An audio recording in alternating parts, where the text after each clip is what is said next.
where's the camera? There the camera is. It's a little tiny dot, sometimes hard to spot.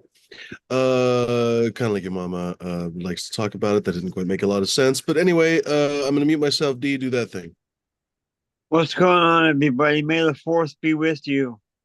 This show is for educational and entertainment purposes only. You have to be 21 and over to be here. If not, you have to use the force and get out the door. Or Extremador might use the grip, the Darth Vader grip on you. Being That's the right. host. Right. Remote strain station. Let me see here. Oh, the chat is actually working for a change. Holy frickin' cannoli. Miss Chronic, I think, is first. Congratulations, Miss Wow. Chronic. I think it's been a while since we've seen you first in the chat, so very well earned. Congratulations there. She's like, fuck yes, I did it. Anyway, Miss Chronic, may the fourth be with you as well. The dark side or the light side? Which side are you guys on? I depend. The winning side. Yeah. Oh wow. Well, you see the answers you get on this show. You never really expect them. I'm Welcome more to of a Boba Fett type. You're more Boba Fett. Well, Boba Fett in the end is a light side of the Force kind of guy. Although he does, no. Boba doesn't wield the dark saber. What's her face? Katie Sackhoff. That's shit, whatever her name is in fucking Mandalorian. That's a cool ass sword, the dark saber. Fuck yeah, it's a lightsaber but made with dark. God damn, that was a good idea. I was like, no shit. Of course, there'd be a fucking dark saber anyway. Have I ever mentioned how I vastly prefer Star Trek? Even on the fourth, I'm going to tell you I vastly like Right on. one prefer Star Trek to Star Wars, but that's okay. Star Wars is still cool. Hey, the first. What's that, Smashed? My dad was a Star Trek person. Oh, it's just a far superior universe. I don't know why everyone's so obsessed with Star Wars. It's literally a universe at perpetual war. War is really the most unpleasant place you could possibly be. I don't care if there's fucking princesses or whatever. Mind you, the princess lost her whole fucking planet. That's, I mean, the amount of PTSD from that. Can you comprehend? Your entire realm is gone, basically all your friends. But nobody talks about how much PTSD all that entire universe would have. Like all those fucking people, I'm actually being quite serious. All those people would be racked with PTSD. Like Darth Vader, the canon actually is that he's basically drugged so much by the Emperor that he essentially doesn't remember all the horrible things he's done because he single-handedly has killed entire armies and everything. The amount of human bodies are not capable of dealing with that amount of suffering. I think the Star Wars universe is far too ridiculously brutal, and nobody talks about that on the fourth. Couch Flyer saying Death Grip to your bong, I'm sure. Oh my God, I saw the most ridiculous and horrible thing the other day. Some chick was trying to complete a champagne dare or something and lifted the champagne glass in her mouth and it broke. Oh my absolute Oh God. no! Oh my freaking Damn. yeah, that's ridiculous. Anyway, ladies and gerbils, don't do that. That would be real dumb. Don't stick any kind of glassware inside your body. I feel like that is fairly obvious comment, but surprisingly common in hospitals, I've heard. Anyway, Get Up Gal is second in the chat. What can I tell you? Glass dildo exploded. She lost the race. What's that, Smashed? My glass dildo exploded. I bet you that's happened before. You know, if you didn't temper it, if you didn't temper the glass dildo, if you were a first-time glass dildo maker, you might not know that you have to temper it in the kiln, and you would have exploding dildos potentially. And that would be a very large lawsuit, I would imagine. Can you imagine you're an artisanal Saturday market kind of we here I don't know you guys probably around the country have the same kind of Saturday market. It's probably a common name, but here in Portland we actually have Saturday market on Saturdays, if you can imagine. It's arts and crafts and whatever locally made. They probably wouldn't have a glass dildo booth necessarily. It probably wouldn't be child friendly, but Portland is the kind of city that would if there was one. Yeah, so I could imagine like a fairly new, maybe they've been doing it for 2 years and they're super into it, but they've never really suffered the consequences of an exploding glass dildo. Yeah, that's a story waiting to be written right there. That's fucking funny. On that note, let's introduce each other. D, welcome. What's going on, buddy? What's going on, everybody? What's going on, chat? Let's see if I can get this train back on the rails. I'm smoking on black gas tonight. It's friggin' fire. And then I'm smoking it with some Moroccan hash, which is fire. So it's like double the pleasure, double the fun. Like your mama likes it. Um, Once you go black ass, do you never go back ass? something like that. So I am also more of a Star Trek fan than Star Wars, by the Why way. do you prefer it, D, other than the fact that Star Wars is literally fantasy with swords? By the way, Star Wars is a wholesale ripoff of Dune. They just added like the Force or whatever, and lightsabers, pretty much. Well, the only Star Wars movies I really recognize are the first three. Hmm. But anyways, Not a Jar Jar Binksist. I don't even know who that is. I've But never I heard do of know that in the my life. theme. I do know the bar theme. The bar theme. That's pretty funny. Nice. There you go. What was I gonna say? Something about Star Trek. By the way, when I used to call the scam, like I used to call the travel scammers, I always used to ask them I wanted to fly to Turok Nor. Which, by the way, if the people don't know it, that's Deep Space Nine. There you go. Nice. Was that the Cardassian name for Deep Space Nine? Yeah, Uh, Turok Nor. that's And some they deep. always they Deep always Space ask him Nine is that. the one show that I don't think I've seen every single episode. I think honestly, it's weird to me because I used to watch it. I remember all the episodes, Dr. Bashir and Quark and all those different guys. But somehow I think maybe I don't know, I was in school or something at the time and I just didn't really see all the episodes. So that's the one I'm like, people mention storylines from it, whatever. And I'm like, what? What are you fucking talking about? Yeah. Anyway, ladies and gerbils, and mind you, Deep Space Nine was quite a bit more murky Star Trek than the rest. Also, the new one, they're canceling it now. The Star Trek Discovery, both more kind of on the murky end of the Star Trek consciousness, right? Where it's a little bit perpetual war in a couple different seasons. Like it shows quite a bit more of the dark side of humanity as opposed to the rah rah uplifting shit that the Star Trek normally is. But, I'll have to check that out. I've never watched Discovery, actually, yet. I quite liked it, honestly. This newest season is packing on the cheese. I've only seen 2 episodes, but so far they have been really packing on the cheese a little bit. But I thought it was actually a lovely show. It was very highly criticized for how, I mean, admittedly, kind of over the top inclusive it is. Basically, every other character is either uh, some weird space alien, like one that basically very strange concept. This particular um, species. What am I trying to fucking say? Species. What was it? They smell fear. Oh fuck, I forget his thing. Anyway, let's not get in the goddamn weeds. But a tremendous amount of, I guess what you would call them LGBTQ characters, basically. A couple of gay couples, literally, a couple of gay couples on the show that are main characters. Uh, Oma. at least a few transgenders, at least a few different sort of non-binary characters. So they included a lot of people. To me, it's kind of logical. I mean, in the 24th, 25th fucking century, they're probably not going to give a shit, honestly, what people do in the bedroom and so on and so forth. They have 85 different space aliens on the goddamn spaceship anyway that all do. Who knows how they even fucking bang, right? So like at that point, the whether or not you're gay, transgender, so that nobody's gonna give a fucking shit, right? So it's actually quite a logical storyline. I don't know why people were so butthurt, but of course they say that nobody hates Star Wars more than Star Wars fans. I guess the same thing applies to Star Trek. A lot of people gave that show just literally 1 star, 0 stars, on and on and on Amazon. They're like, "This is not my Star Trek. They're too inclusive." And da da da da da da. Okay, I do have they have I do space have aliens on the fucking spaceship. How much more inclusive? I mean, they literally have space aliens in this fucking head. Oh, but they have gay people. Well, if people stop to think for a little bit, they might realize how dumb they can be sometimes. Holy fuck.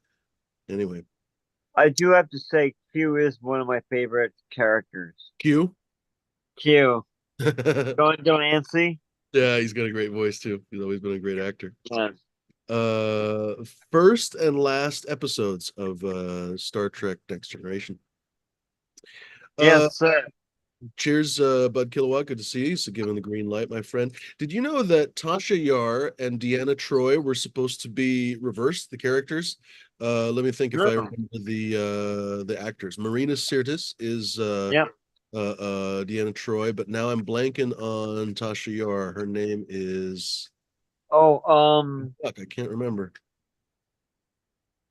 Yasmin Say it. something, Oh fuck. I Uh, think. oh, I'm blanking. Anyways, yeah, Anyway, very pretty yeah. woman. She's still extremely pretty. She's acted in not too many things, but every once in a while you'll see her. Anyway, she was supposed to play Deanna Troy, and Deanna Troy was supposed to play Tasha Yar. And when they basically showed up, they were like, Well, that'd be an interesting doesn't quite reversal. work. How about we switch this around? And suddenly, Maria Sirtis based story, honestly. That's a weird. Cheers, folks. Before we honestly say hello to I Smashed was and watching. Roberto, who's just showed up. We'll say hello to a couple people in chat. Jack Beanstalk's hanging with us. Who else in here? Southern VT Grower. What's going on, my friend? Southern VT Grower. I'm sorry, he's already done it. Bud Kilowatt, like I said, given the green light. Midwest Grown is hanging with us. What's up, buddy? Oh, my internet connection's unstable. Hardcore's hanging. He said you scheduled. He scheduled your mom for 3 o'clock. Bit because she scheduled a few of the rest of us as well. So anyway, she's a busy girl. What can I tell you? Smash, what's going on, buddy? Nothing. I watched the Kentucky Derby today. Pretty fun. Pretty good race. Oh, did you? Pretty good race. Photo finish. Don't tell me you bet on the horsies. Yeah. That's bad. Yeah. Did you did you hear that Charles did you It hear was. that Charles Barkley said that he lost $25 million gambling? Oh, I could imagine. I was trying to bet on the horses. I ended up betting on a couple sports games because I put money on my app, and then it didn't. I don't know. One of the apps lets you do horse racing automatically with your account, and it's FanDuel, and I messed up and I put money on the wrong one. So I ended up betting on some long shots. But there was a Japanese horse in it with some like straight up samurai trainer. Hmm. Fun And too. it was crazy, dude. Like all the horses at the front at halfway were not at the front at the end. Like there's the real good horses, like Serial Leone was good. I think Forever Young, it was its name, and the one that won was something Dan. I forgot. What? And they all came from the like halfway mark. It's just crazy to see those horses really kick into fucking gear, and they've already run half a race, and they're just getting faster. Hmm. Those horses are amazing. They're stunningly Oh, expensive. I have a friend I haven't talked to in too long actually, but anyway, I have a friend who used to be horse vet basically, and that a veterinarian and everything else, but first started out as a horse veterinarian, I guess, out in Oklahoma or something. And apparently the work was quite demoralizing because the horse vets are not literally, they're physically not worth as much as the horse is. So like you can go out there and kill one of the horse vets accidentally, and then you just have to pay their family liability or something. And the horse is worth millions, and the vet is worth, I don't know, a couple $100,000.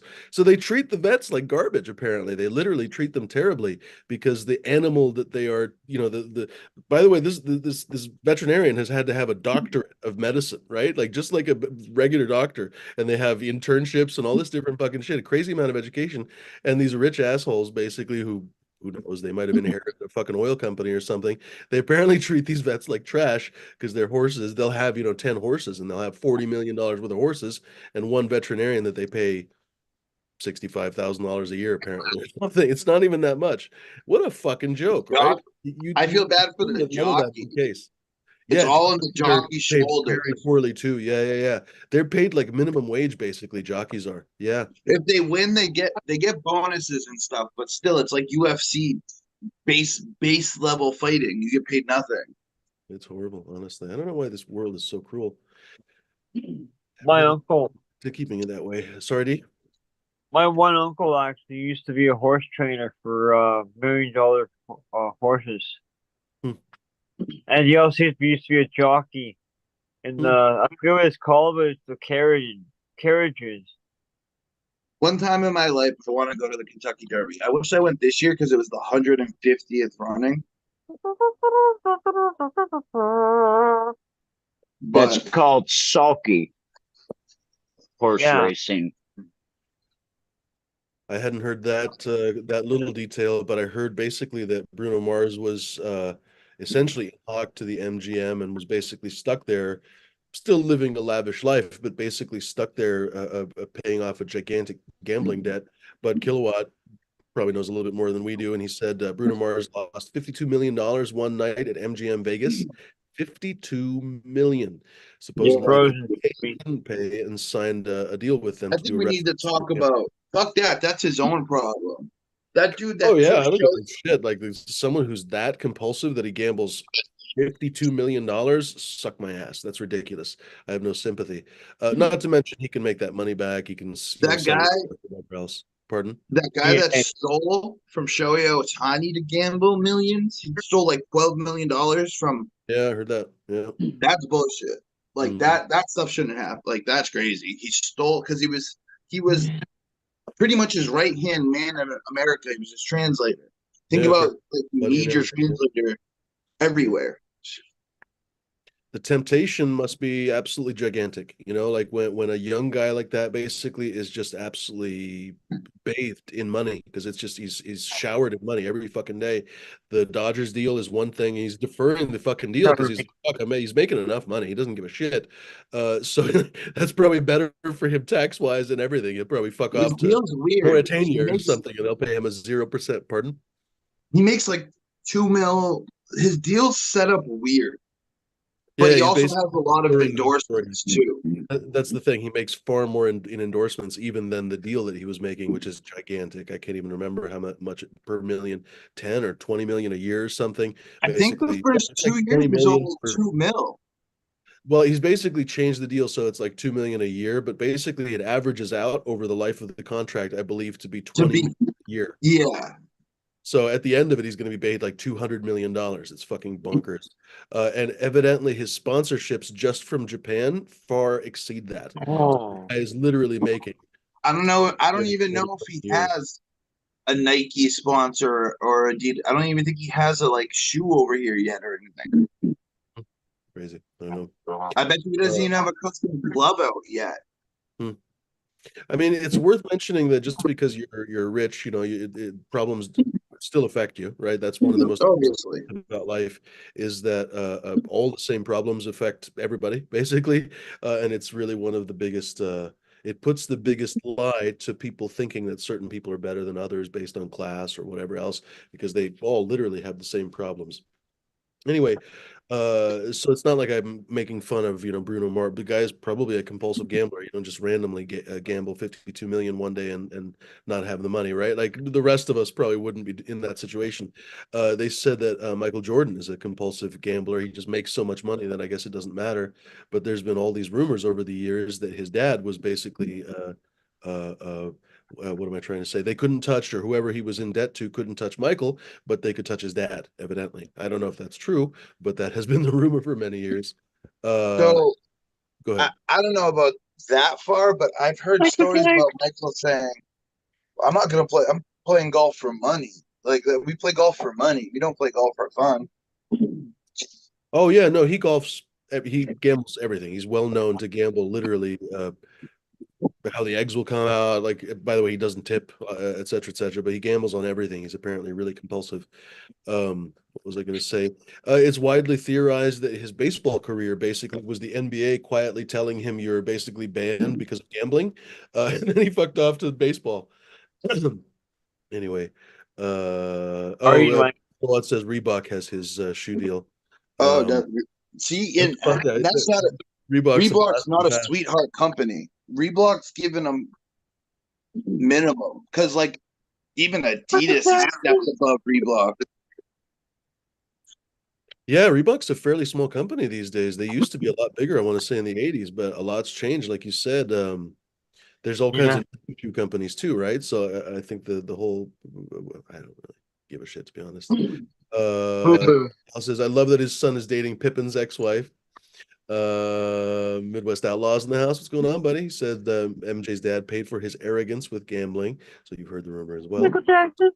Cheers, Organic Soul Gardens. Also, by the way, So There's a story. Randomly calling in. I've just found this show by chance. Get Up Gallon here in completely different rooms, probably doing completely different things. Randomly happened upon this show.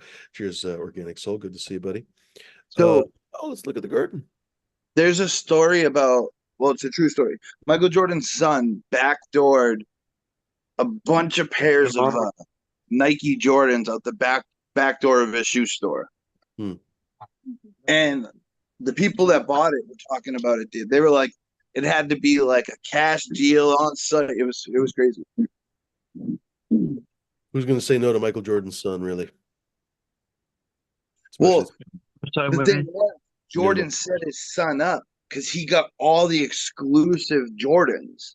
And that's one of the biggest collectible shoes you can get next to Nike SB Dunks.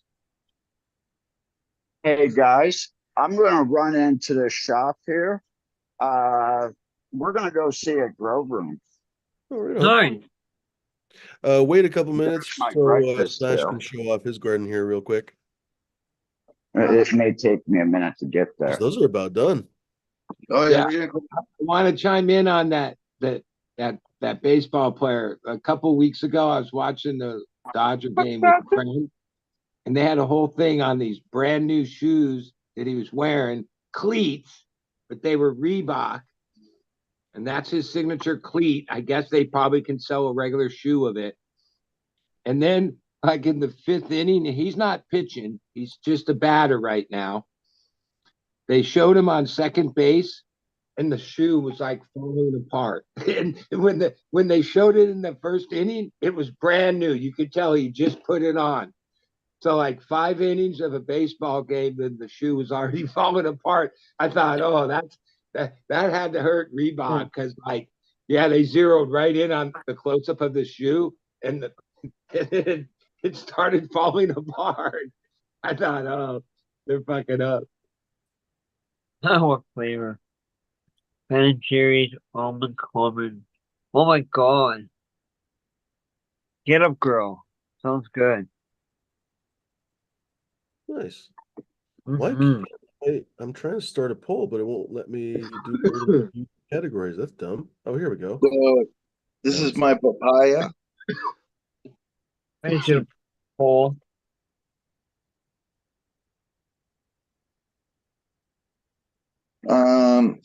This is the Chem Dog, big donkey, fucking nugs. I just bent this, and now it's gonna flop over. Whatever.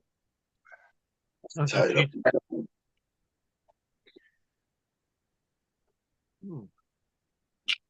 Hey, Smash, I don't really comment too much. I mean, your grow always looks pretty good, but and maybe it's just the camera. I'm only on my phone.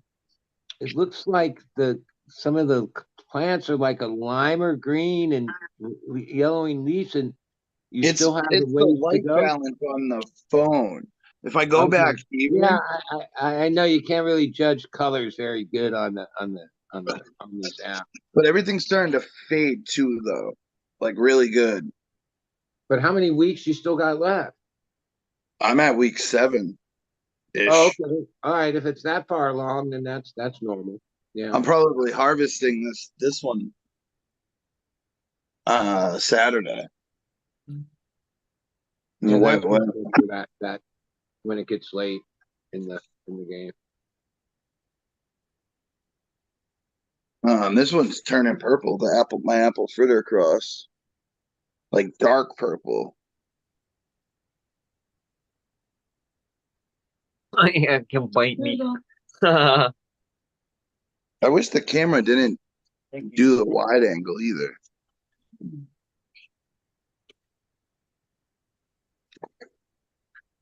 I think if I actually hold on, I can do something. In the last couple of weeks, I've come to this realization in my thing.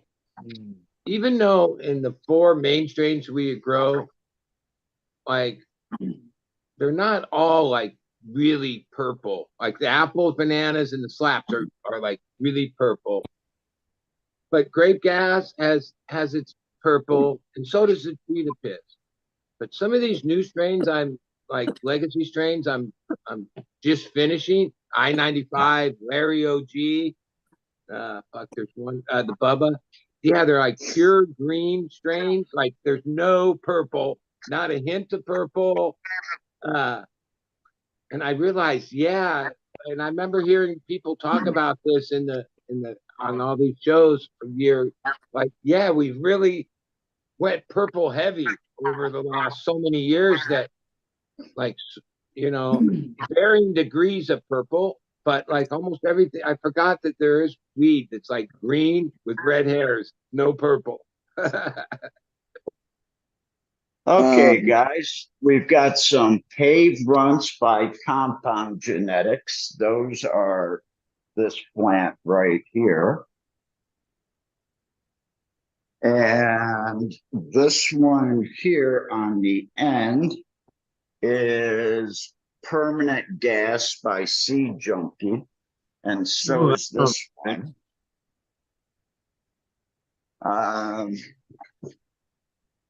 This is another permanent gas. This was probably the winner. I would take the clone off that one.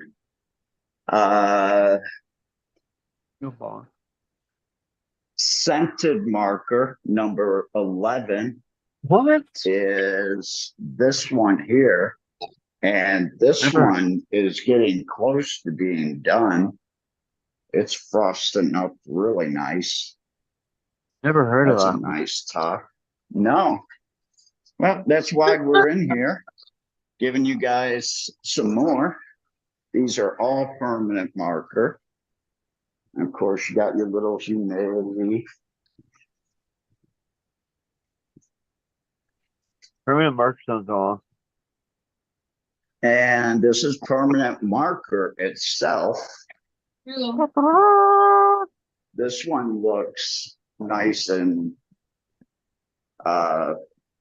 frosty, but now I see why I didn't get any really big buds out of it, because even this run, the buds are small compared to the scented marker, which I think will make a hell of a lot bigger main colas. Let's step over the water pipe.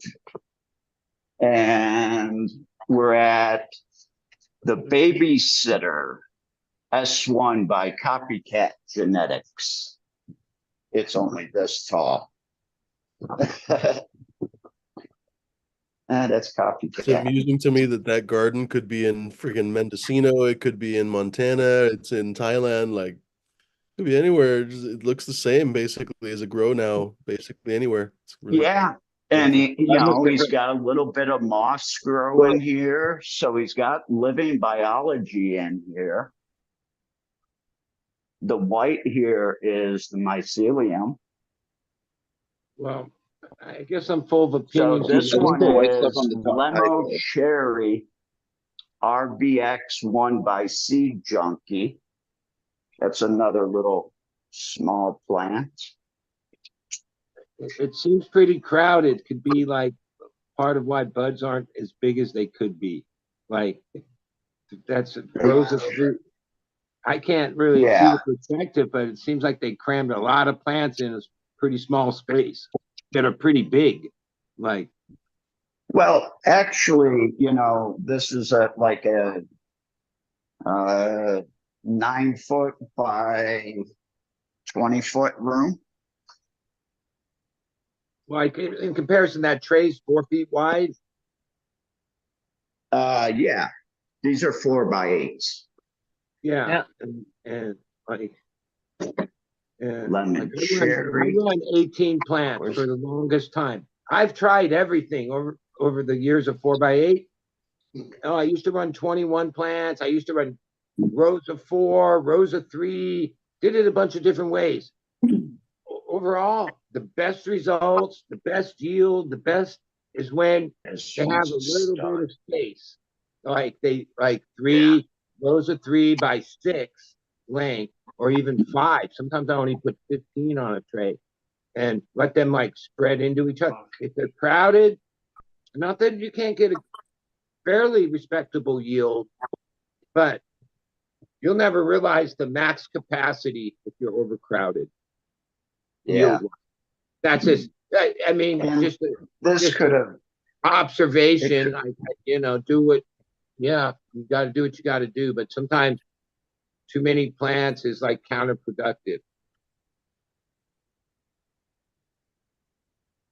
That's a Yeah, jungle. yeah, it is. It looks like they did defoliate and do all the right things, right? They could But have done when you're a that later far, defoliation.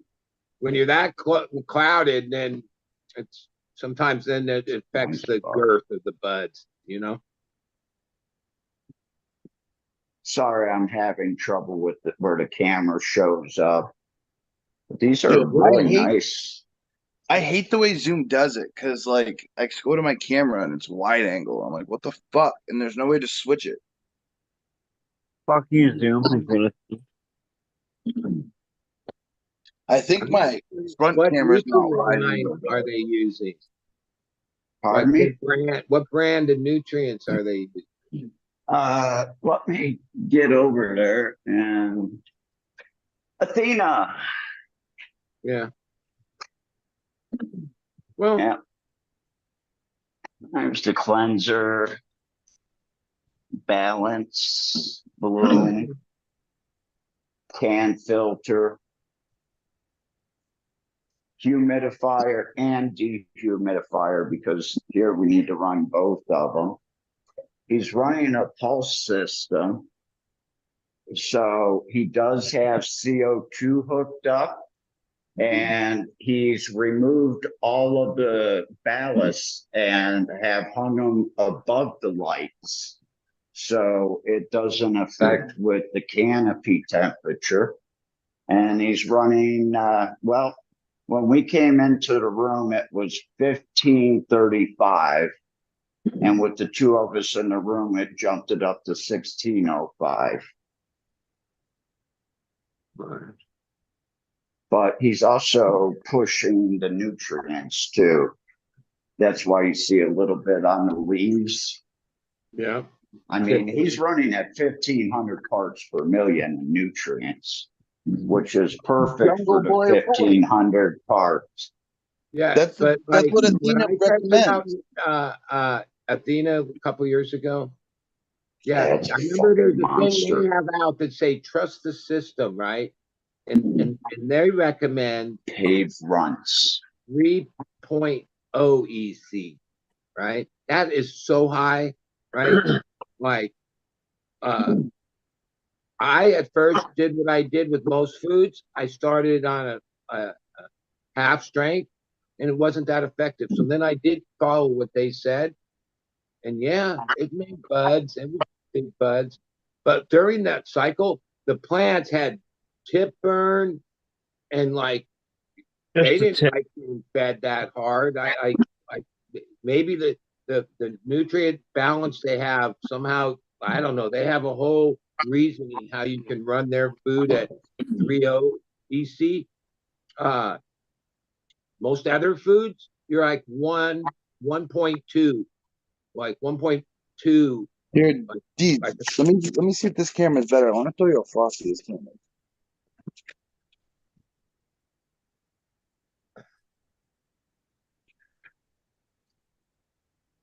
but the one Yeah, thing with that system, it's so it's jungle. documented that it's easy to copy. Like I could see, oh, yeah, you're gonna build out a room, you're gonna buy new equipment and this and that, and use Athena, and there's a bunch of yeah, it's pretty proven to work.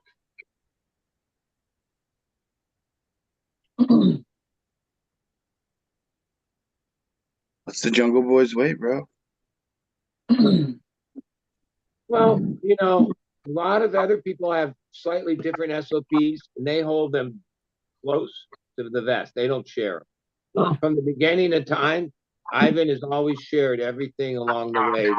I've always appreciated that about him because he's one of the first people, at least in Southern Cal, that had the money to start having higher technical growth, and he didn't keep it to himself. What he learned or what he's freely shared, and that in today's world that means something because most most of the way business works.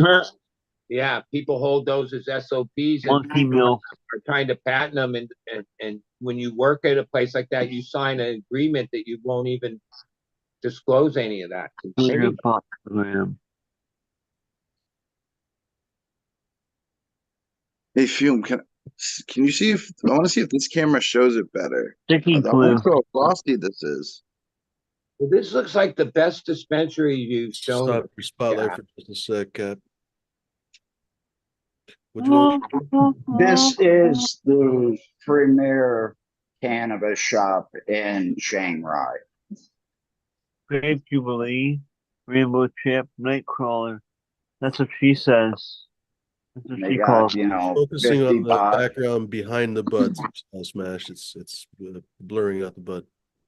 Well, it seems like whoever built that place out put out a certain investment and basically looked around and mimicked what he saw in the U.S. mainly and copied it. Yeah. And okay, that's a And proven formula. It's pretty Like fuzzy, X, Y, Smash. and Z is No. a proven formula. It's just you need to move it back or something because it's not focused on the bud. It won't focus.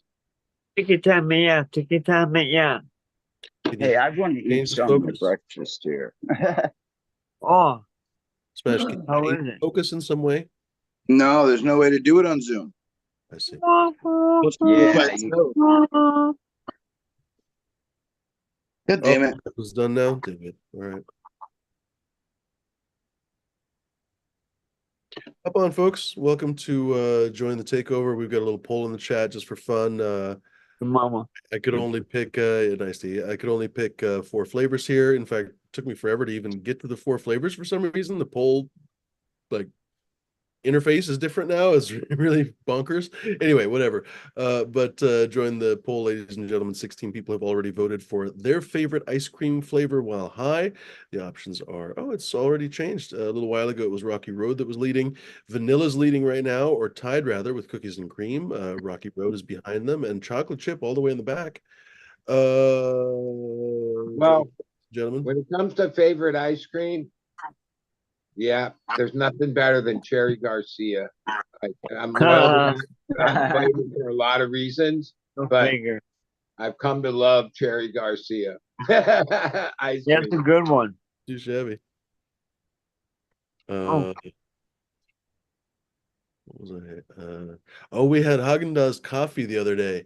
It was like a blast from the past. It reminded me like it's that same freaking flavor that was in the 80s, probably in the 90s. I don't remember when they started, but whatever I had whatever a they few started.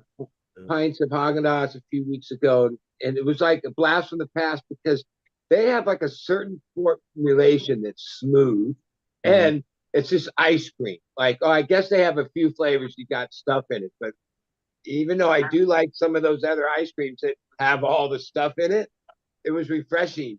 And I bought coffee because I love coffee, and it was smooth. I remember going, yeah, Haagen-Dazs had a good formulation. Like they were one of the first companies to put out pints of value back in the day. And so, before there was all the other brands.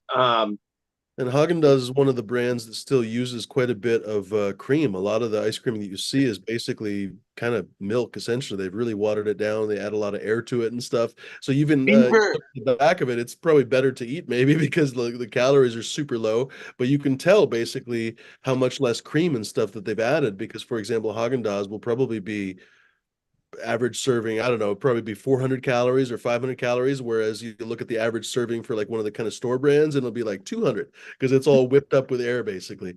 You got to make sure too, like the vanilla base that they're using, don't forget, like there is a vanilla that comes from a beaver's ass that they can say is naturally right.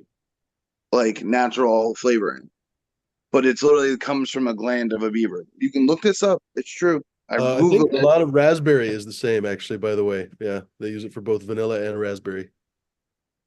I can't wait to I imagine that it might start from a beaver's ass, but by the time it's in a food, it's far from like what came out the beaver's ass. They designed it and are only using it as like an extract to create a certain thing. And No, but they just get a beaver and just squish it right into Yeah. every gallon of ice cream. I know that's what some people probably think. I've heard this beaver's ass thing for a while. I try not, because like if I think about it, then I wouldn't eat anything vanilla, and fuck, I love vanilla. I've ate a beaver It's before. I remember. I remember back in the day they used to put antifreeze in some of the ice cream companies. The few ice cream companies just put antifreeze in. Actually, in Austria, they got busted. The wineries got busted for basically putting what was, I think it was propylene glycol. It was basically antifreeze in their wine, and actually they were banned from the wine circuit for quite a long time. And ironically, because of that, Austrian wine is now like one of the very cleanest you can possibly find. Basically, too. In the years that I had the cartridge business, like 10 years ago or longer, yeah, we were using PG. That was how we made the e-cigarette carts in 2010, 11, 12, all those years. And I remember Googling and going down huge rabbit holes of all the other things that propyl glycol is in. Okay. Which, yeah, like now it isn't being vaporized. I give it that much, so that there's that difference. But it's used in so many food products. It's on almost every fucking label of so much fat, processed foods. They use it to cut things. Like, oh, it's antifreeze. Yeah, it's mainly because of its properties, right? Because yeah, it would be a great antifreeze if you just used that at 100%. Oh, they just use a little of it to like utilize its properties and stuff. But it's I think it helps stabilize stuff. It's corrosive. It's corrosive. Chemical items or whatever. Yeah, it's used in a lot of stuff, man. Like I remember like going, what? Like they use it for all kinds of things.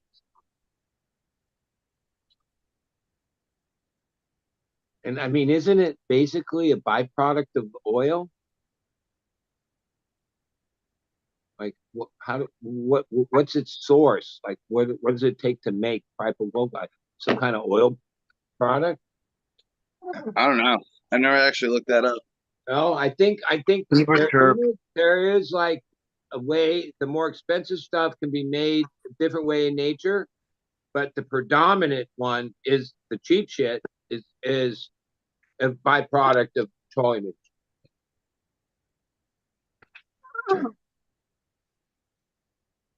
I can't wait to harvest, man.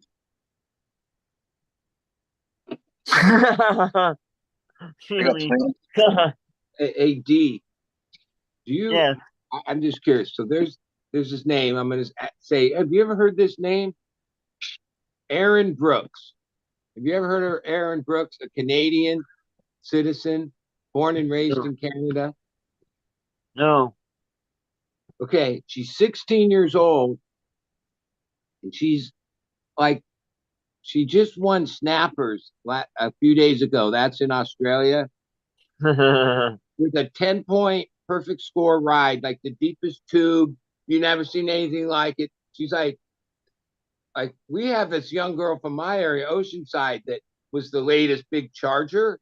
Oh, now there's a 16-year-old. And what's crazy about it is she's from Canada. And I'm thinking, wait, since when did Canada put out world-class surfers at 16? Where do you even start riding waves in Canada? What about that? What's that young prodigy's name? He lives like where one of the biggest waves ever is. He's a young kid. There's when you talk about biggest waves ever, there's Nazier. Like there's these people that are big wave riders. They're like a whole other level of surfers. They get towed in. I'm not. Yeah, there's a lot of big names in surfing, and a lot of them are young. Surfing was the first sport, like really, like outlaw sport. It made skateboarding. The surfers needed something to do. Hey, even a lot of why there's like weed from exotic places way back in the old days, 60s and 70s, was surfers. Like Surfers surfers, and like military back people. before we had like really crazy security, surfers always carried what they call their quiver. Those are all the boards. Okay. Like boards were like a good place to stash shit. Okay. So like hash and weed from back in the day, because they used to travel to the great surfers. Where if there's a wave somewhere in the world, they're gonna go there. They don't give a fuck. If they have to hike there, take a helicopter, boat in, they chase these perfect waves. And in the quest of that, they've been surfers have been going to a lot of exotic places for a long time. What's the They, Bud? there's a What's the certain place amount of that has? like influence in our genetics or modern cannabis that comes from from surfers. Like it's documented. Like there's plenty of stories. That's a contributor. Hippies, oh, the hippy dippy deadhead crowd, they had their role. There's a bunch of like slices to where how we got to where we are today. But surfers had a big role in it. So there's a spot in the world it's like a canyon, and in the water there's a wall. And when the tide and the surf and the storm's coming in, that's pretty much when a storm's coming in. The water's rushing in and hitting this wall and creating these Yeah. giant waves. Okay, it's called out here. It's called Cortez Bank. It's 150 miles offshore in the middle of the fucking ocean.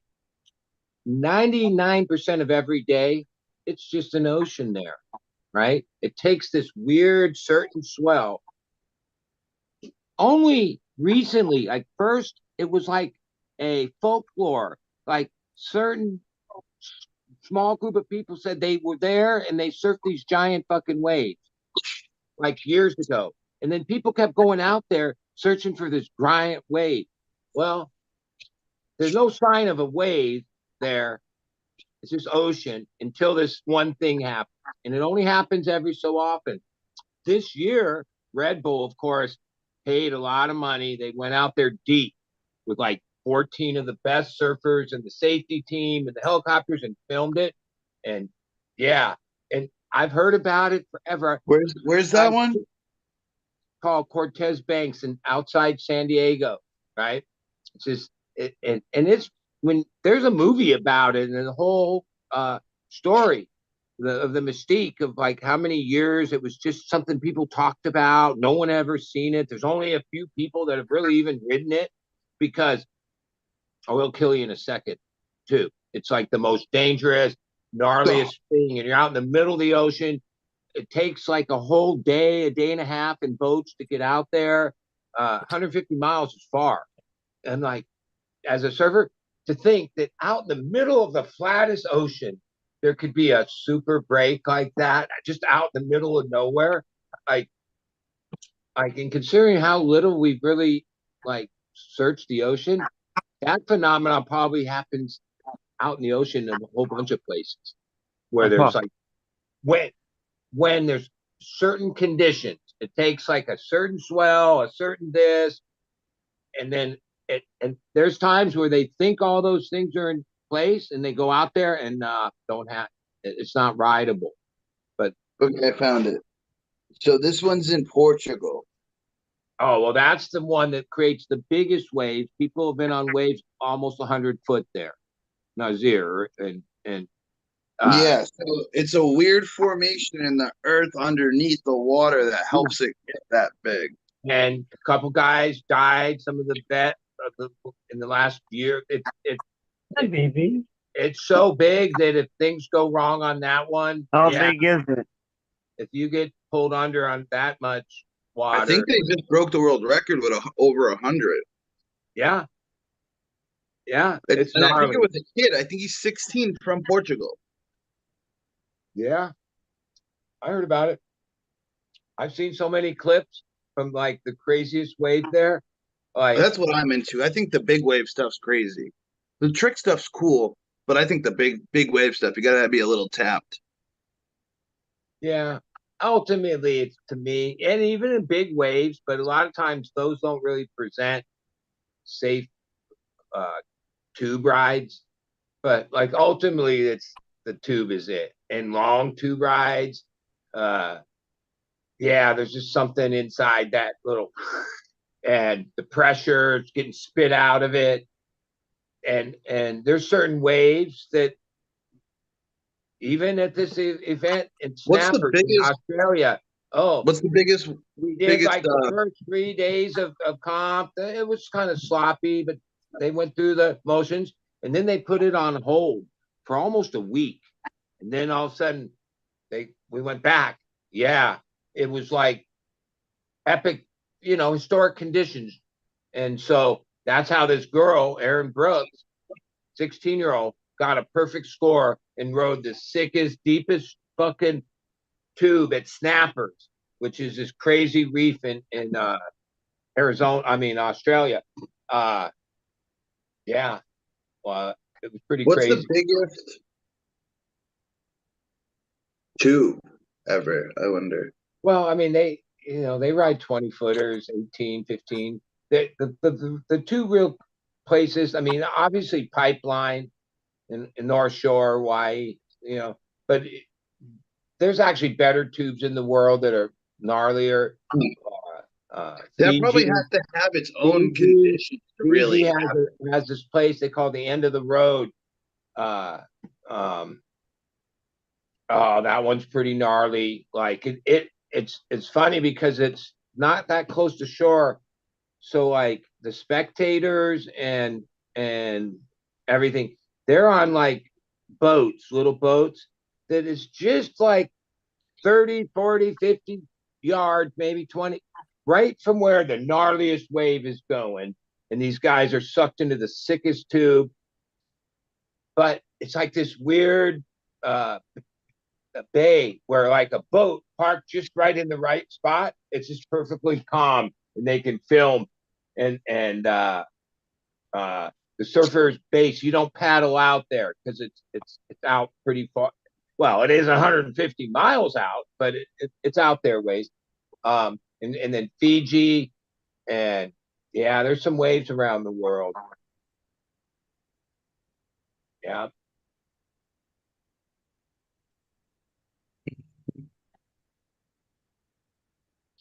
Waves and people that have the money and the ability to chase, like, Hey, what? they follow this thing called Surfline. Sure. It basically reports on waves all around the world and usually tries to give like a prediction, but waves aren't that easy to predict.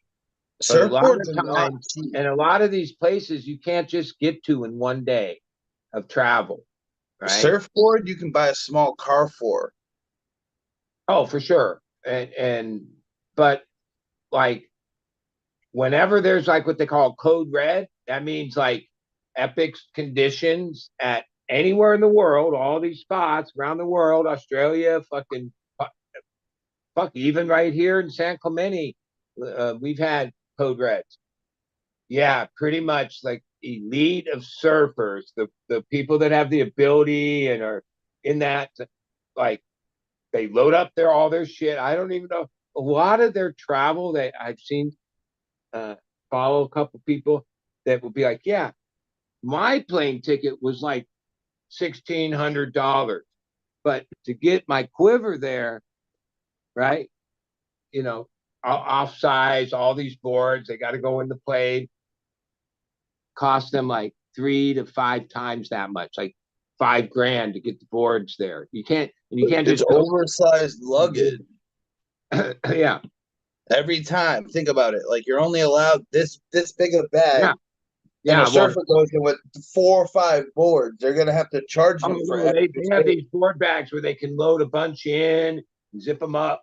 Oh, they go with a bunch of shit. And they go with their filmers and the drone operators, because like who pays for all this? I mean, Red Bull's an example, but some of the other surf brands are sponsors of surfers that don't O'Malley. compete. They're not in the competition. They're above that. They're called free surfers, right?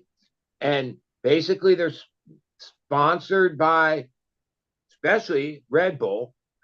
And yeah, it's all about getting these clips because There used to be, for so many years, the only real way to make any money as a surfer was being a pro surfer, and that meant you did competitions, which they had paid. Or you go put in a magazine and get paid. Yeah, now because of YouTube, basically, and how valuable surf clips are, oh, it's this whole thing. You know, like actually, if I had a dream job I could get, it would be to be one of those guys. Like I don't even have skills in running a drone, but fuck, I'd want to learn, because if you could get hired by like whatever top surfer and you're in his little crew, that means there's like minimum of 4 guys usually: the surfer and 3 support. One guy's on the shore with a long lens, right? Trying to capture the best angles and everything. Then there's the guy in the water that's going to be like in the wave possibly, or trying to capture it that way. And now the newest job, and probably the one that's the coolest, is being the drone operator guy from shore, is going to try to capture it with that. Because for a clip, oh, you can ride the fucking most epic wave of your life. People don't realize you didn't capture it in a way that can make a clip that's going to be like viral or like worthy of yeah. Like I realize it ain't about the way, oh, the guy has to do a bunch of tricks and show how gnarly of a surfer he is, that's for sure. But if it isn't captured, and all this happens in like a flash, so, right? For a long time, people don't realize surfing's a big one. A lot of like the bike sports, a lot of the camera work was done by another athlete behind them following. Like Yeah. a lot of some of the sickest barrel shots in surfing is from a cameraman that's riding the same fucking wave that doesn't get any recognition. Yeah. Even I mean, I follow Tony Hawk. You know, he has his own fucking warehouse right over. I know where it's at, right? And has the perfect fast ramp built in it. And he's always got clips. He skates there whenever he wants, which is almost every day, and other people in the crew. And a lot of his Birdhouse is a huge brand. Is like him. He's like, beyond being a great skater and all that, he's really like one of the best people at filming other skateboarders, because on his Instagram, it is actually him on the board. He shoots his own footage, even though there's people in the industry and everybody's same thing in skating. None of these clips are worth anything unless they're captured. And in today's world, captured in focus, decent lighting, you know, and yeah, sometimes things don't always work out like that. That's the action. The era of the fisheye lens is kind of gone. I'm playing Tony Hawk's. They got other technology and better stuff, and they spend money, and that's a career. There's people that's what they most of them have the ability to skate and all that, but they're not like top skaters or surfers. They make a living in the coverage of it. You know what I mean? Like what I thought, yeah, as a dream job where you get to travel to like all the most spectacular places in the world with the most aloha vibe. And just one thing, when I followed surfing my whole life, especially these people that are really in the top of it, they are the happiest. Like they live the most carefree, fucking happy life. They don't give a fuck about anything else but that. And then they just live inside this bubble of surf, right? And it's a pretty like special little pocket that yeah. I've done a lot of things in my life. That would be a cool experience. That would be like the ultimate experience, right?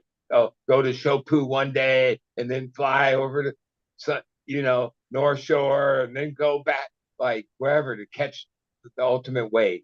Like that would be, I could see getting passionate about that. I got something in my pocket for you. Especially if Red Bull paid you a lot of money.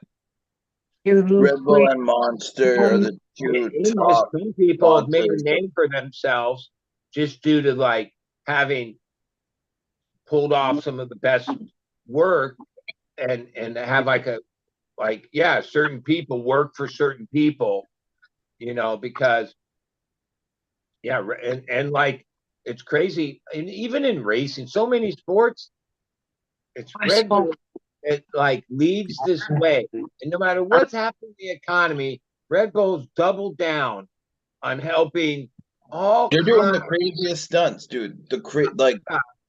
where I still don't understand, especially now that there's so many different Red Bull's getting in how many trouble. energy drinks do they have to sell to cover all the money they spend on, I guess it's advertising, supporting pretty much every ex-athlete, everything, and not sort of supporting those people with a few tokens. Oh no, if you wear a Red Bull hat and you're like sponsored by Red Bull, they've taken care of you all the way, right? So Red Bull's one of those weird companies that it's like an endless cycle. Like they're making so much money and now they're making money on the clips. So like the social media aspect of like this stuff has come into play.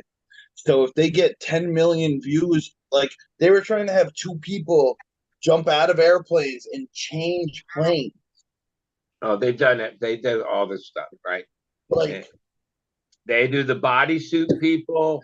They do obscure things that like you hardly ever hear about that people do. But that just is the craziest videos you've ever seen.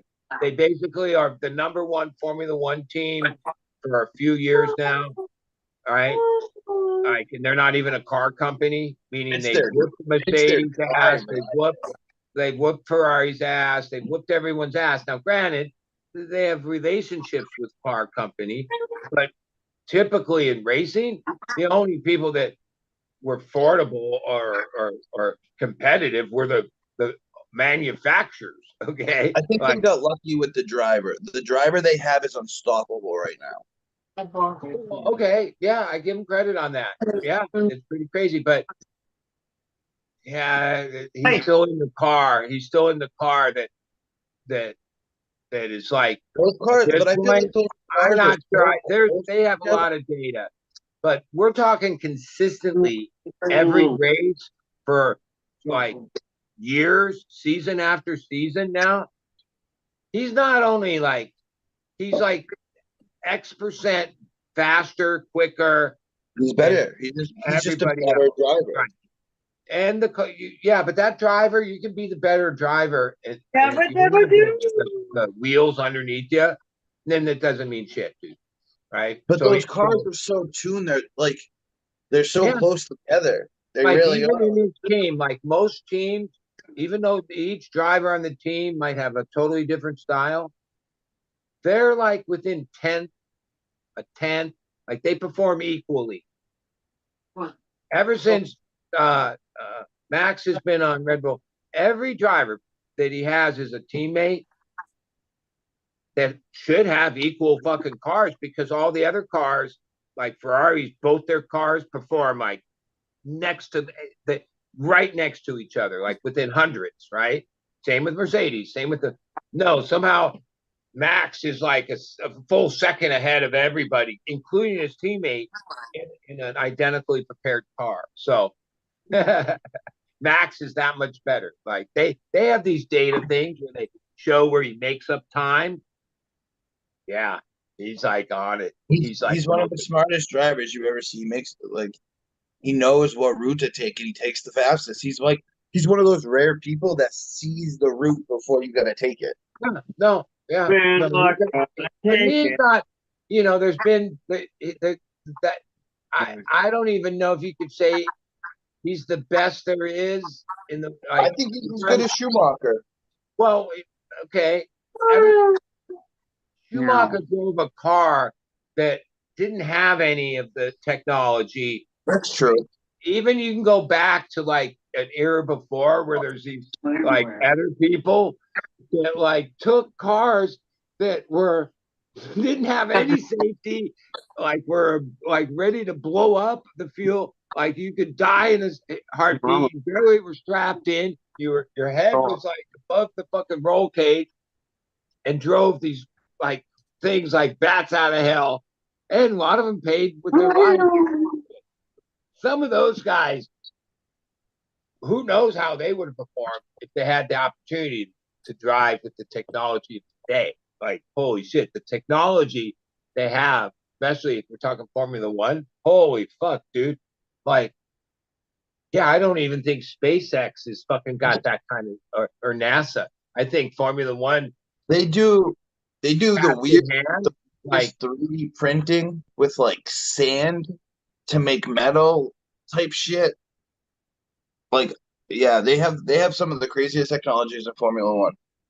yeah, and a lot of that has paid off because through those companies that they made patents, and some of these things are like still paying off. Like so much of like even why your personal or cars you buy uh, have been came out of that. Not just Formula One, but all forms of racing. Like that I love beyond the rally. advertising and all that. No, they also that's where innovation has been made. That's where we make innovation. So rally racing is a good example of like where they started to where they became. People were crashing dying every other like race in rally racing at one point because it was just to the point where the safety wasn't there for the speeds they were going.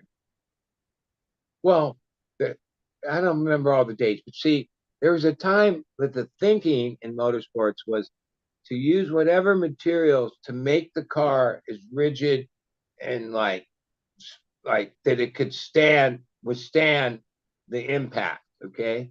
And then at a certain point, a long time ago, they realized that the give, like, oh, the safest way is have the car break apart and only have like a fuselage that's your protection. Don't try to have like some kind of car, because the more sturdy your car is, the more that the impact is going to be fatal, or just the G forces and whatnot, right? Well, that's basically how our cars are today.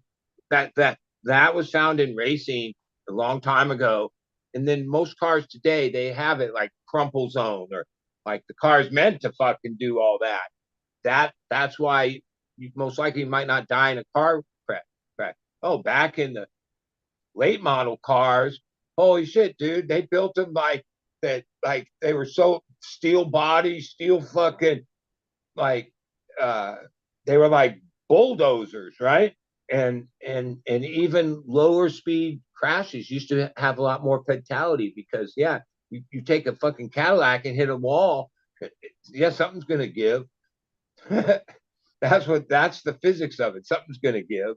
Even most of the top racetracks, none of them have, or some of the old ones have solid guardrails or walls around corners. They all have like, and that came out of NASCAR, where at first they just did the dangerous corners where they had these like crush zone walls that when you hit them, that came out of Dale Earnhardt's death in 1998, when he just like So okay, and hit the wall. Didn't seem that bad, but oh, the actual G force and everything else.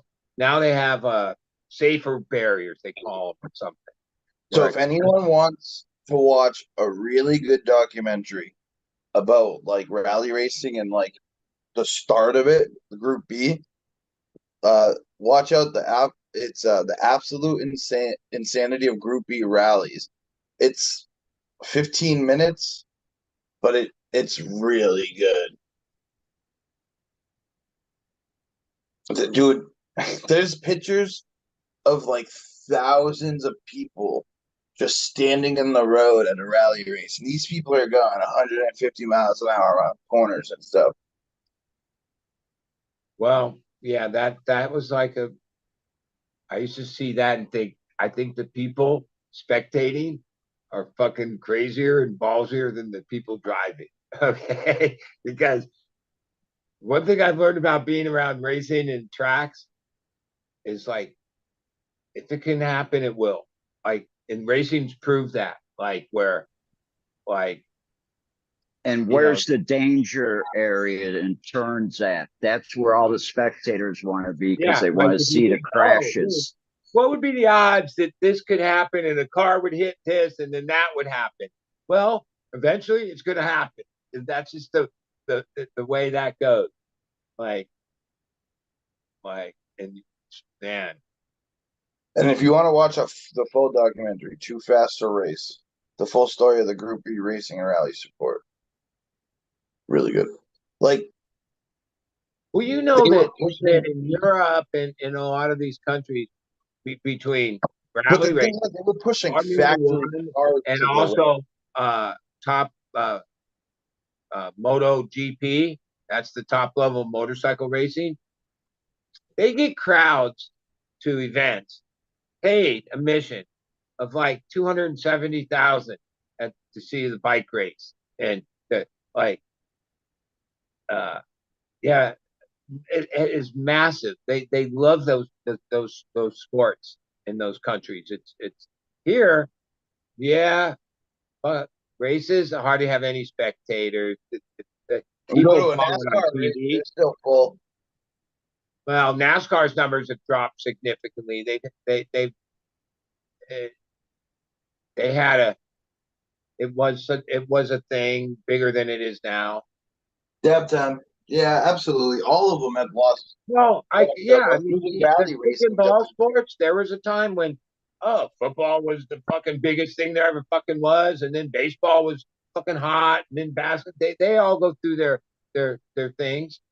You know, a lot of it has to do with the talent and I'm not sure circumstances. that things are gonna get real fast soon with electric cars and the speeds that these electric motors can really go. Things are gonna get real fast. See, this is where you realize that, yeah, it should already be further developed than there it is. I mean, there is a series, even Formula E, they call it. And they I think tried. Dubai just ran their first I covered race. it, but like it wasn't like fully embraced by the world of sponsorship and all that, right?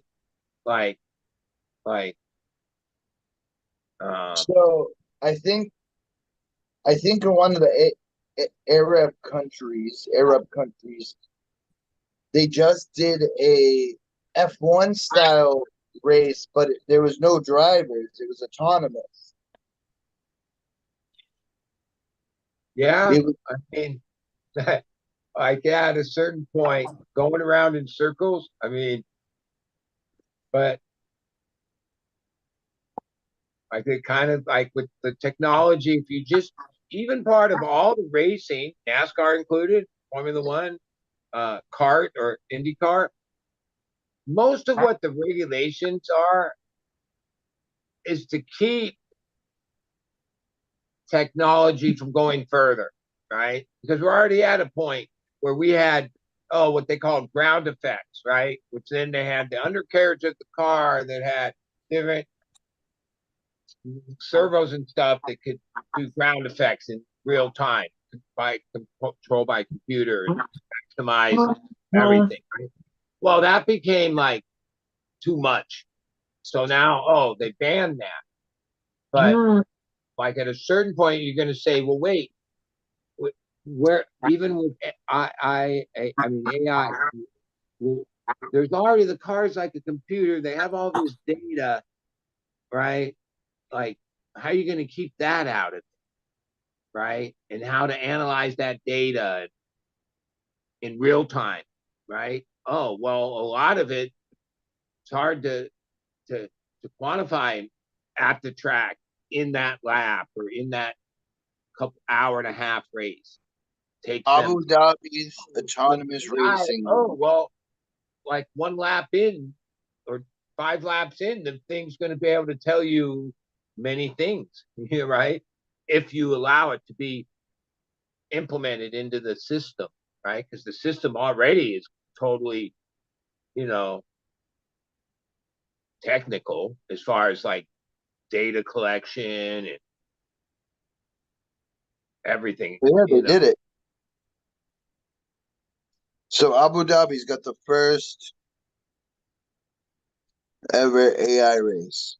It's Well, I mean, AI racing it league. would make sense that it would happen in the UAE. Yeah. They're like the place in the world in the moment that has so much fucking money that they could just throw it around like it's nothing as a country, as a place.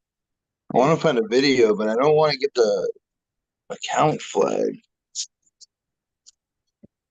I mean, like I'm not into golf, but like over the last year or so, I've heard the story or on the sports channel and stuff that basically the Arabs or whatever, I think it's more Saudi Arabia, like basically bought out golf, right? So now, like what used to be the PGA isn't like even maybe the thing because somehow they paid all these top golfers these ridiculous fucking things to be in their thing, right? And I'm like, yeah, like that's crazy. They just basically bought golf. Yeah, I don't. I'm gonna. I don't want to play a clip because it's gonna probably get us banned or hit. But I'm watching a clip. I'll figure out how to put a link in chat. It's pretty cool. Can't blame any athlete or anybody that gets offered some ridiculous amount of money to do anything with like that, because the one thing they do is like pay like more money than anyone else pays for an appearance, for anything. Like, and the amount of money that they pay, I think, because he's from around here, Phil Mickelson, famous golfer, but he was already sort of old and whatever. Somehow they paid him some like huge amount of money, more than he ever made playing golf or potential to be part of this like thing. Like they picked out all these certain golfers and got them to join their thing. Oh yeah, he made golf really butthurt for leaving the PGA. Because but the funny thing was, he said before that he would never leave the PGA, and now, dude, money talks. They probably offered him so much money to come over. Like ultimately, I know there's maybe a few people that would say no to the sellout of whatever that massive money is, but when that money's offered, yeah, Just to play golf though. The amount of money that then you never have to worry about money again in your life. Well, that's I mean, he's not hurting for money in PGA, but well, there's levels of money. Like, who really made me understand it? That interview is it's on a YouTube called Broken Record. It's Rick Rubin's like interview thing. But a few months after Neil Young sold half of his library for multi-billions of dollars or something. Now, he wasn't the first artist that sold their library for mass amount, but his was only half of it for X amount. Didn't Taylor Swift sell hers? And Neil's very, Neil Young has his own. He's drawn the line to be not a sellout his whole life and his whole career, and stand up for what he believes in politically and otherwise. So I don't have to explain that. So when he gave this answer, explaining like his thought process of it, and this is a guy that already was worth hundreds of millions of dollars. But even with hundreds of millions of dollars, money still matters. Meaning, like even like he says, for my make a record, go on tour, anything in his life that when they paid him that money, he says, I'm not bound by money at all anymore for the rest of my life. And I think I earned it because he's like 70. At that time, he was 76, something like that. I think older. And you're like, yeah, like a lot of times wealth like that or a value like that it's post like what's the word when it's like, oh, you already died. And like that's how artists usually like their art goes up in value, or that's when the value gets realized. But they didn't ever really see that. Oh, they had a good life and got paid along the way, but not the big worth of it, right? I would think, yeah, any artist that would say, yeah, give me the money now. It's like if you won the lottery, right? Would you take the 20-year payout, or would you just want the lump sum? That's kind of what it is. Yeah. Right? Depends on how much it was for. It was billions. It was like record. It was a huge amount. These companies, hey, they say that like some of those, okay, they might in 100 years pay off, but some of them aren't really that great of investment. A lot of that is because it's hard to squeeze money out of at like Spotify and like music's basically free at this point, right? Like who pays for music, right? I mean, seeing a concert you pay for, but like the amount of people that actually buy music is shrinking. So like records are disappearing relatively fast. Yeah, I mean, come back here. Ow. Younger generation really doesn't know much about anything other than digital. And some people pay for the digital content they get. Not that many. Like I saw a thing that like there's too many other ways. So you can hear this track on YouTube or somebody post it. Not even like where it's being stolen or downloaded. It's just that you can just, like it's easy to find that you can listen to it without having to pay. Most real bands have an actual YouTube channel. And they put up most of all their stuff, right? A lot of them I look at it as why not? Like, well, they make money off it. Just like cut the middleman out, just give it to our fans, okay, and stay relevant. Well, we're not giving it to the fans because we're still like they run ads in them and stuff. That unless you got premium. Yeah, there's that part, but ultimately, the value of some of those assets are perceived, right? Like what a library of someone's music is worth, especially when you start saying like billions of dollars. Like Ed Sheeran's got probably billions of views, and he's probably making a lot of money off his YouTube. Yeah. Once you get up in that status and you have a song that gets over 100 million views, you're making good money on that. Yeah, I guess that's how it's done today. Yeah. You want viral. That's pretty much TikTok. Well, TikTok's supposedly they got a ban going on, but a lot of artists are making it from like a TikTok or Instagram Reels or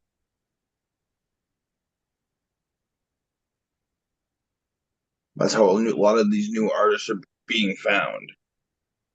Which is interesting. You with hard work, you can create yourself. Where in the past there was only one way to success, and that was through the A&R department of a record company to get a deal and hope that they promoted you and it blew up and all that. There was no real you could gain a certain amount of success independently, but then but now, no, you don't need them necessarily. They do play a role at a certain point as far as distribution and they give good contracts and stuff, but you don't need them.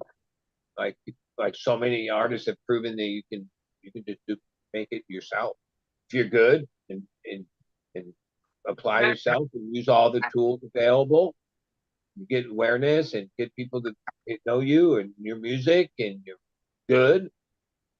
Yeah, you don't need to give the record company basically sign away your life for them to anoint you.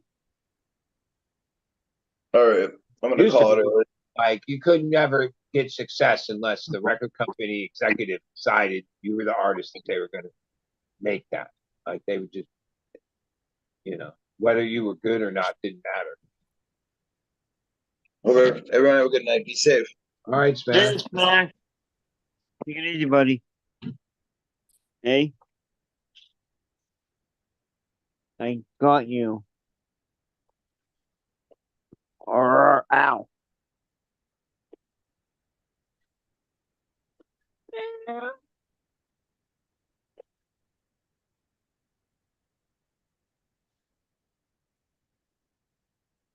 Hi, spit. Now.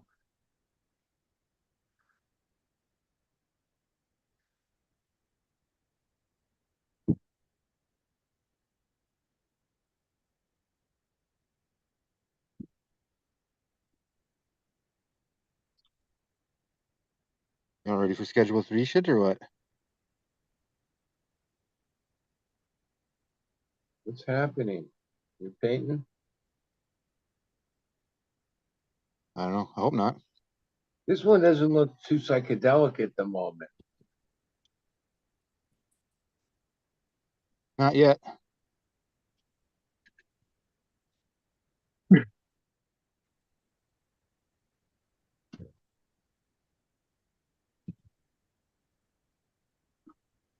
Little book this morning. Nice. Move, no, come here.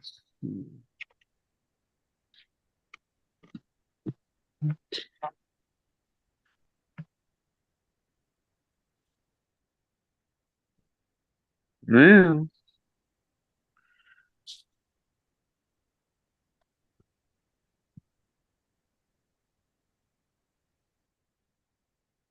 Wait. Come here, you.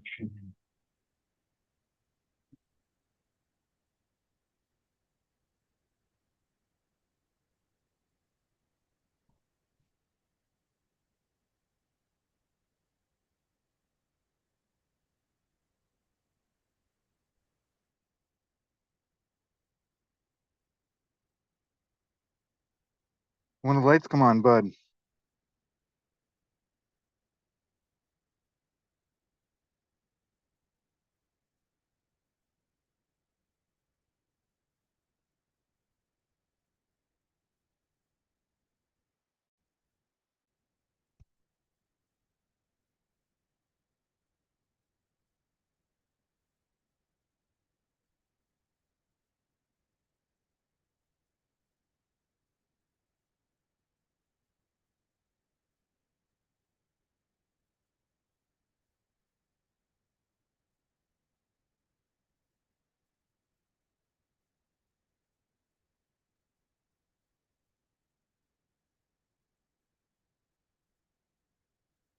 Did everyone just fucking die on us or what? My robot in to beat hell too? Top of it?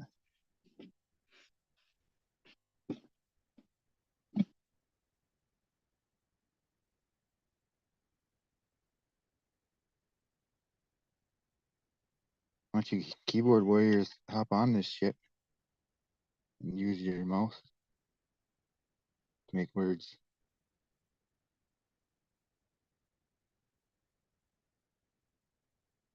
Oh, I saw movement in D's little corner there.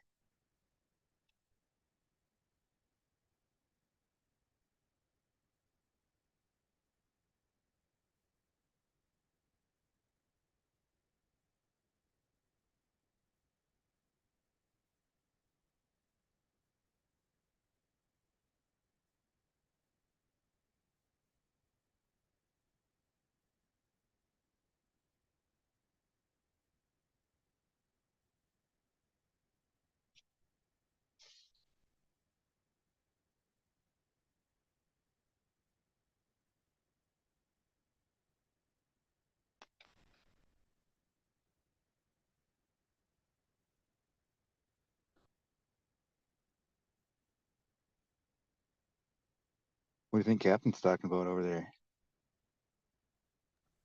Oh, I just came over because I put the headphones on. I was in the conversation. No one was saying anything. It was like, hey, did I like lose connection? Yeah, I wasn't sure if I disconnected or if it was just dead air. No, I'm talking to another gentleman here. Another expat from New York, out Jeff's way.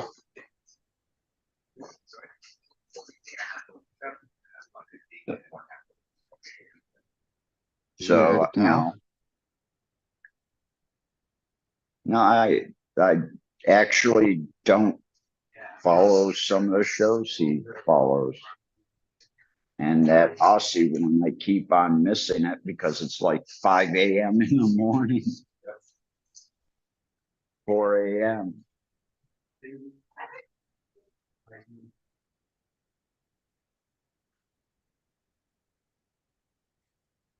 So, instead of my house or the picture, I thought I'd give you, something different to look at.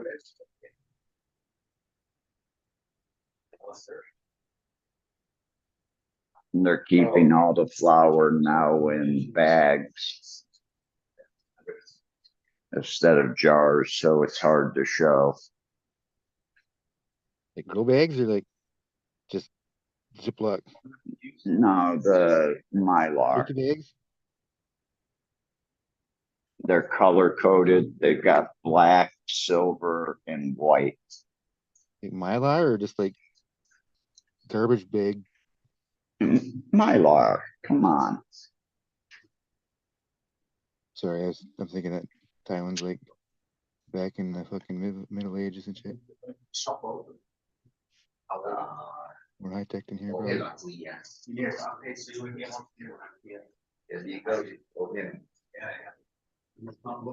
So it was kind of nice to go up to the garden. He says he's about 4, maybe 5 weeks away still.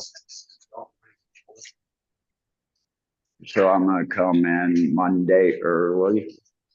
There's some danks right there. And we're going to defoliate some. That's how you use Athena and HPS.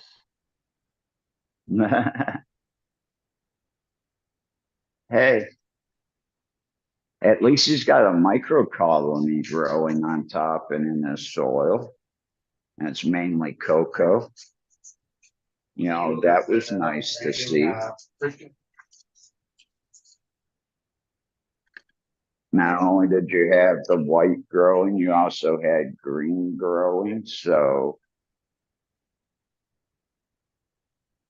they smelled good.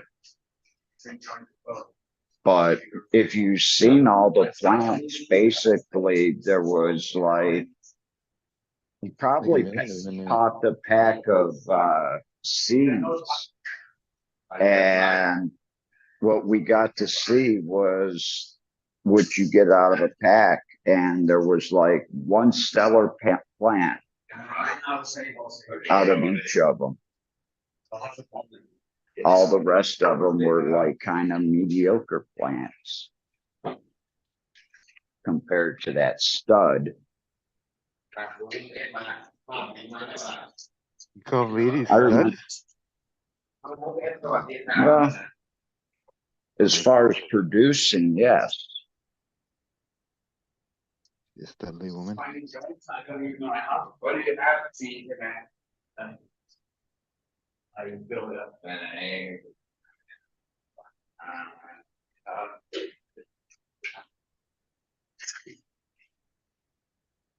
Man, my back's starting to hurt.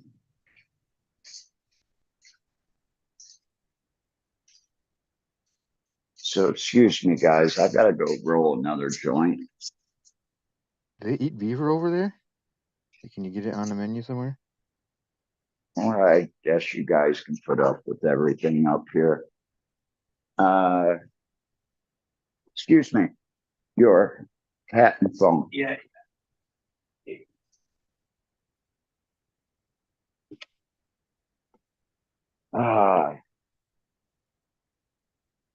I'm out Someone of tell pre-roll us what's going on joints. over there. Us dink.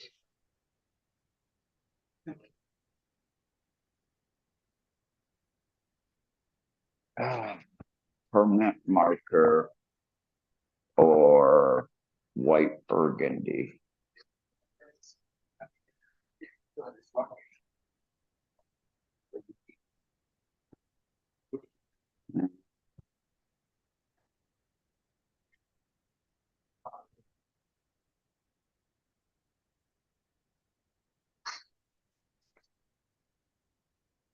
You're The muted, white bud. burgundy. You gotta unmute yourself.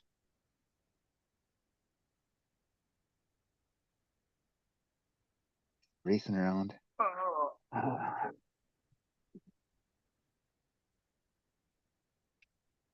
Gonna quick pre-check before he shows us around. Man, I hate having to take tobacco out of your grinders before you use them. I got your grinders right here.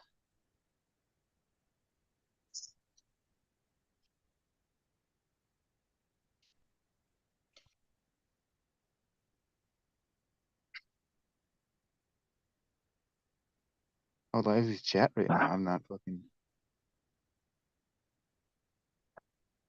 paying no mind.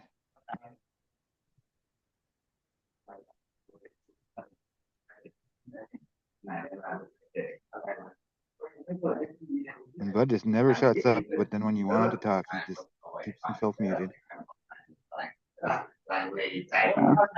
Maybe he's got a business talk, you know, he does have partners. Sometimes they're there at the same time.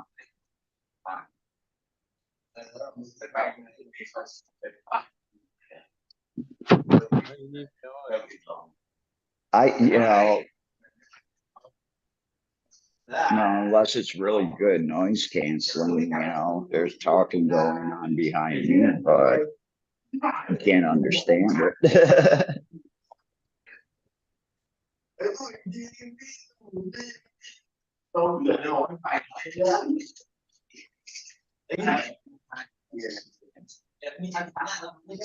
So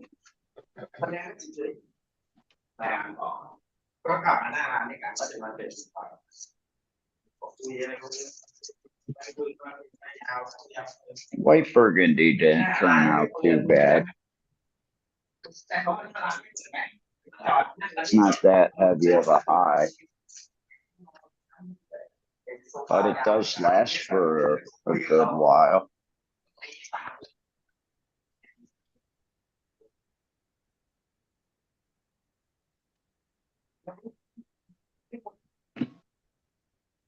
What, you just raced Let's through all your see. fucking plants?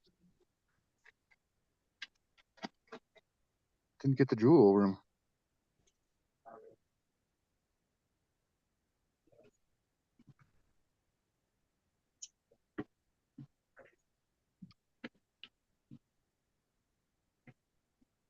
Burgundy.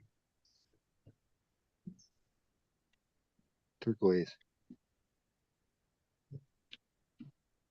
I don't know what's another. Captain, you know what today is in history? Yeah, Naked Gardening Day. No, it's the day for Dead in Ohio. Oh, People forget about that. Neil Young played at Jazz Fest today, and yeah, of course, he broke out Ohio. that was 1970, Yeah. because that's the famous one where they rolled into Cleveland and the guys on the dock said, "We'll unload your truck for you."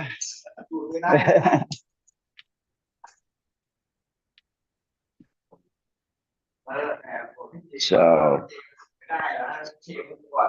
yeah, I could just see that.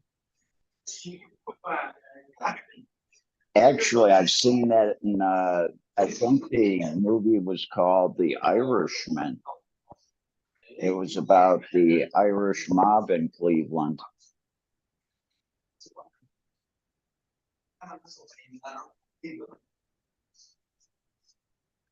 Yeah, you don't really think about it, but Cleveland's like a hub.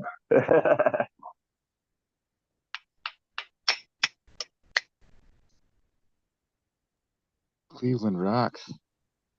Ohio. Wasn't Cleveland like where the tire company got started too? Firestone was in Akron. Huh. That's just south. So that's Firestone, Goodyear.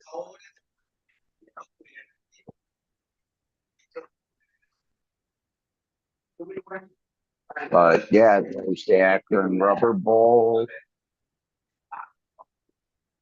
I've been there for a special concert. I didn't go out to it, but I heard it's a pretty cool place. But in Chicago, the old Morton factory's been turned into a venue. The Morton Salt Factory. Yeah, the Morton Salt Factory. It's like, oh, the Bill played there last year. The Morton Salt, like, I don't know, they put up a shed, or it was a huge property, but yeah, it's the old Morton, like the original salt place.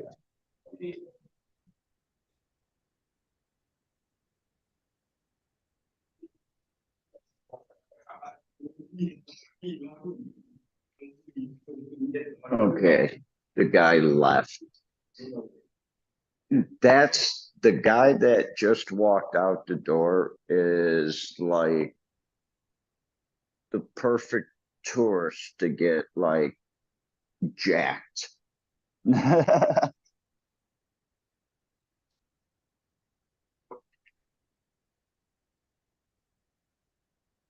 He doesn't have good travel senses. Let's just say that.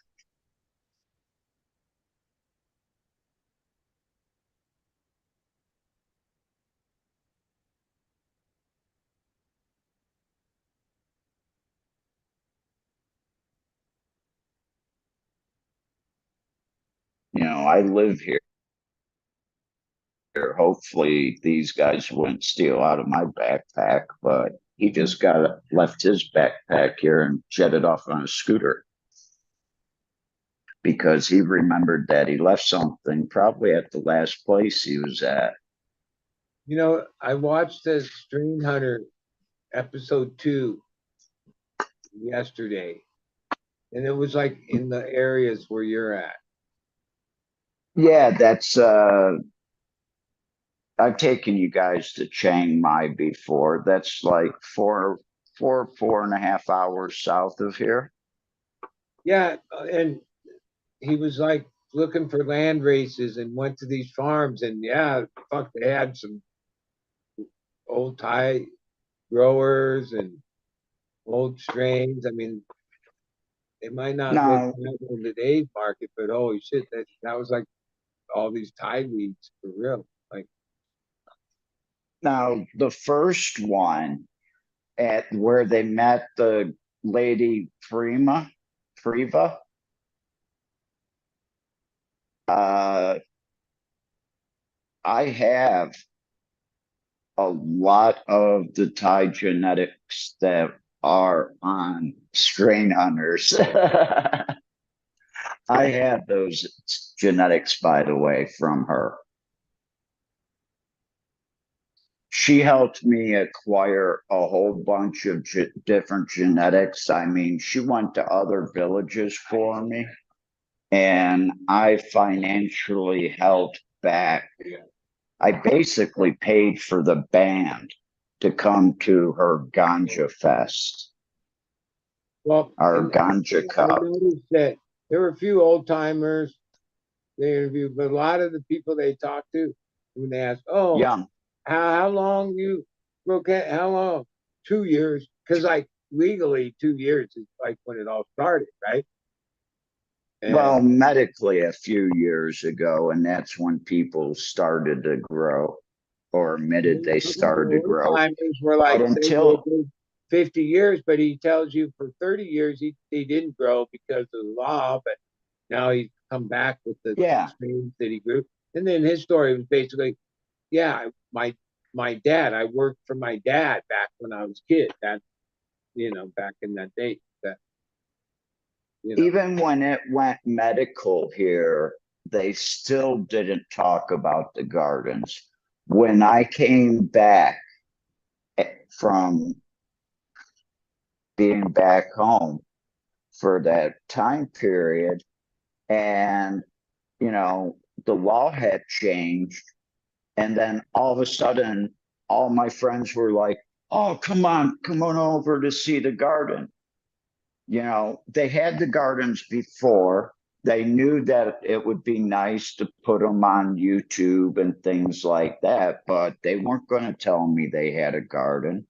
And then I get back and it's legal, and like 8 of my friends say, "Oh yeah, we've been doing this for for like 8 years."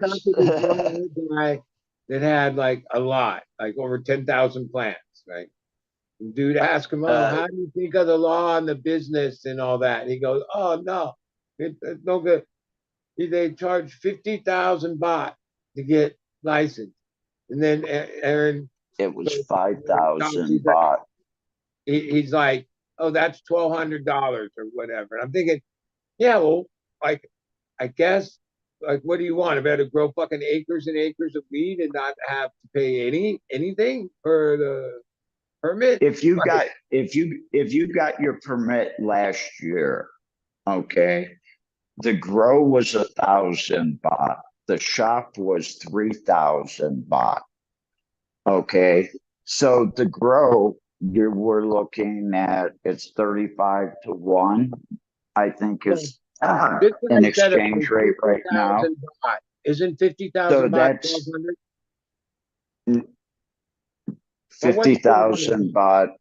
It's 35 to 1. So 35,000 baht is 1,000 US dollars. Okay. So yeah, you're looking at like $1,500. But the thing is, wait a second, I don't even know what 50,000 you're talking about. Okay, there was 1,000 baht to grow, and there were no plant numbers or nothing like that, because you were paying 1,000 baht. You could grow as much as how big's your property? Well, I mean, in that show, they also like kind of showed that the established farms feel like complaint or not happy because they showed like footage. Everybody in whatever yard space, there's cannabis is growing everywhere. Like everybody grows, right? So, yeah, I guess that makes it hard to sell. They're like, yeah, we can't sell. We grow a lot, but well, they can't sell it because, well, they can sell it, but you got to get realistic. You're going to be looking anywhere from 29 baht to 60 baht a gram. Well, let me tell you, like in Cali That's market, where it's got to get. Some field grown plants that just like barely that'd be 25 baht. Right? The price per pound for that doesn't even justify getting it trimmed to get it sold. Meaning, and a lot of the stuff they were showing, unlike the tour of the grow you gave tonight, were basically like just field grown weed, like people just planted 10,000 plants and let nature play its course. You know what I mean? Yeah. And yeah, well, how much? What's the value of weed like that? You know what I mean? In today's world, not much. Well, to tell you the truth, I got a text the other day, and I can now buy kilos of the round bamboo weed. I can buy kilos of that for $48 American. Yeah, well, he pulled out the old press that he had back in the day and has his little emblem on the He takes kilos and makes these bricks. Yeah, that's a big thing here. You know, like, oh, and if those things are only a kilo for $50, like, yeah, like, especially if you can start exporting them, why wouldn't they be able to export them? Like, weed's legal. Like, why can't they sell their Well, weed? if they do have an export license and everything like that, but the Like, I haven't countries, seen any like operations in the Canada ain't United here States that's like, oh no, we export weed. The weed on our shelf because there is no export in the United States. right. But we're There's supposed no to, export what do or you call it, import. global economy or free trade. So, like, I think yeah, it's only a matter of time before they're going to have to like let, like, if we buy their avocados and tomatoes and onions and everything else, why, what, we can't import weed? And once like people start importing weed for fucking $20 a kilo, yeah, that's decent, good genetics from Thailand. It's like, yeah, I think, to tell you the truth, uh, I I think if Thai weed actually hit the United States, there would be certain ones that would be picked out. Okay. So a lot of these bricks that are here would not be acceptable on the market in the States. So you'd have to find those certain farmers and then you'd have to have them produce it and then export to the United States. Well, what's that going to cost considering Thailand taxes at 30 some percent to the United States because they don't like them?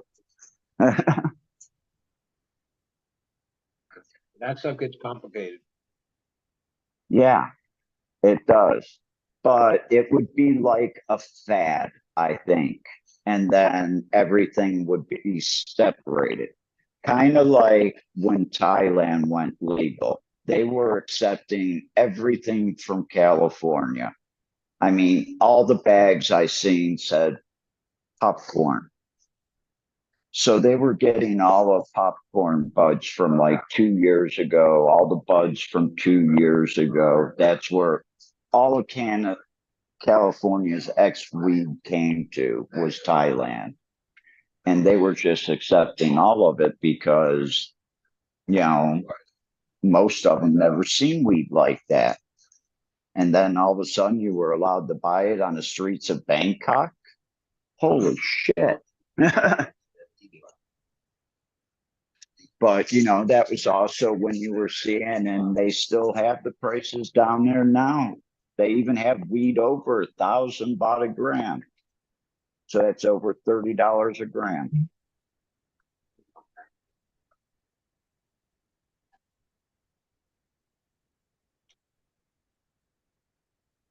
I just wish I would have known about that ganja cup because I would have forced something that been done before that.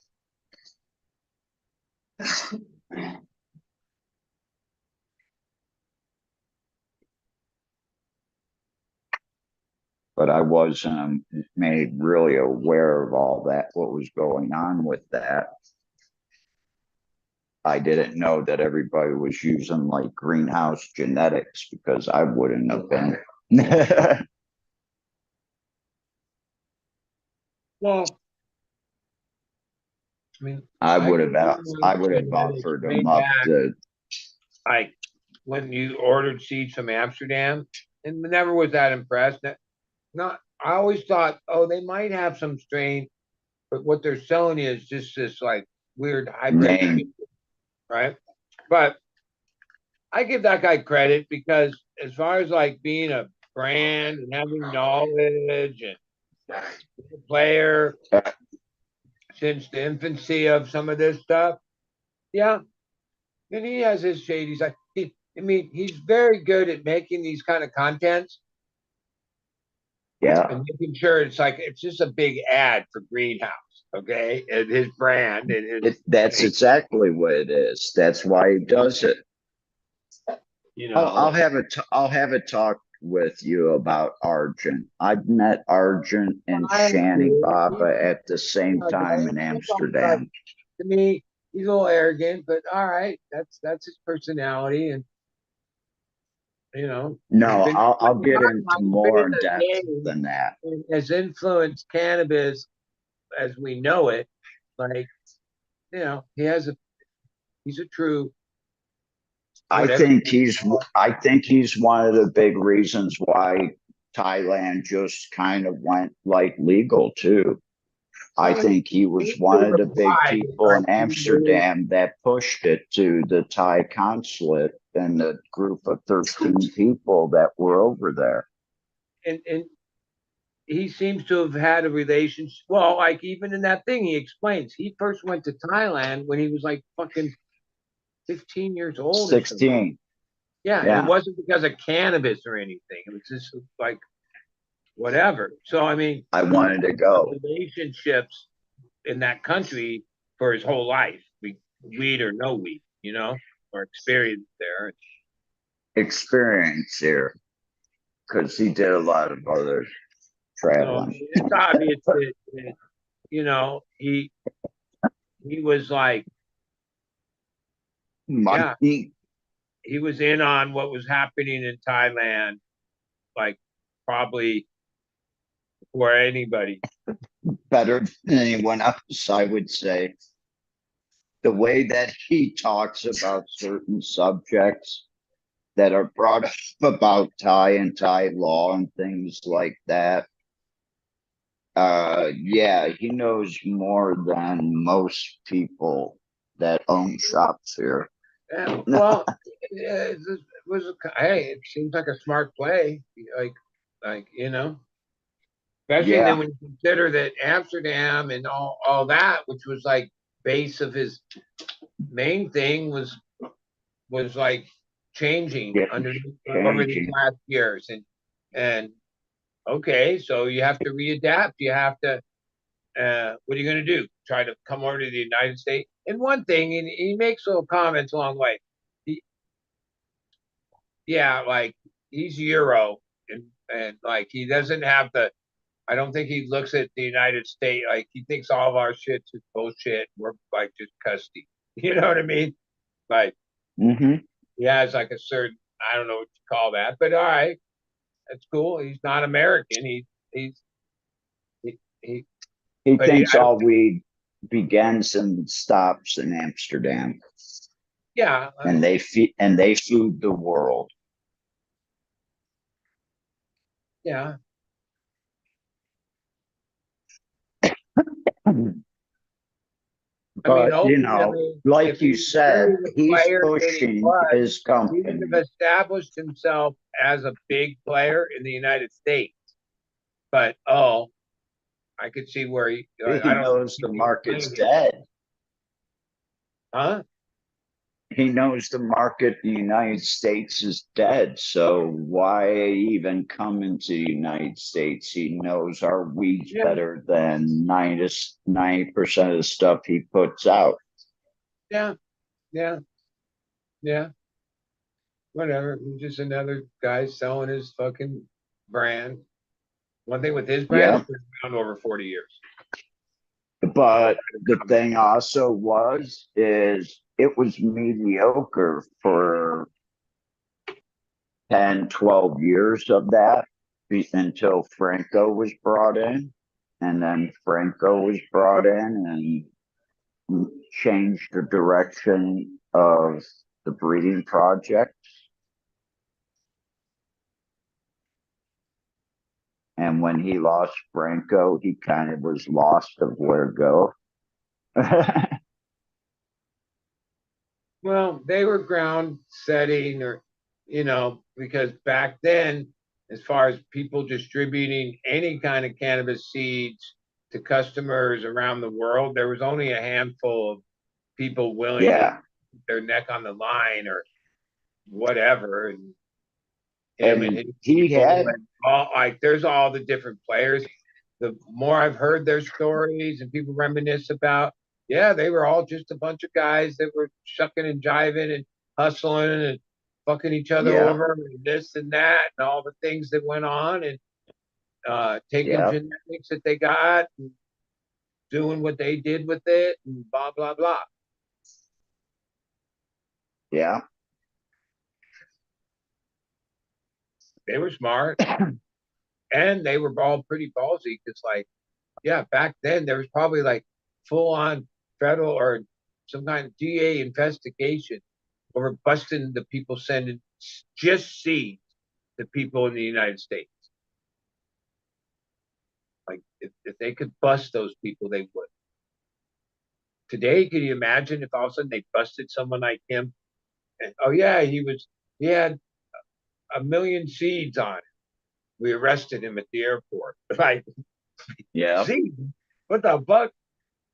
But but there was a time seeds were fucking arrestable offense. Holy shit. It was always kind of ridiculous.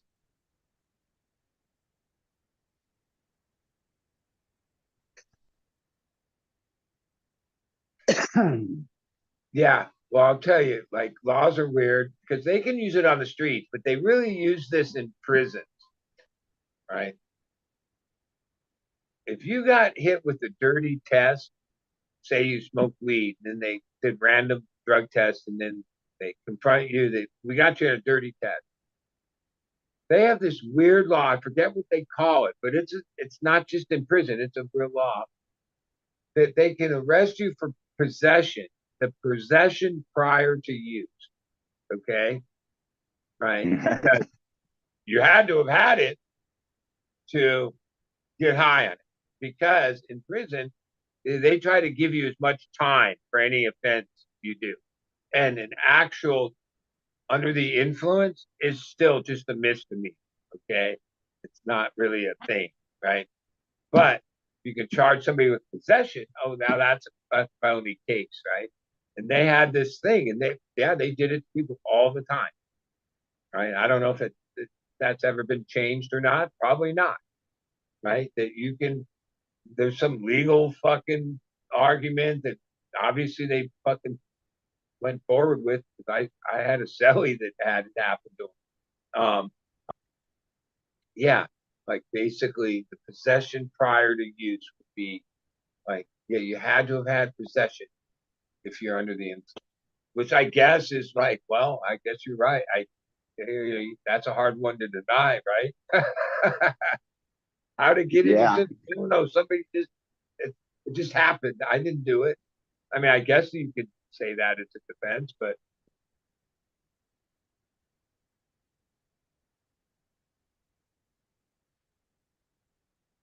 Uh, so they smoke tobacco and a lot of it with their cannabis, but they won't let me smoke a cigarette in their cannabis shop. well, That yeah. sucks. One thing, I smoke cigarettes, and there is lingering smell from cigarettes. If you had a cannabis shop, the last thing you'd want is your cannabis to start smelling like cigarettes because people smoke cigarettes in the shop, right?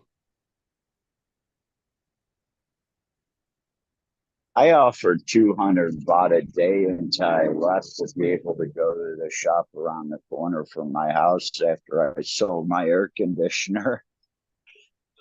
I offered him 200 baht a day for the time that I spent in there if I could have a cigarette.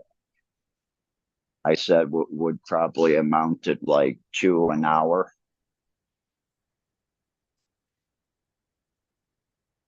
What I should have done was gone out and bought one of those cans because there's literally a can and you put it in your car, but it also is big enough for like a hotel room.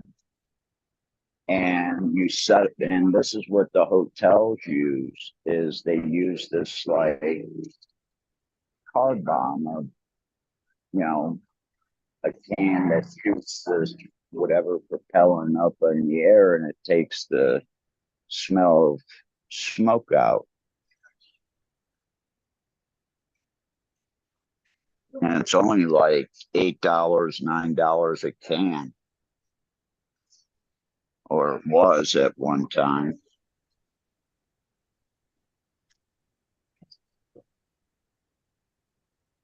Because I know friends that like rent cars for like 2, 3, 4 weeks. Smoke pot, smoke cigarettes, wipe down the windows, wipe down everything on the inside, basically get it detailed and then return it.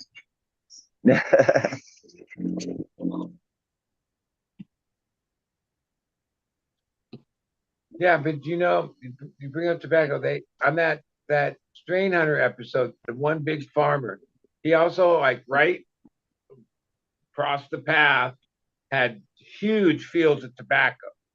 And Arian was like saying, "Why you grow tobacco? You should grow weed. Tobacco bad for people." And then the farmer guy explained. He said, "Tobacco grow itself, no problem, no nothing. Cannabis, a lot of work, all this effort, uh, uh, uh, easy crop to grow tobacco. Cannabis hard." I'm like, yeah, like Yeah, you can't blame people he's right. like that. Like you know, He's still got to get paid at the end of the day to do the cannabis experiment, and he's going to come to find out that, he can get basically $50, $40 a kilo for his weed that he thought he was going to get 40,000 baht for.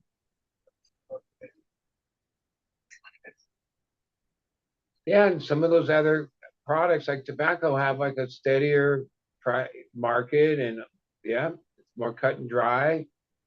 Not all the You're not speculating. Cannabis at this moment pretty much is a huge speculation,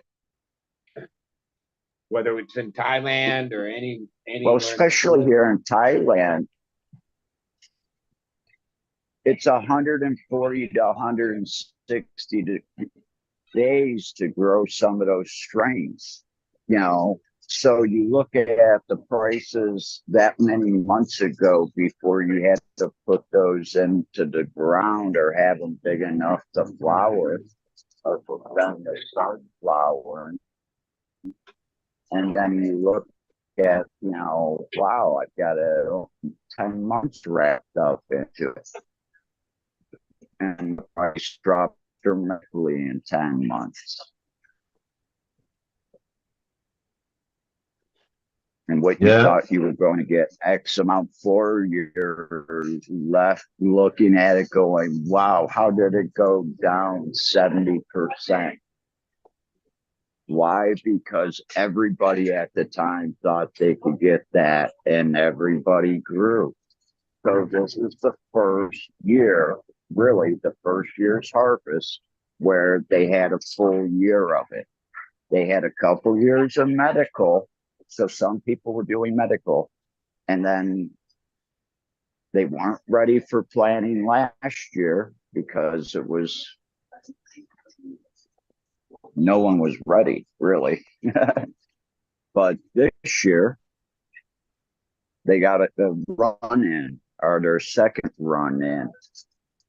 And a lot of people, I just watched a show, and the guy went to a farmer not too far from here, and he had 2,000 plants. And they were all like 5 feet tall, 6 feet tall, beautiful, beautiful buds.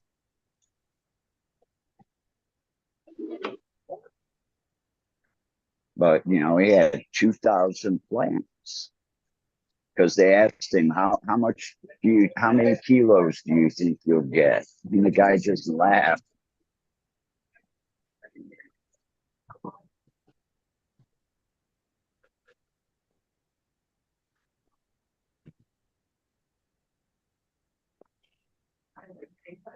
But yeah, he's probably hoping that he gets, up to Yeah, but I mean, 2,000 I have been plants, close watching to a all that thousand stuff kilos. with like the outdoor Thai weed. I can recognize weed, so they showed video of all these different plants. I've been a connoisseur of nugs, head nugs, fucking like that. Even though I might have been appreciated that, oh, it's a cerebral high, it's something different and all that. But Hmm. no, it's not like I'm gonna start consuming fucking some field Some grown Thai fucking weed. wispy ass stuff. Like I might be able to appreciate a couple of hits and try it out, but it wouldn't be like no. I've been appreciating like modern fucking nugs, like seedless nugs, because that was the thing too. Everything's hermine and all this. Like they're just finding seeds everywhere and falling everywhere. And, okay, uh, I don't want to fuck with that either. Fucking, I've been smoking seedless weed for fuck a lot of decades now.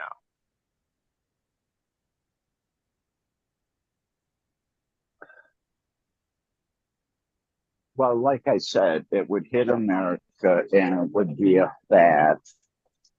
And after a while, there would be a few select strains that will stick around, like I anything think else. eventually it's going to get down to like, oh, I can get a kilo for that. I mean, I can buy an ounce for $3. Okay, right? I mean, like if a kilo's whatever price you said, then how much is each ounce in that like come out to? Like, and oh, Colombia, they're going to be able to produce stuff at prices that low too. Mexico, same with them. Thailand, same with them. Who knows what countries are going to pop up, right? That have an economics in their own country that enables them to like outproduce it. Like it's not like, oh, weed's any different than all the other things that we used to manufacture that now we buy from some other fucking country. Same thing. They can make it for a tenth of what we can. So and that'll be the same thing with Exactly. cannabis. Like I mean, now it's old news, and like I actually think, because yeah, the one thing about this whole Schedule 3 thing and all this federal, every so once in a while it comes in the news, something's happening in cannabis, but then nothing happens, right? Like this was like reported almost like as if it happened, except that all it's doing is like putting it into an actual official like process. The one thing from, I mean, I heard just listen to people, but some of them seem to know what they were fucking talking about. This isn't something that can be passed or happen before the election. So as much as this is probably a ploy for the election, right? Even if it just gets a few young people to look at them a little different, like, oh, well, at least he did something about weed, even though he didn't do anything about weed. Because He's like not things releasing like any in the government, prisoners. they can like make this and then it can get lost in the fucking bureaucracy of shit for so long that it's just a non-issue. You know, there's a fucking plenty of examples of Yeah. that. That's their tactic, right? Yep. And they seem to have that. Yeah, in the last so many years, there's been this certain. Oh, once it goes CNN and fucking this news thing, and they're all reporting the same like bullshit. That turned out some of that wasn't really accurate of what they were describing. It wasn't really well researched or anything. Because then, but like the one couple of people were saying, yeah, well, don't get too excited, everyone. This is a old ploy. They fucking always say they're going to do shit, and that happens. And that in my life, yeah, that okay. I remember all those things. Yeah. Well, if you look at it, it's basically set up for big pharma to come in and Well, take yeah, it's over. so complicated, and I think, and ultimately, they have to look at that. It's like we took NAFTA to basically like a global thing. Now, we don't tariff make it that hard to import things here, like other countries make, you know, try to level the playing field. But if we go legal cannabis, which means the world goes legal cannabis, what's going to prevent even Mexico that does have a fair trade agreement? How can you say we can sell you all this stuff, but we can't sell you weed? Like, what on what grounds? You're gonna have to make some special fucking law, and Congress will have to say, yeah, yeah, but not weed. They even though weed's legal now, not weed. We're not gonna. So screwy. That's gonna be a hard sell because there's gonna be business influence and people going, yeah, well, fuck, this weed's $10 a fucking kilo. It costs, you know, 1,000 a kilo to produce it in the United States or whatever, right? Like it's a no brainer economically. And yeah, people can I do stuff that's fairly decent and it gets the job done. Like, yeah, people do like the finer taste of a lot of things. But like even cheese is an example. Fuck. Those American fucking sliced fucking things that isn't even cheese, that's the grossest thing ever. That's still a product that sells more than all the other cheese combined. Your marketing's like 50%. Yeah.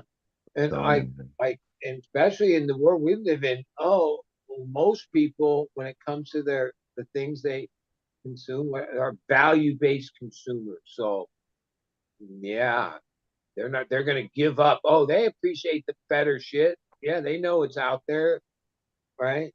But this is all I can, you know what I mean? And they're fine with that. can afford. I mean, alcohol is an example of that. Like, yeah, a lot of people that drink and buy alcohol on a daily basis buy the fucking gut rock, no label, whatever vodka. Oh, they know there's all these better vodkas, but goddamn, but they don't have money to spend on that. Yeah. Especially when they buy in a bottle every day. Yeah. Go to Schedule 3 would be big for some states where it's not legal. That'd probably be good for them. Well, that's it's still questionable about like mailing, like if you could mail it. Here's the thing with any of those cases, like if there's the Supreme Court, especially this latest Supreme Court that seems like we're stuck with for a while, they seem very clear on anything that comes to them. They're gonna, like, states can do what they want. So the feds are never going to be able to force a state to have weed that doesn't want it, right? Like, and I kind of agree with that. Like, hey, if there's states that don't want it, good, that's fine with them. Like, no, that like, but when I heard like certain people that had whatever experience they've been able to talk about, like what Schedule 3 really means, how, yeah, when you say it's being handed to big pharma, here's how. Okay, there's plenty of drugs. I will just list Tylenol as one, right? Which is also prescription Motrin 400, 600, 800 tablets. But by law from the FDA, you can sell over-the-counter Tylenol 200 milligrams per capsule. Now, you could take 4 of those, and that equals an 800, right? But most drugs were prescription drugs. Tylenol might not be the best example. There's a whole bunch of other over-the-counter things that for years you used to have to go to the doctor and they prescribe it. It was called something else. Most people don't even know these connections between the two, right? But then after years, which a trial, a safety study, all the things that it takes to submit to the FDA to get these kind of approval take between 5 and 10 years, and in our current economy, upwards of hundreds of millions, if not $1 billion, to take a product that's, it's a prescription product, but we think it's safe, we can prove it's safe, and now we want to make it over the counter, right?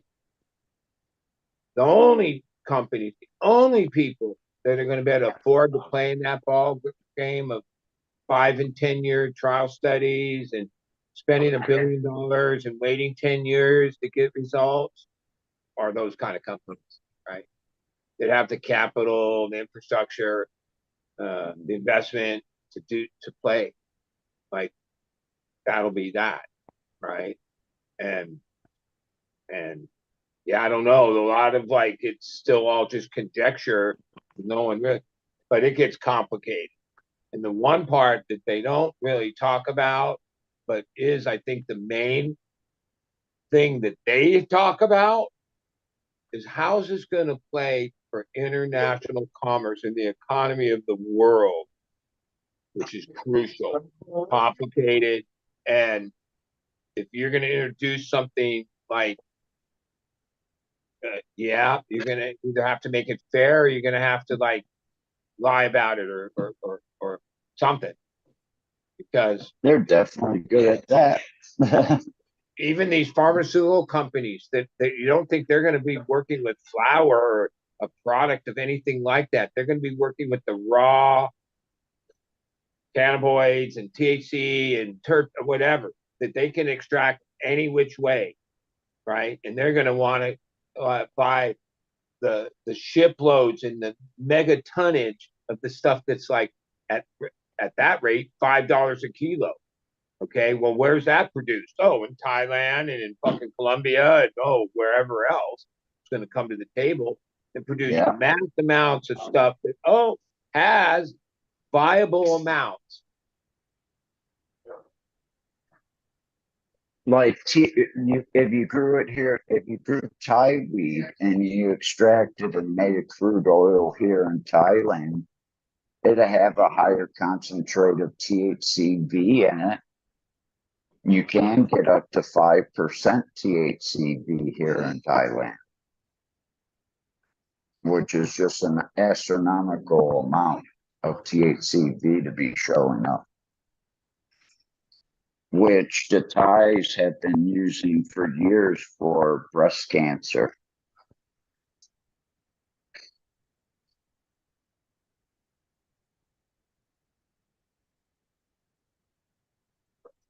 Yeah, there's also like workplace testing too, where it might have some effect on that, but it's probably not going to make it.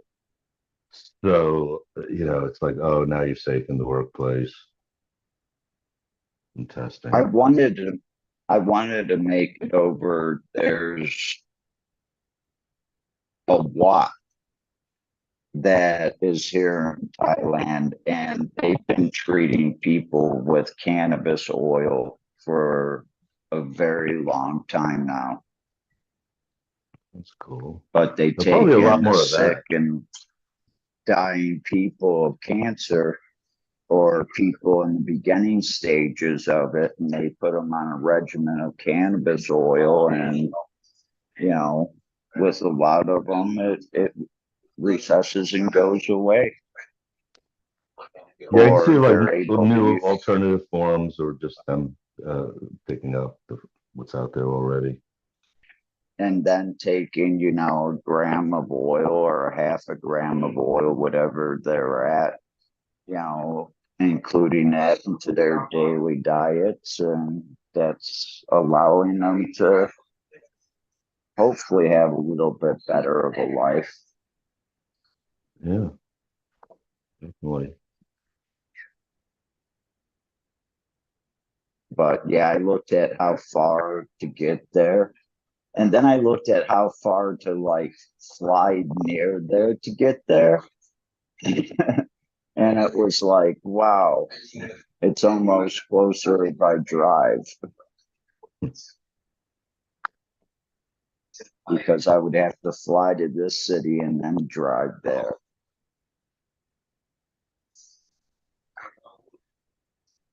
I mean, when you look at a map and you say, okay, it's 300 kilometers, and you think to yourself, okay, that's like 200 miles. You figure out 60 miles an hour. So you're looking at like 7 hours of driving. Here, that's like a day and a half.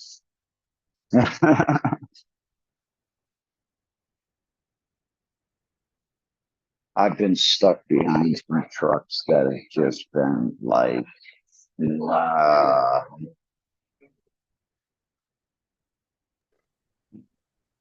Yeah, yeah. Sometimes It's it like makes sense having, to fly. yeah, Unless you want to enjoy the drive.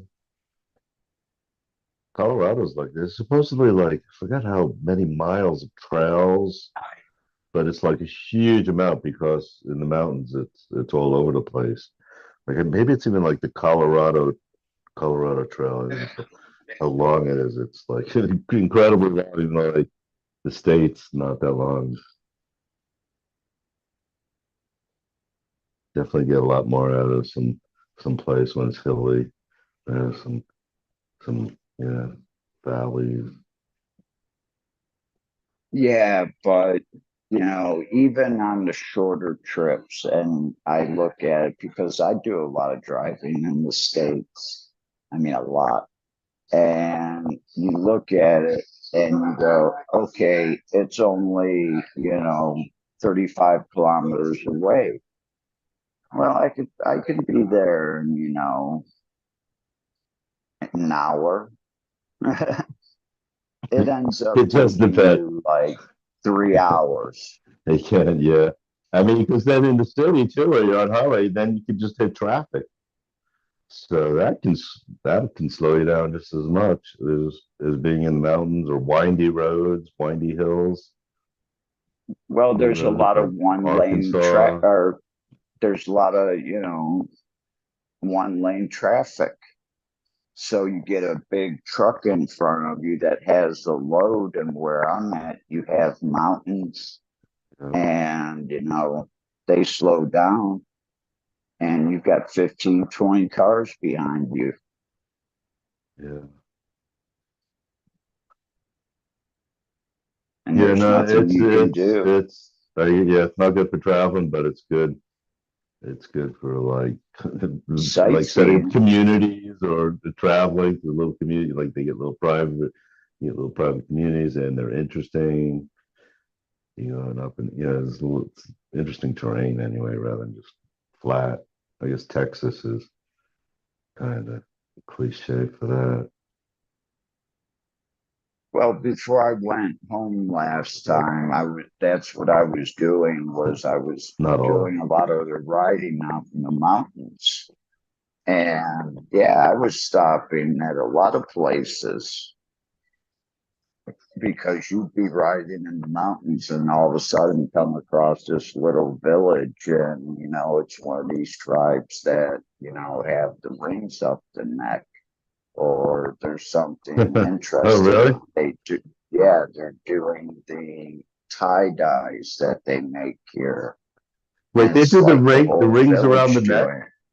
They do the rings Yeah. around the neck. I thought that was Yeah, Africa there's with actually a like village. extended necks, like they elongated. Yeah, Like, really? I thought that was Africa. Wow. they do it right here in Thailand too. There's a village not too far from me.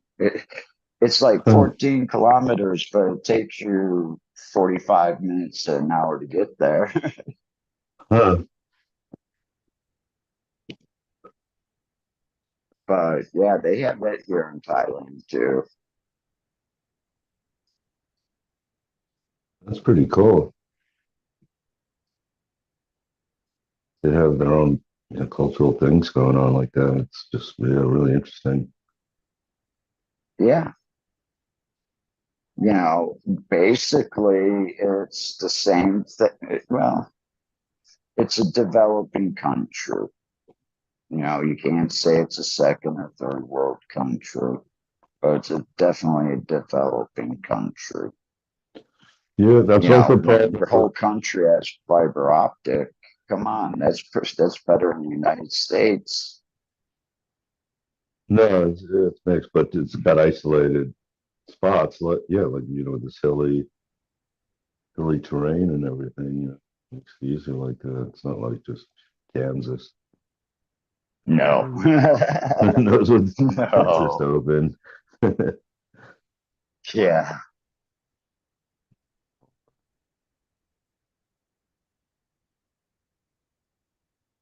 yeah. That's one road I don't like taking.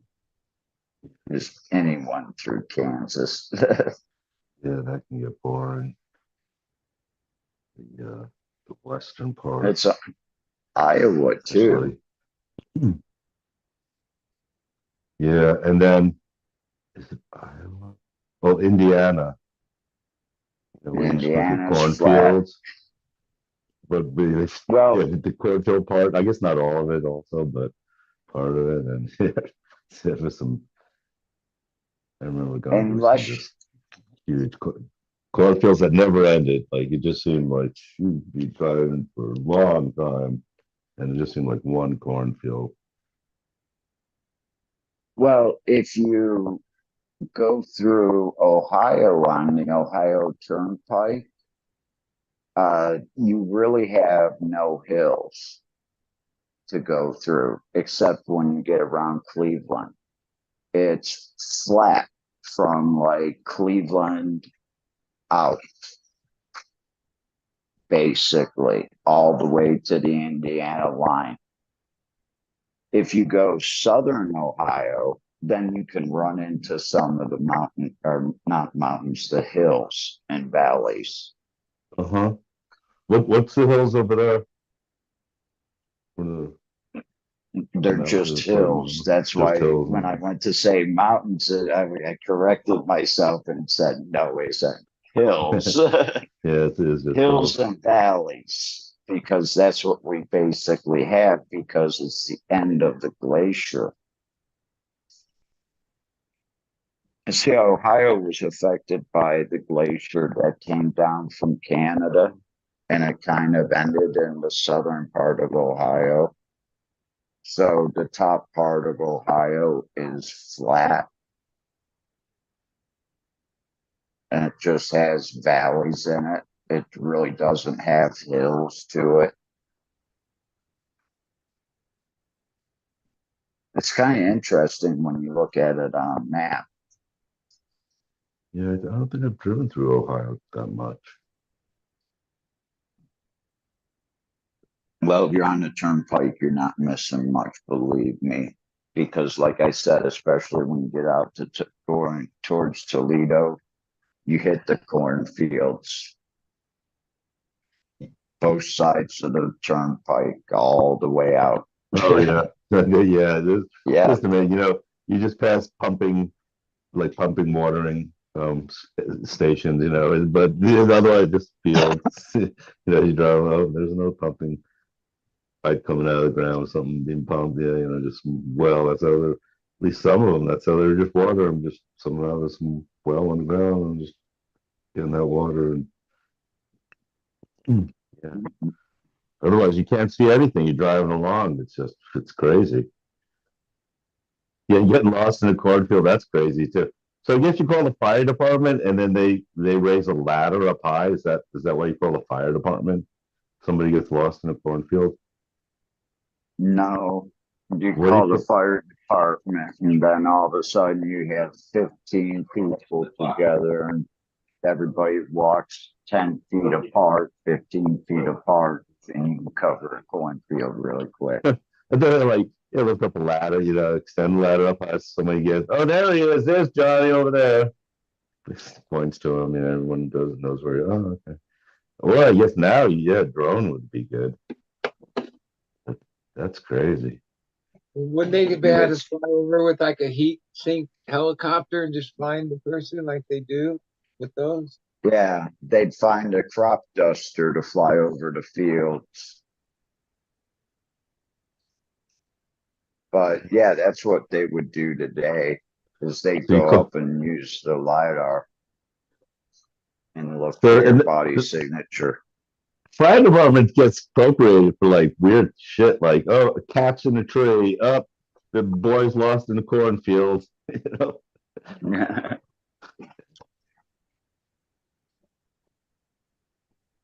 Gotta go look for something. Yeah, we need some bodies. Call the fire department.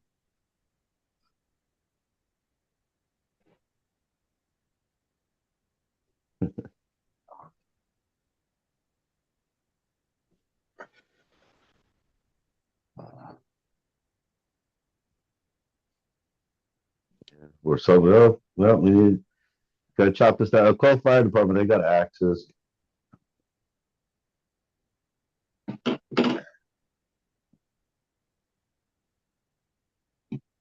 So the plant outside that I was taking the leaves off of,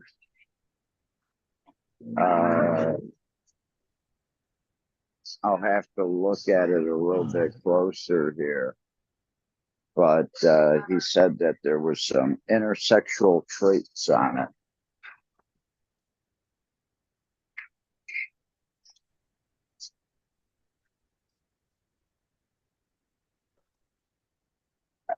Yeah, it's a good reminder to As keep your eyes seedless, out. as a seedless grower for so long, just that word gives me like the willies, Yeah, intersexual traits. Like, and because especially nowadays, people popping so grow, many femmes. like, Keep your eyes seems open, like your whole everybody. purpose in Popping life femmes is to keep genetics like for that out of anything. your garden.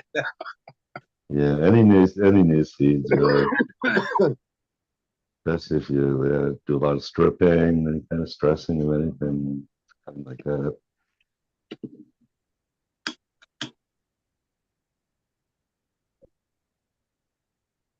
Yeah, I gotta remember. Keep my eyes open. Sometimes you just get complacent about it. You're not even looking anymore. You're like, oh man, oh yeah, that was from that seed. Even though we might have done a bit of bottlenecking or whatever in the general like United States strains, all the breed intersex issues is kind of maybe at an all-time low in most of the hype varieties. That there were eras where, oh yeah, we used to call it stable, and Yeah, that was like a really important thing when you asking someone about some genetic or some clone they had.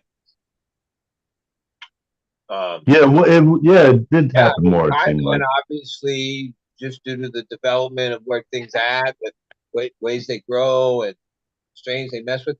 Oh, intersex traits a big thing. Even though those strains have like, man, that isn't like things where you can just cross that into this and then create this. Like that's like first you have to work that line to find some stability before you can outcross it into other stuff, right?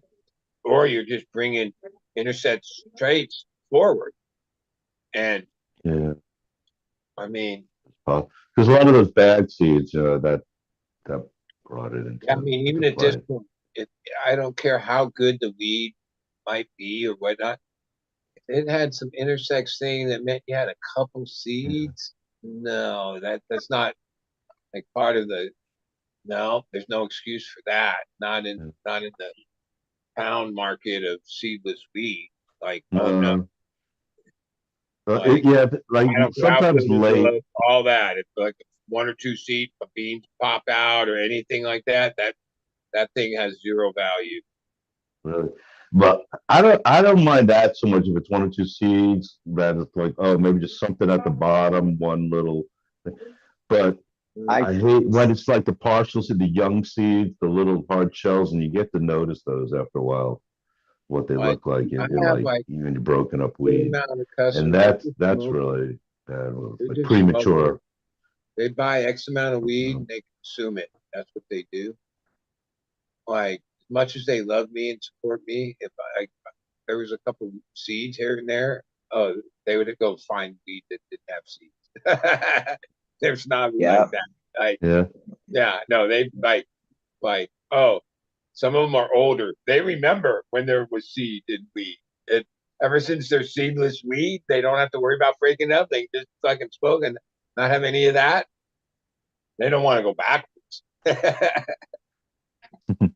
I think today now though, because the Thai seeds that and the seeds from Lao, I did much better this year on the selection of the farm. So I'm going to say there's probably 30, maybe 35% that will have intersexual traits to them. but you have to understand what you're buying too. You're Well, buying stuff that basically came out of a open field or greenhouse in Thailand. yeah, but that has only very been operating for a couple years. Plant counts are the thing. Somebody, and they're probably already working on it, is going to do the selection necessary on a few key of these genetics that have, Like amazing fucking high inflate. And yeah, plant 10,000 of them, 15.5%. name one, and search out, find the cup, move forward and move forward and move forward. Probably, take some time and work the line, because you can't just do that overnight. And you have to understand that, create like a the stable life. seeds Even in that thing, I never heard of him, but he seemed to be the baller fucking breeder of Thailand, what they called KD. You know about that guy, Captain? Yeah, Like, yeah, I do. whatever. I guess he gave away seed. I was a cannabis activist, even when cannabis was illegal. But he's like a He lives celebrity. on an island. Yeah, and like mega baller, right? I don't know, whatever. They didn't go into all that, but He and I got a guess lot straight bigger than what he was. KD. Well, like hopefully, if he's been making all this from creating a strain, that the strain is like KD is stable. Like you imagine, there's some stable shit there. Yeah. And you can do that in the States. You just run it one time and separate it. There's a ton of outliers, even in the cannabis scene in California, that isn't stable. But like, yeah, that's how, there's Cherry people pie. that work product. Yeah, and some people put in the years to. And now I think that you'll see a lot more, or it's a lot more of that going on, because in the past, like doing numbers to like, oh, people did numbers to create weight to make money. People didn't do numbers to search through fucking pheno. Pheno hunts were relatively small, and you selected off of what you just couldn't put 1,000, 10,000 to do a hunt. Today, No, you were putting you can 10, do it at 20. any scale you're willing to invest in, because that's an investment. It might pay off in time, it might not, right? But it seems that certain things can be, bred to IBL, bred to the spot, bred into being the best they can be. Like true breeding techniques or programs that, yeah, most of those, even in other agriculture, yeah, they spend lifetimes creating. Some people's whatever, the apple crisp or honey crisp or different things that have been created. Yeah, that some of you go read the history, and the person that is responsible for it and this and that. Yeah, that was like a lifetime's work to create something. I think we live in this fast-paced world, especially in cannabis and cannabis breeding. Seems to be creating some decent results, but also I think it's a clusterfuck of genetics that we might not ever be able to unwind. But yeah, people just throwing this and that together and like, I'm going with it. But I'd like to see like things really work. F3s, F4s that have been worked a little bit. Selected. So it doesn't have exactly. And that takes, 2 years to 3 years to do.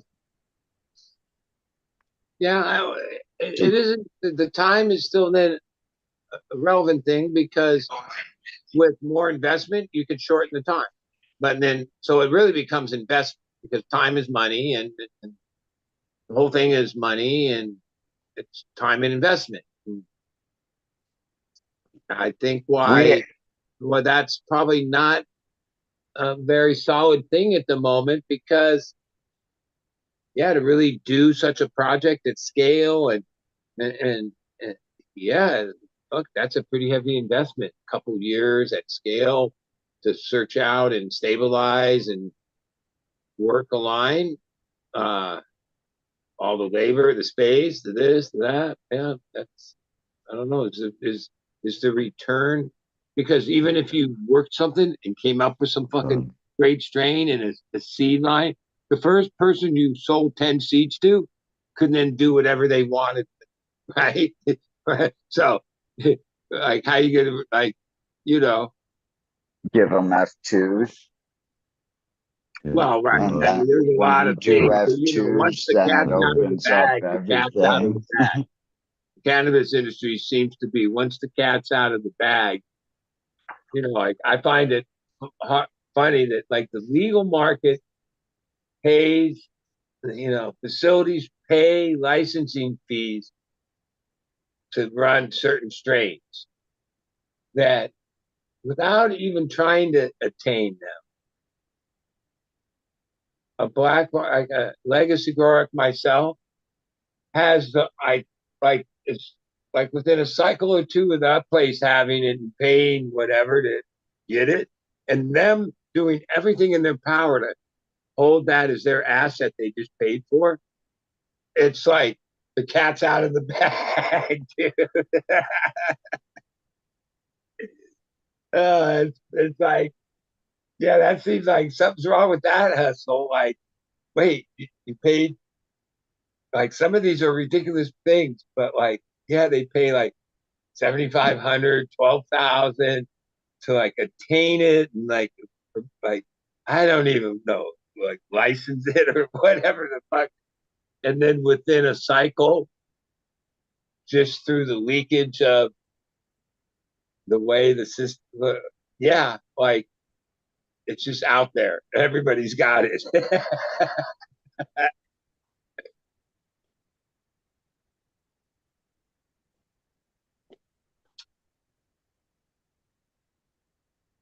I don't know how you'd ever seal those doors. Well, I know how you'd seal those doors. Many companies have valuable things within them, and they spend massive amounts of money securing their things, right?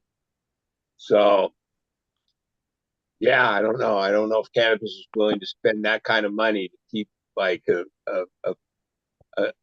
cut from sliding out in someone's sock. Yeah. It's been like that throughout history. Yeast for beer, like for Pilsner beer. Supposedly, this guy smuggled, I think he did Denmark, I think it was the story. This he smuggled it under his hat, and so like the warmth of his body kept it just right.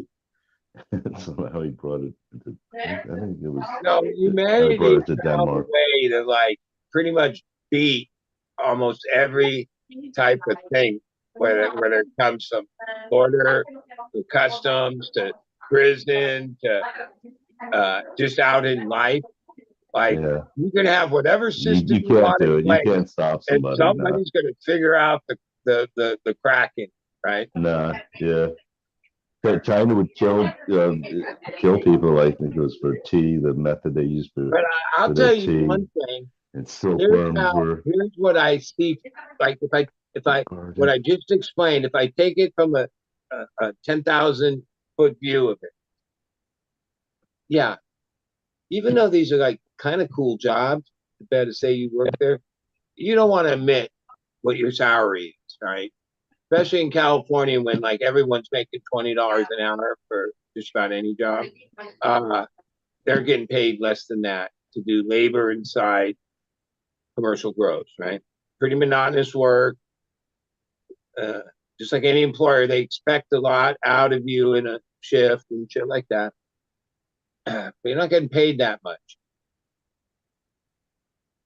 I Yeah, think that goes to salary should environment be where that incentive person's like, based. well, wait, I fucking take, fuck, I just spent 8 hours defoliating. Look at this pile of fucking clones on the fucking ground. I can slip one of these in. Hopefully, it will root at my house. I can then take some other clones, and I can play it for what it's worth.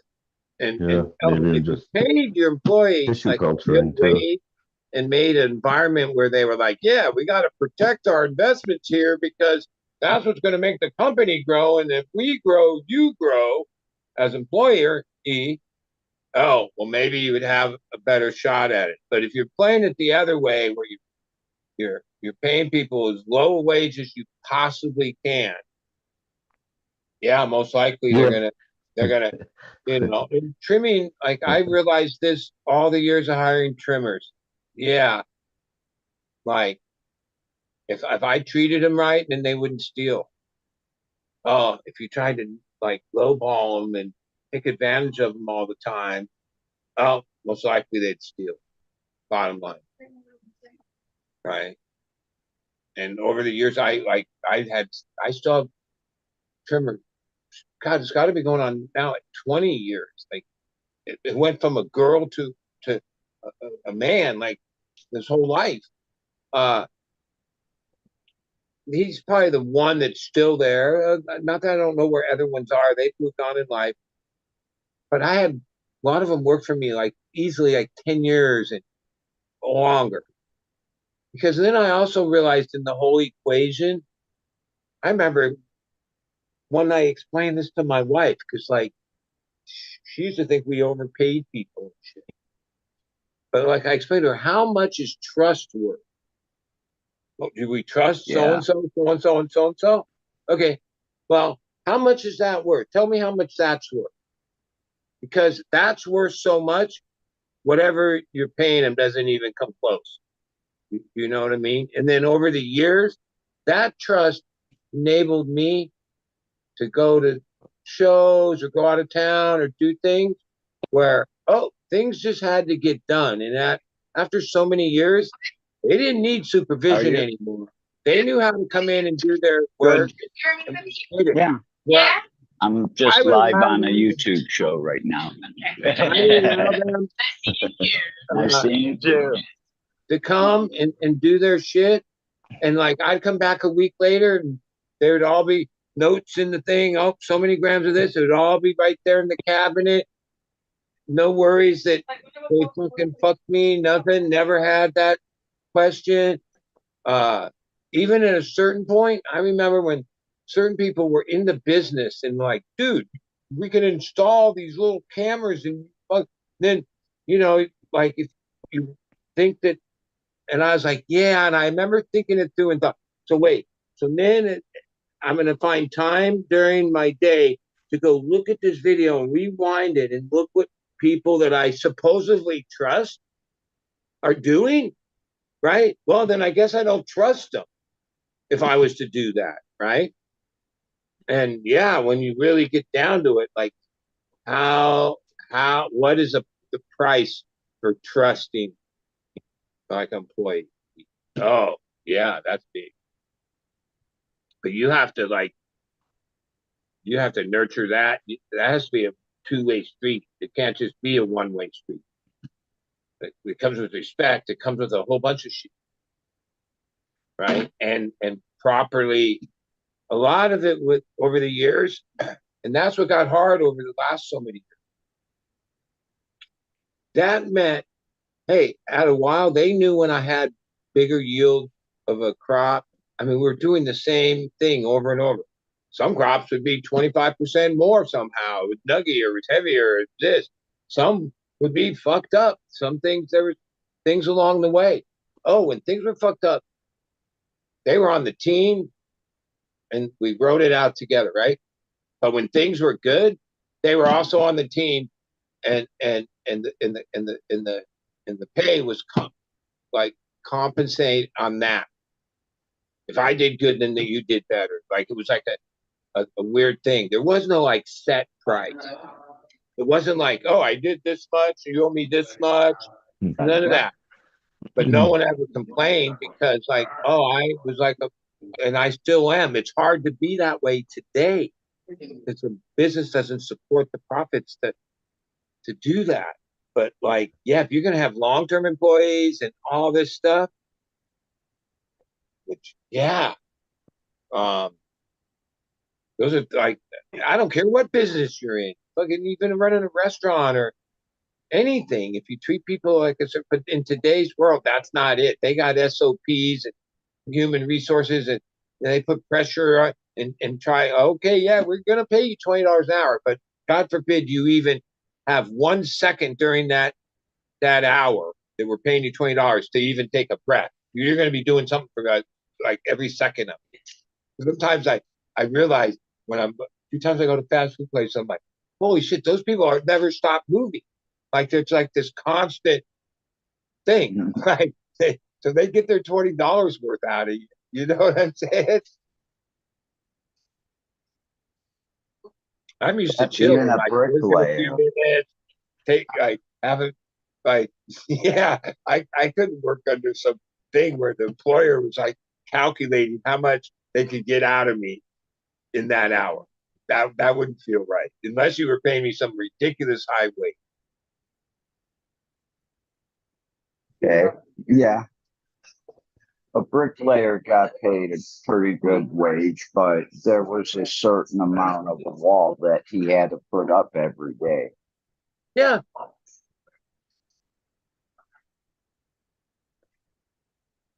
So, but a bricklayer, starting up bricklayer in 1994 was basically $27, $28 an hour in Ohio.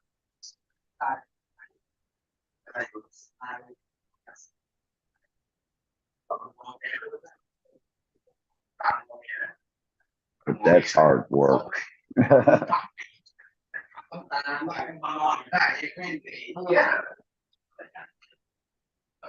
Well, back years ago, I used to deal with a lot of like medium-sized avocado farmers, and I saw that what my mentality was actually reinforced by the things I saw there.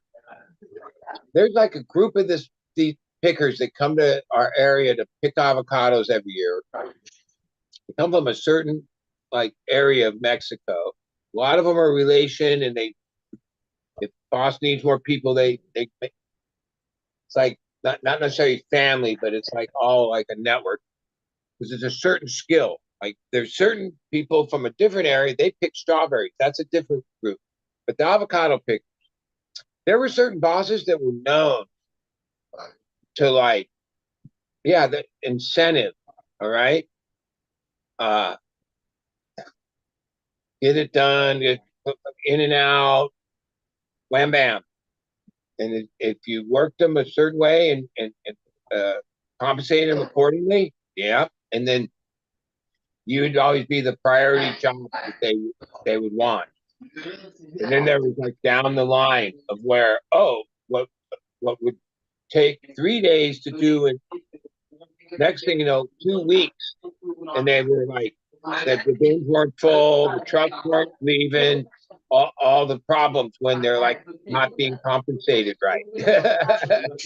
Like and if Americans actually knew that immigrant farm labor, most of it, at least the stuff I'm aware of, is incentive based, and you can actually make like fair money. Probably working at Uber.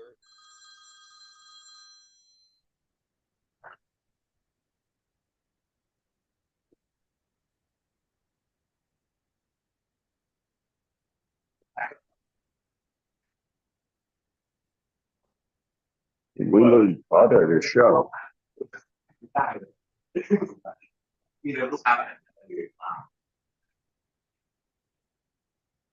Oh, we lost Bud.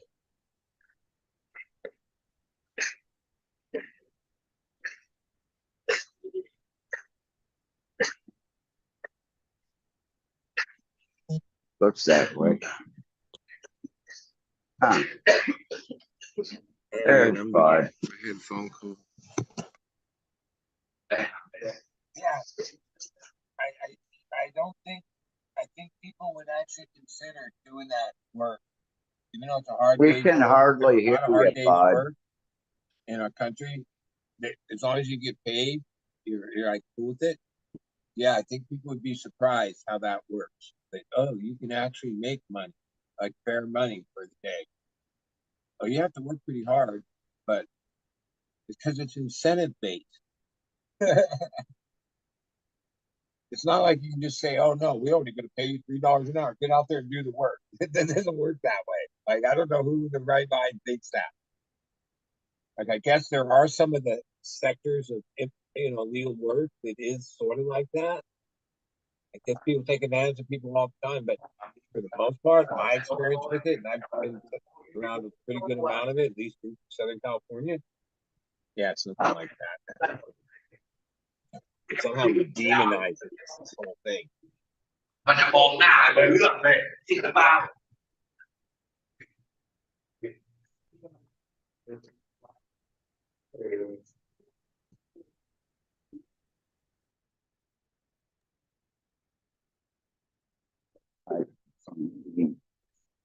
QR เบอร์ code. รี่ครับเบอร์รี่30 บาท30เบอร์รี่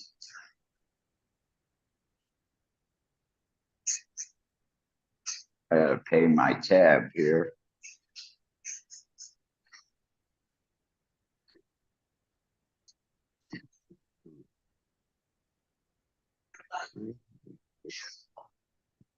Okay.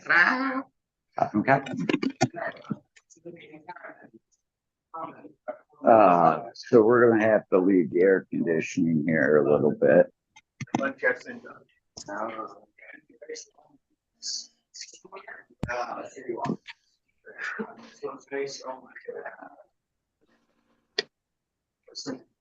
Oh, you're co-host, right, bud? Actually, I think when I looked, I'm not because I was that. And then when I got knocked out, only Flumi is host. None of us are in host status. So okay. Happens were kind of because like my other phone died. I didn't realize it. And then when I was kicked out, when I tried to come back in, it like said to me, "Your host entering the room." And I realized, holy shit, I'm the host. But then there was no one that let the host in because I don't think anybody else that was in here. I don't know how I got back in. I think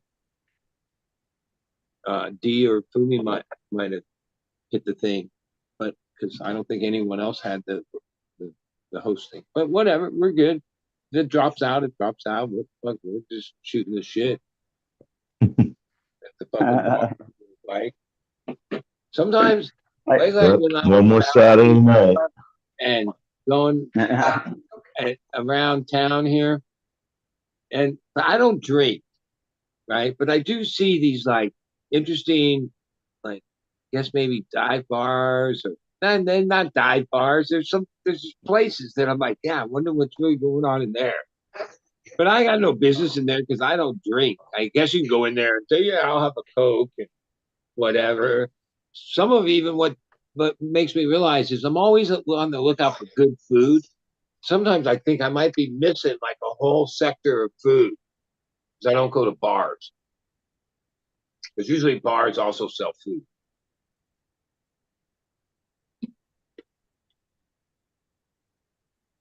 Or just what am I missing from not hanging out in bars?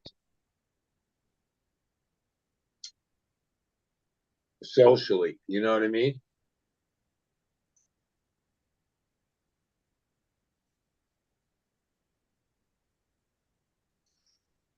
not much. I mean, some bands if they have bands. Well, I like debauchery and like that side of life. Like, I wouldn't be surprised if all of a sudden one of these nights I'm like, yeah, I'm bored. I'm gonna go over to a bar to fucking check it out. I've been always wondering what's going on in that place. Been there for fucking 50 years. Something's going on there. Now, most likely, I'll probably hang out for an hour or two and realize, oh God, can't stand drunk people. Get me the fuck out of here. That's usually my problem. Yeah, especially in like bars that have regulars that are like, you know, that's their thing. Like I smoke weed all day, they fucking get drunk all day. Yeah. Play pool. A lot of this is over on the coast. like the trendy coastal spots. Like there's a lot of where a lot of areas seem to be losing a lot of those, in this the coastal area, like from Oceanside down to Del Mar. There's like a trendy, like there's all these trendy places, restaurant, bar, whatever the fuck. Right, and there's life there. There's like people are uh, out and about. New ones are opening.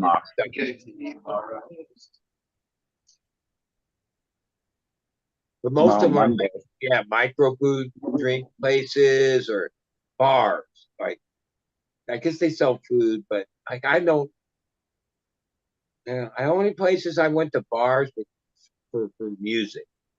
I still do that if there's music at a place, but I just never go to one just for the shits and gigs.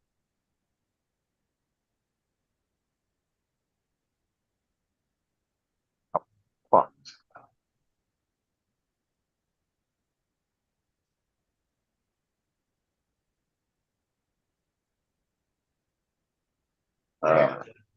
This place got a little too lively all of a sudden. Now, are you ever getting the fuck out of Thailand, or are you just gonna like be an you could be an illegal alien there, right? Don't they have that? Like, fuck it. You have to find me to get me out of here. I'm just gonna go underground. Is it like, I mean, here, if you did that, that's what millions of people do a fucking year, they say, or whatever. They overstay, they just blend in. Could you do that in Thailand? Or if you're not like legit, they'd find a way to find you.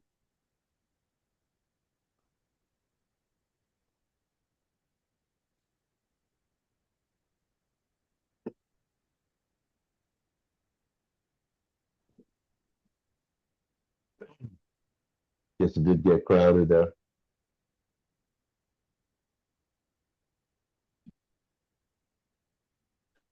Hmm. Yeah, it sounded like he was planning on coming back though and get something going here. And it's probably a good time because yeah, that heat wave is nasty. I've lost track of time. I guess I'll wait till he comes back on because like I keep asking him, and then I was like, "Oh, wait, you're gonna have to." A week from Tuesday. When?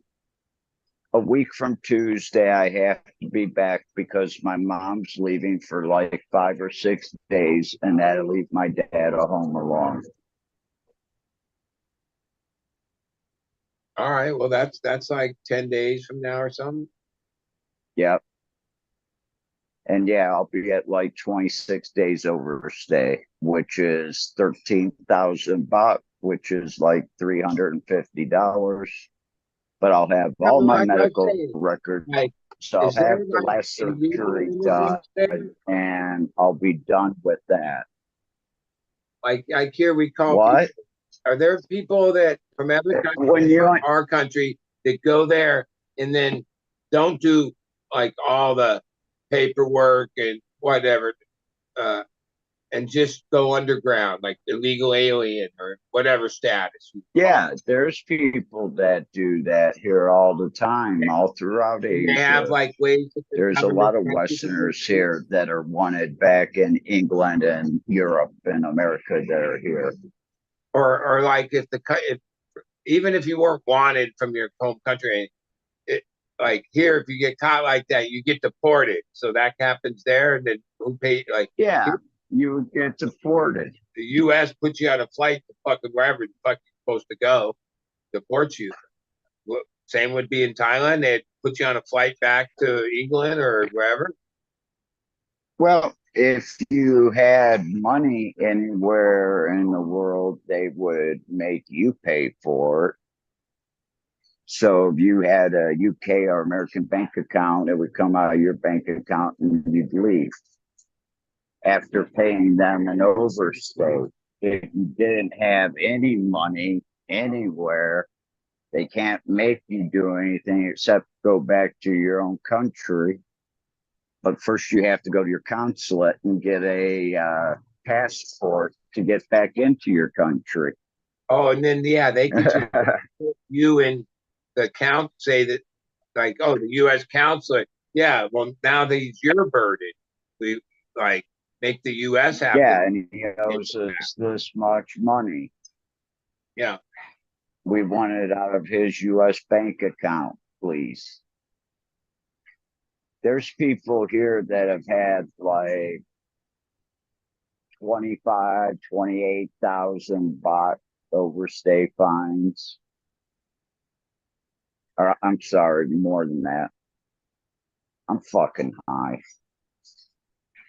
Fucking air conditioning got me. Imagine it's a big country and there's a lot of nooks and crannies. So if somebody like positioned themselves somewhere and just laid low, they could go years after years without getting caught or detected. Right? I know a guy, right? I know actually 4 people here in Chiang Rai that if you ran their paperwork, it's probably no good. And they've been here for 14 to 28 years.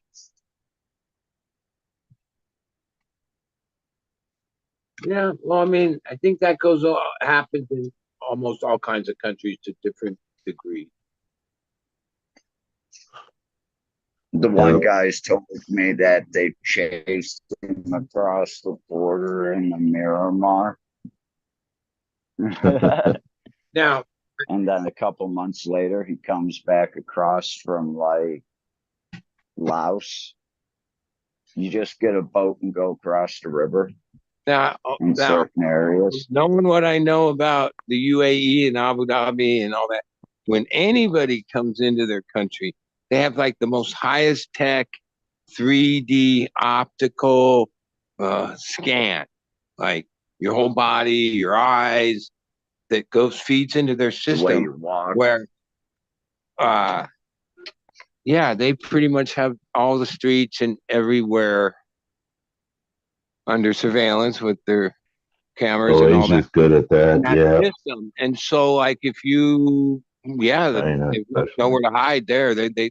That system's like not that you couldn't wear disguise, this and that, but oh no, it's got a lot of tech that can pretty much, it's hard to get around.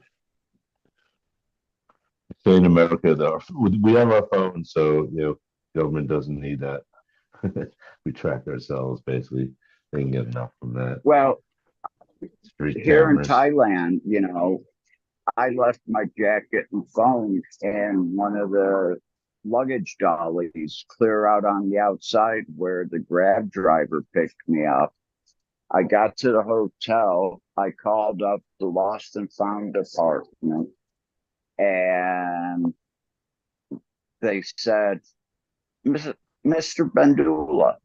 And I'm like, okay, well, there's nothing in the jacket besides a phone, and that phone takes, biometrics to get into. So how did you know it was me? But we have your jacket and your phone. You can come pick it up whenever you like, or we could send it to your hotel. And I said, well, if you can send it to my hotel, that would be fabulous. Some of this is under the cloak of convenience. Like most of the things that we've sacrificed as far as like our freedoms when it comes to all this is under this thing of convenience, right? Like even by turning your location off, then you don't have the maps or like the suggestions can't be made of what's right around you, and all those things become convenient. I remember for a long time I thought I was like a rebel. I would like turn all these things off until I saw some weird, like, I think it was on Netflix or something, but it was like this. The basic of it was the guy explained that there's algorithms and more effort put in to detecting and picking up on all these things that people do that are trying to like avoid the system, right? And some of that at that same time, that was when Google had to come up there, and I mean, not Google, Facebook had to admit that somehow they trace the data and suck data out of people that don't even have an account with them. And their excuse was, well, that's like part of our security team. Okay. We have to keep an eye on those people because they don't have an account. And because the shit's preloaded. Like, remember all that? I don't even know if they changed that. But it was like this ridiculous thing where I remember Zuckerberg having to admit this thing when they grilled his ass for a day or two. And basically he had to admit that, like, you don't have to be in a fucking have an account at them and they still suck all your data. I was like, oh, that's tricky. And their explanation was, well, that's our counter fucking, you know, survey our what do you call it? Cybersecurity. Yeah. Well, probably everybody grabs cybersecurity as much as anymore they can. because on the Yep. highest level, they've realized there's no such thing. Like Yeah. at And this the point, AI will they change, got but it down now. There's no way to fucking like hack it, do all this financial crime every year. No, the banks report this astronomical number every year, and it just keeps growing of how much money is basically stolen out of their system through this what people do on the internet or on the computer. That's why the banking fees and the account fees have gone up because it's just like anything, like grocery stores get a bunch of shit ripped off. Well, they just account for it in the price. They don't. That's just part of business. yeah.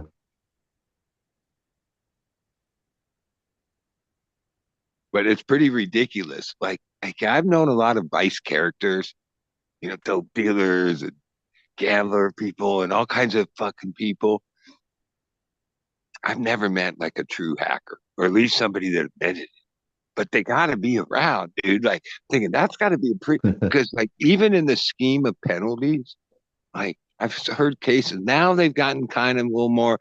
If they can make an example of it, but there's like years where like they would only be like a slap on the wrist. They couldn't even fucking do anything about it.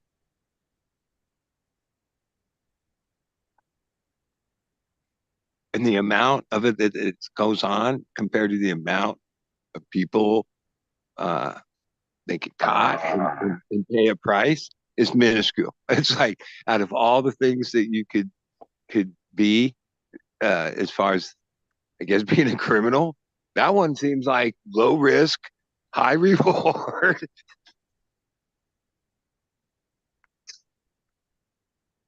Like taking money from a baby.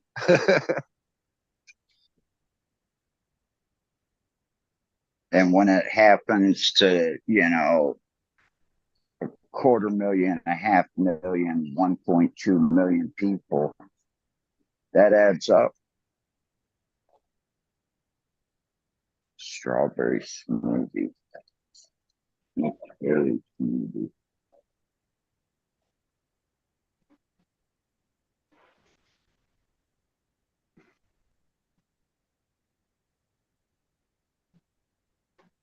I think we're going to have to go with a strawberry smoothie. We lost Bud again. No. A cigarette. Mm-hmm. Oh, okay. I gotta go check something out. Probably. It's weird. We've been in like June gloom here, which just means overcast. It never clears up during the day. Whatever. It's like 10:30 at night, and maybe it's like 3 days, and it's fucking clear as can be. Which normally the fucking marine layer comes in at night, but whatever's happening, it's clear. Maybe it'll stay that way tomorrow. Hopefully. Yeah, I like it. I have When it's strawberry June, smoothie. I think our high's like 68 or something, and it's not even sunny out. But it's No milk. No yogurt. every day of the week. Have to get out of here. They have air conditioning.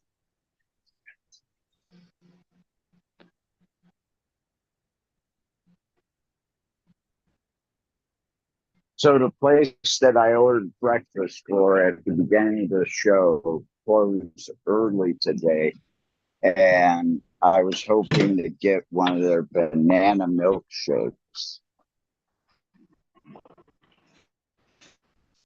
because they're like the only place in town, and they sell like 3 different weird ass flavored milkshakes. But I was just dying for a milkshake.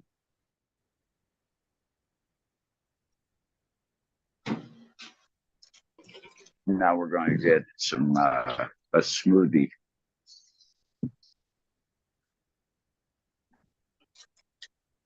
Hey, oh, she disappeared.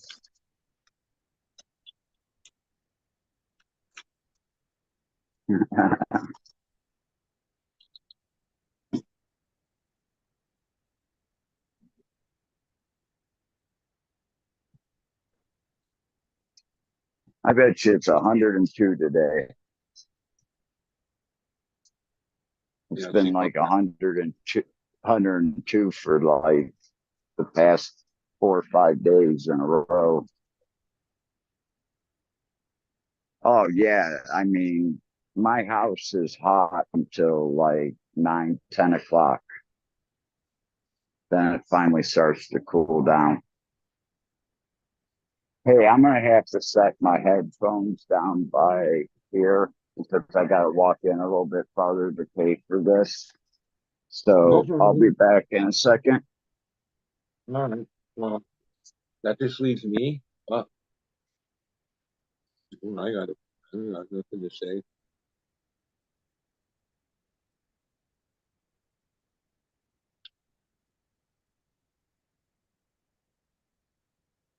I wonder where J5 is. Is he in the chat?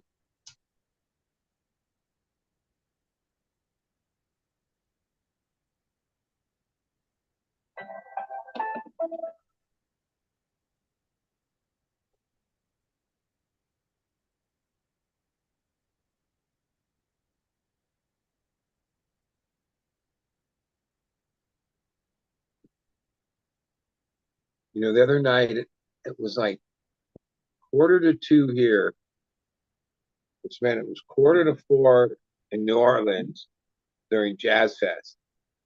And there's like this club that people that follow music might know, or I know, been there a few times, called the Maple Leaf.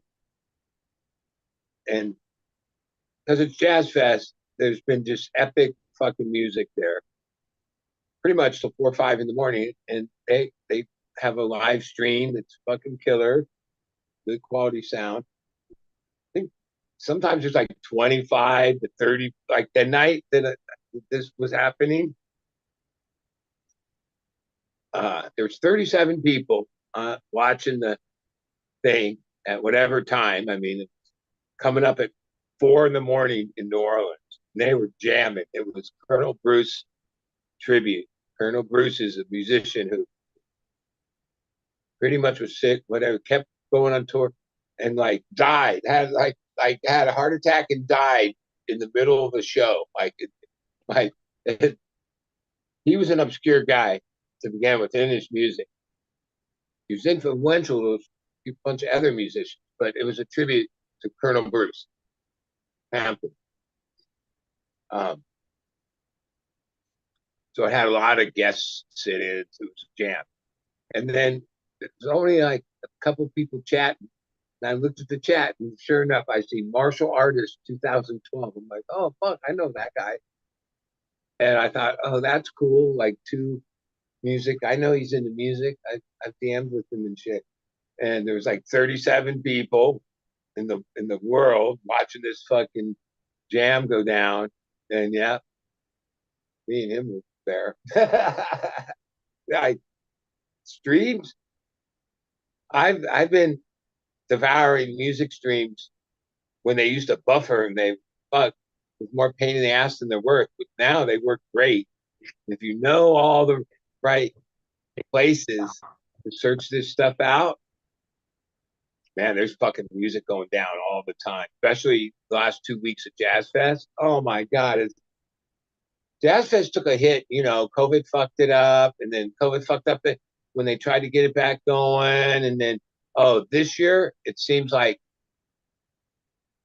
it was as good or epic as it ever could be, bigger than ever. Holy fuck! Like a friend mentioned to me, how much do you think they had to pay the Rolling Stones? Because on Thursday night the Rolling Stones fucking played, which they don't play cheap. Like holy fuck!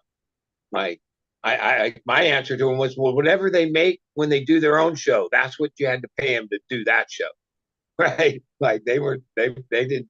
There was no discount, but it created a huge draw for the last week of Jazz Fest. Still going on. Neil Young was closed out tonight. The people that have played, not only the main stage and all that, because all those people like pop up at all the fucking right places, the Maple Leaf, Tipatina, the Preservation Jazz Hall, which is like shit. There's been some sick jam going on there. The music this year is just beyond. It's like back to like, yeah. My friend Robbie's been there the whole time. His Airbnb is right across the street from Tipatina, and me and him are like constant in touch. So I've been like vicariously living it through him. It's been epic out there. I wish I was there, but it's over. Like today's Saturday, Sunday. Yeah, it's done. It's been 2 weeks, and I've been to a lot of thousands of shows in my life, literally. And I like to be at every show I could be at. That's how I feel. That's what I want, right? But it's not as easy as that. But No, you to gotta like make figure it easy travel and swallow, time, like how to even get though there. there's been nights where I'm like, God damn it, I'm pissed. I didn't go. I would have been there. I've seen this. Oh my God, I missed it. Fucking the next day, or like as the run is over, I realized, it's just another show. Like it's not the end of the world. For a lot of my life, oh no, it wasn't that it was another show. No, I had to be at the show. Period. Like that was like a higher priority. As the years have gone on, I've gotten older. I still go to plenty of shows. But I can't. So I've learned to like consume them with the streams, and I'm pretty lucky because I get free. Like I get given thousands of dollars worth of streams from my friendships with different people that own some of the sites or whatever. Fuck. Um, yeah, it's as much as I'm like, oh, the internet sucks and all this technology is fucking us up. Holy shit! Now, for me, I've been able to like still consume like the music scene like almost daily. Like fuck, because widespread will be playing. Not Billy Strings is playing. It's not this is happening. It's not that's happening. Uh, you just got to know how to like look it up. And sometimes it's not always video. It might just be the audio feed on different sites or whatever. But like sometimes I don't even care. I just want to hear it. Fuck it. Like I don't. I've seen the fuckers enough times that I don't have to see it. But when you go to some of the audio streams, there's only so many viewers because most people, if they don't have the video, then then yeah, the viewership goes down. Where I'm like, oh no, if I can just hear it, that's it. And yeah, the music, like as fucked up as everything else is, music's back on track. Like all engines going forward. Like real music, not some bullshit pop and fucking whatever the fucking hip hop bullshit. I saw some post. I mean, I heard about in the news where they mentioned that Drake made a diss tape and then Kendrick made. Somebody posted this thing that it's the words of this thing. and I watched it twice and read it. And I was like, what the fuck? What is that? What I don't even understand what the fuck he's saying. Like he's dissing this guy. Where I don't know. I'm not like because there are some phrases and things where I'm like, I don't even know what the fuck he's talking about. But I guess he's dissing the other guy. I don't know. But it's like, oh my god, they call that music. And like, oh, like, what the fuck, dude? What's the world come to?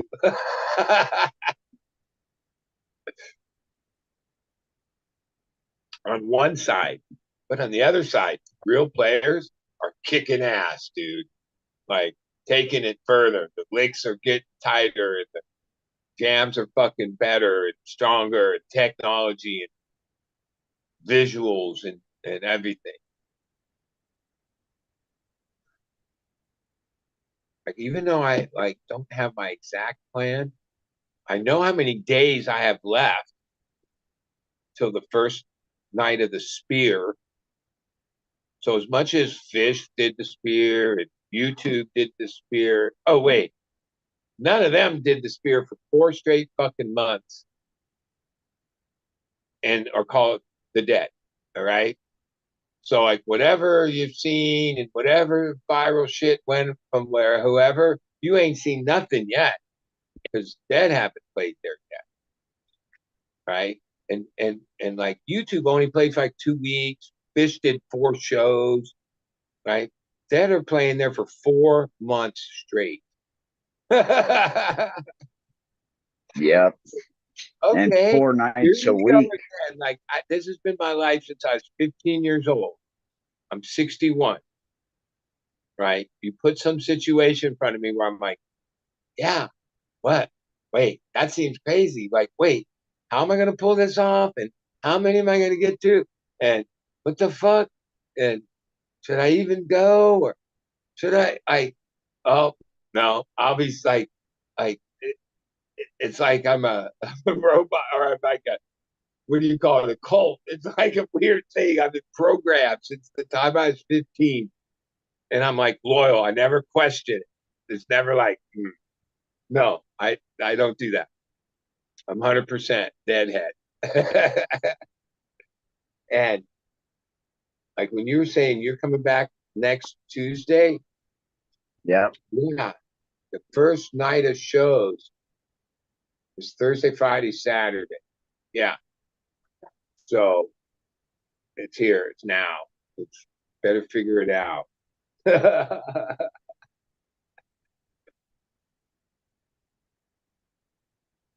Yeah, well, I got Dad to take care of when I get home. So, Well, here's the thing. I also don't like Vegas. Even though I go out there over the years for certain shows, I'm a oh, and I stopped gambling. I don't gamble for years now. I like not. Sometimes I think about it. I think about going and playing poker sometimes when I'm bored. Or I love casino, but no, that I was whipped into submission and I stopped gambling.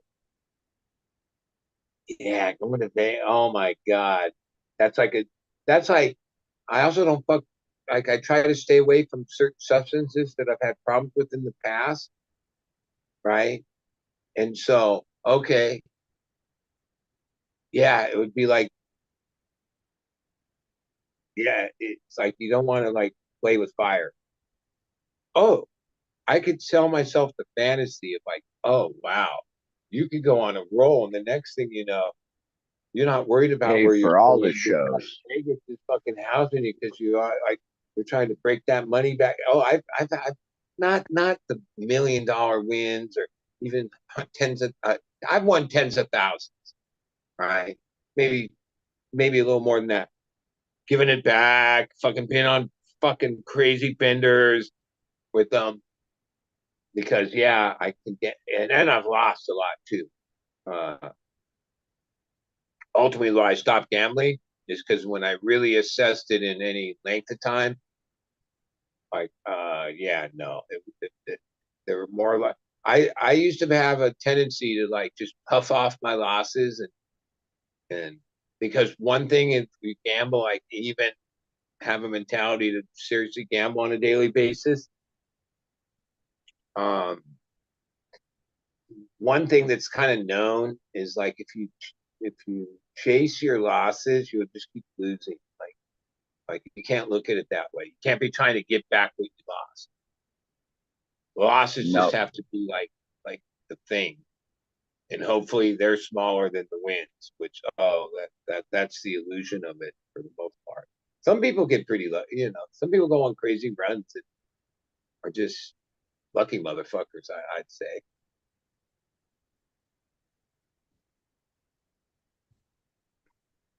Even that story we were saying earlier, yeah, I kind of know it from like inside the gambling world. Yeah, they were giving him markers, right? And no, he isn't a gambler. But this one night he got all buzzed and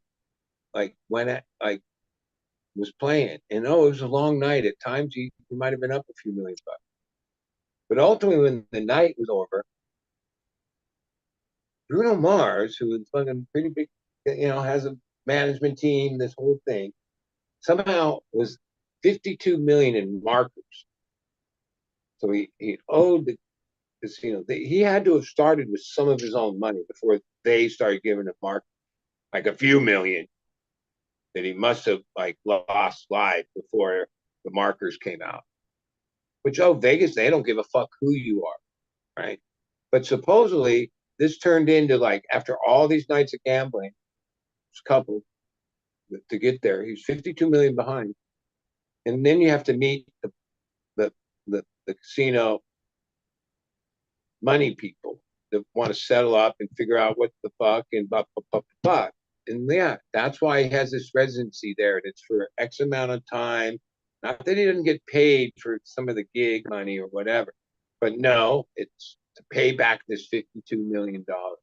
I'm thinking, oh wow, could you imagine how because I know I've been there. I see the apparatus of Vegas and the technology they have, and even though all those pitmen and the the, the people, the dealers, and the whole thing acts like it's this thing, and they're your friends, and this whole thing.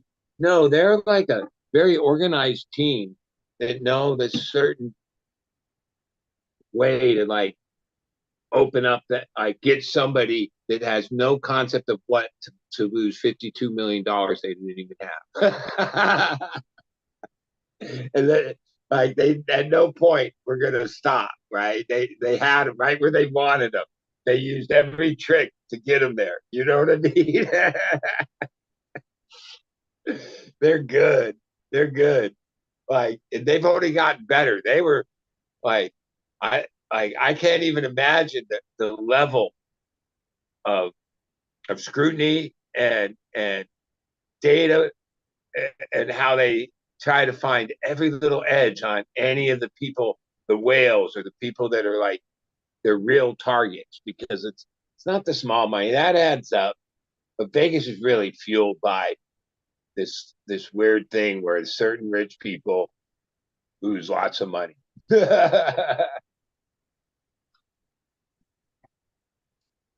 They're so rich they can just come back and lose more. Oh man, I waited too long. What happened? It's raining. 100 and then it's raining outside. Oh man, that's like gotta be the. Yeah.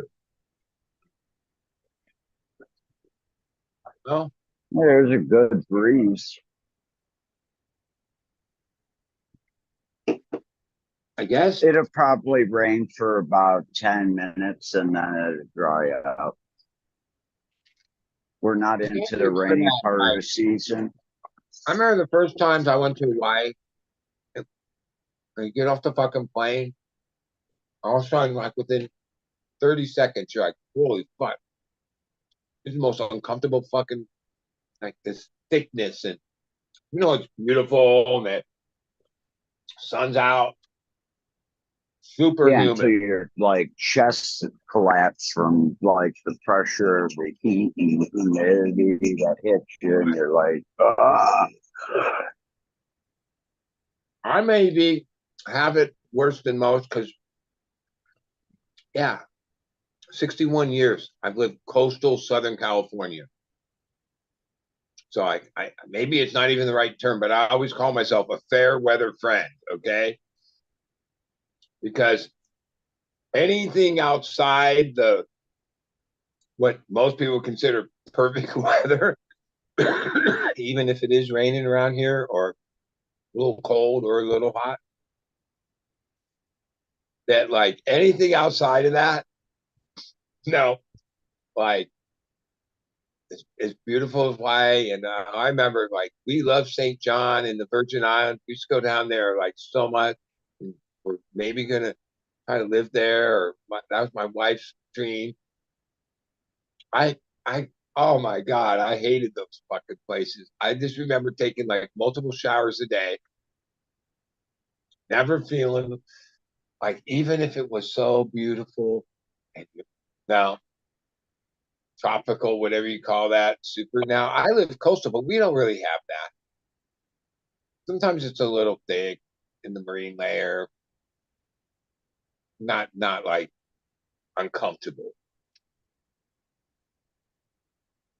Even though we're right next to the ocean, I guess it's just all part of how different oceans are. Florida, oh my God, Houston, Texas. That was where I actually almost went to an emergency room because it was so humid. It like put me into like some kind. It wasn't like heat stroke. It was like humidity stroke.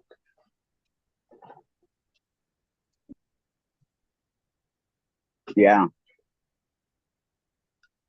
I actually would probably just hope to die if I was in bad weather. I'd be like, just take me now. I can't deal with this weather.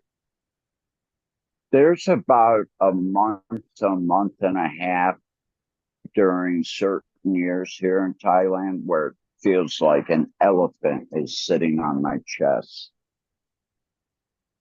because of the heat and humidity. A lot of it, as I got older, I realized, well, yeah, I'm acclimated to a certain thing. So that's like, but if you know, people that's native to them and that's their what, then they're acclimated to it. So yeah, I gotta go back to fucking snow. Fuck me. yeah, no, I don't. I've been in the snow when I was like a kid. I don't know when the last time I was anywhere near snow. Buds cutting out on us.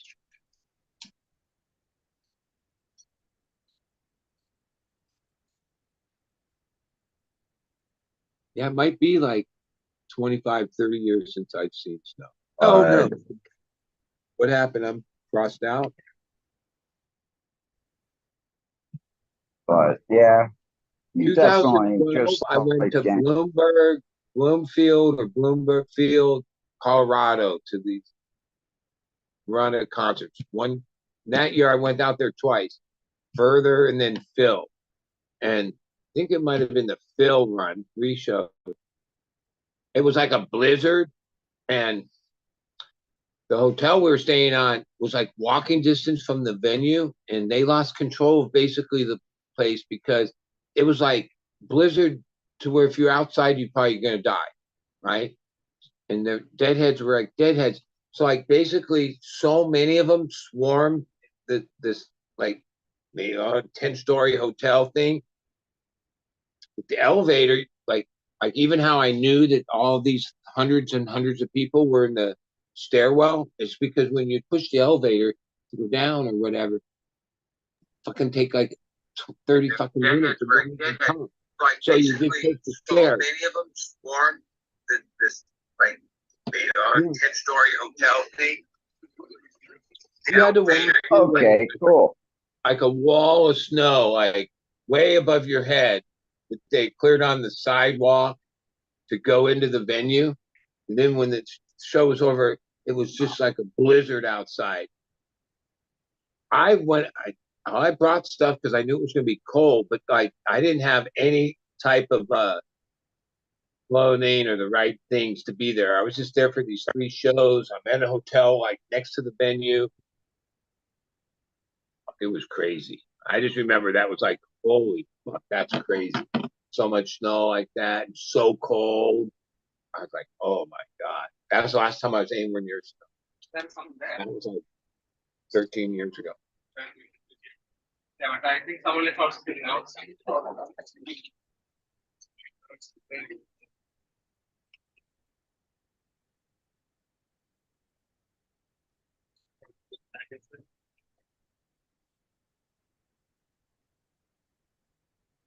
That's good. Yes, do you want to try that? No? What? I guess. That's good.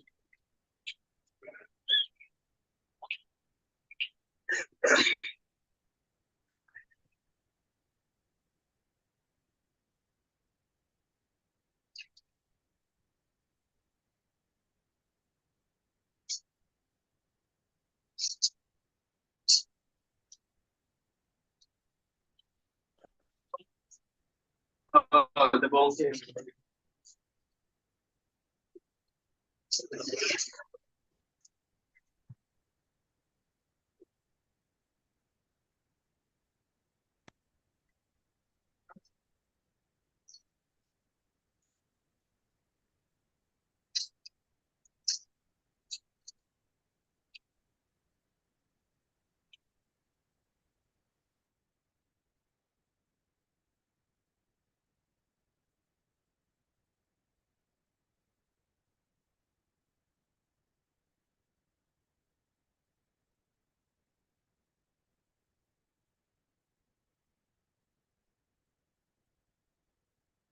Yeah, Ryan, I see your text from a few. There's no host. We're like hostless. I was host, but then I let the battery die, and then when I came back in or whatever, only Fumi's the host, and I don't think he's here. So none of us have the privilege to let you in. I don't know how to remedy that. Let me see. Maybe there's some.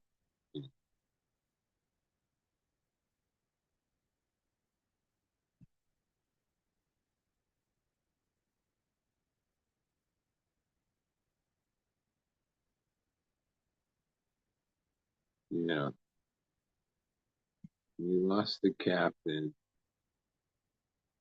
And Jeff's probably getting tired. And I'm got no more stories, no more nothing. Hey,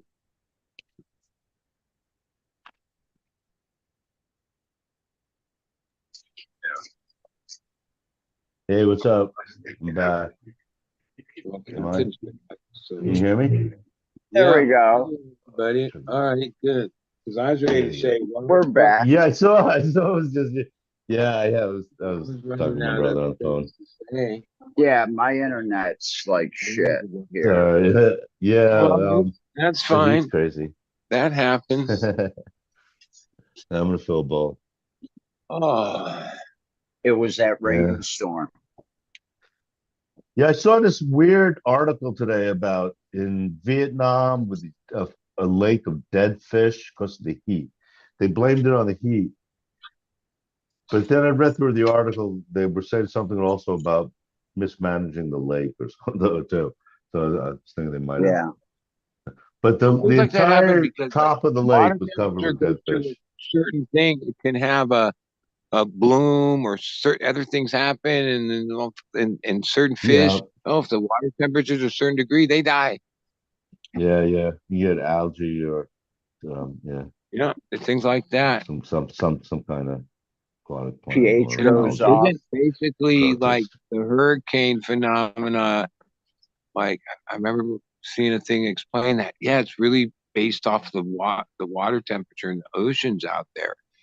And like when the water temperatures get warm, then that makes for the bigger fucking hurricane. I'm like, holy shit, because it ends up being more energy. And it stink. Yeah, that would happen in Venice, and then it would stink because then it would bloom and then Even it would when they were rot explaining, and like, be hot and stink. like our waters warm up to maybe in the low 60s, right? So our ocean's like not cold, but like they were saying, like in Florida and certain places, the water's like in the 90s and shit out in the ocean, in the Gulf and in areas where it's like, holy shit, that's fucking warm to be a big mass of water to get that warm. But that's when the worst hurricanes can happen is when the area, the Gulf, and the water temperatures go up. You lose the oxygen, then the water can't hold it. That, and I think it just gives it energy. It becomes like, thermal energy. The captain's outside in the middle of the street. What's he doing? He looks like he's drenched. Well, you know what's funny? There. I was on here having a cigarette a while ago, and I was like, "Oh, it's the first time it's been cleared in fucking days." And then I came back out. It isn't like, oh no, the cement's all wet. I guess it's definitely not clear anymore. So like, I think maybe just a marine layer cloud, but it like rained. Yeah. It's been windy here, and around us has been rain. We haven't had any of that, and it's like, so I think there's even been snow around in Colorado. It's been some crazy weather. Yeah, it's raining harder here. Like I know that eventually, and I'll just remember all the long season of this year, because around here it gets in the 80s, 90s, sometimes up to 100 for a few days. Yeah, well, I'll take prolonged June gloomish or overcast. Those are my favorite days. Yeah, I like the change actually. That the sunny days are good, but yeah, you get tired of those. And then once in a while, when it is an overcast day, it's like, oh yeah, this is nice. Yeah, you go outside, easy on the eyes. Now, a lot of like the coastal areas, all Airbnbs now. Like every house has basically been converted. It's this huge industry for miles, right? And I always look like a lot of times when we go down there, it's dead, right? Certain weekends, now it's starting, the season's starting, it'll be starting to be booked. But so most of the time it's all just sitting there empty. So I know it can't be that lucrative because it's not, there's only like so many months a year that it's the season, right? And then most of them just sit empty. Like hundreds and hundreds of like little cottages to modern places, but they're all Airbnbs or rentals. They got signs, and you can just tell by the way they're laid out. That industry is waiting for they're bummed that it's like May and we haven't even had sun yet, because that's all contingent. Like the beach rental thing is all contingent on. And a lot of years, we would have already been pumping in February. like the weather would have been like not every day, but it would have been like we would have had periods of like perfect sun and shit. Yeah, not this year. We've had like nothing but rain for months.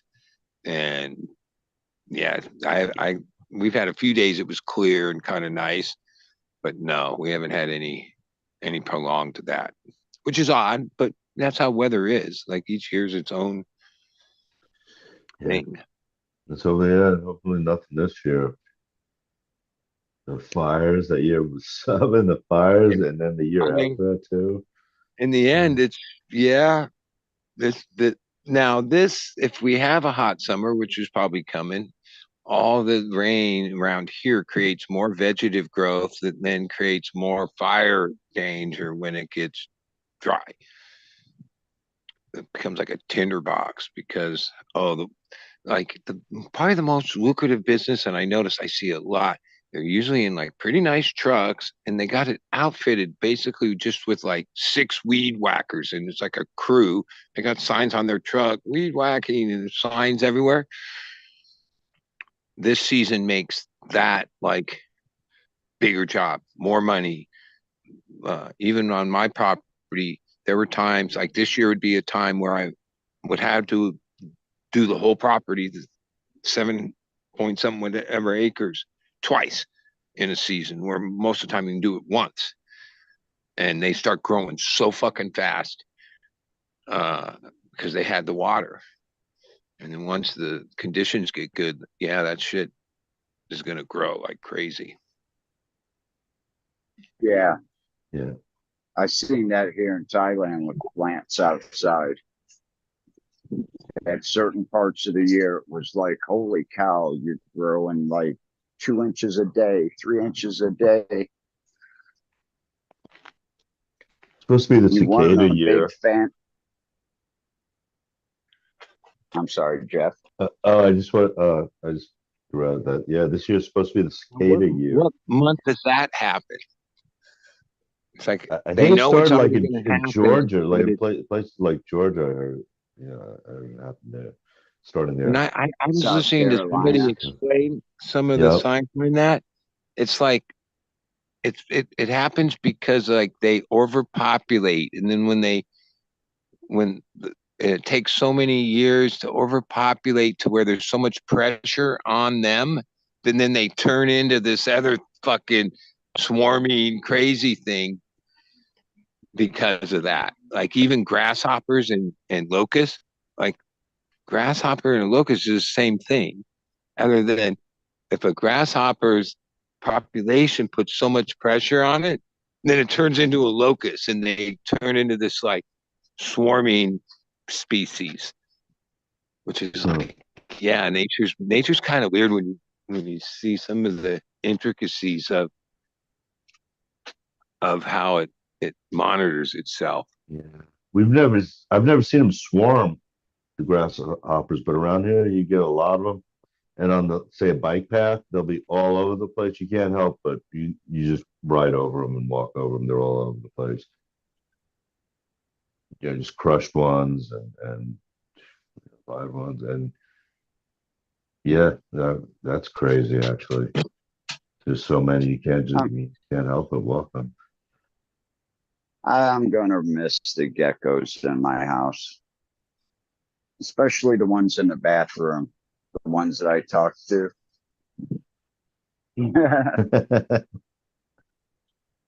Well, you got to have someone to talk to while you're standing there, and they're at like eye height. So I talk to my gecko.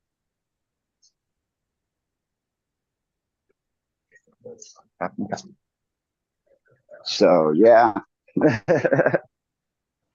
But I tell you what, I don't have any bugs in my bathroom. I have indoor geckos and I have outdoor geckos too. That's wild that they have those. The outdoor geckos are a lot darker color than the indoor geckos because Do they have try ants? to blend in with the yellow walls.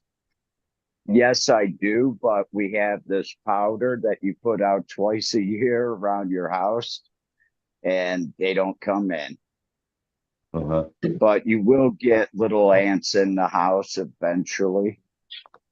Are they bad ants that they have there, like fire ants? No, no. Yeah, But okay. there's like little, there's other bugs here, little bugs that bite you. Dust mites come about really easy. They're in So you Northern have, California. There are ants that will bite you. Yeah, if you sit down in the wrong spot or lay down in the wrong spot. Yeah, you gotta watch out for that. I don't know about the rest of California, but yeah, definitely up San Francisco area.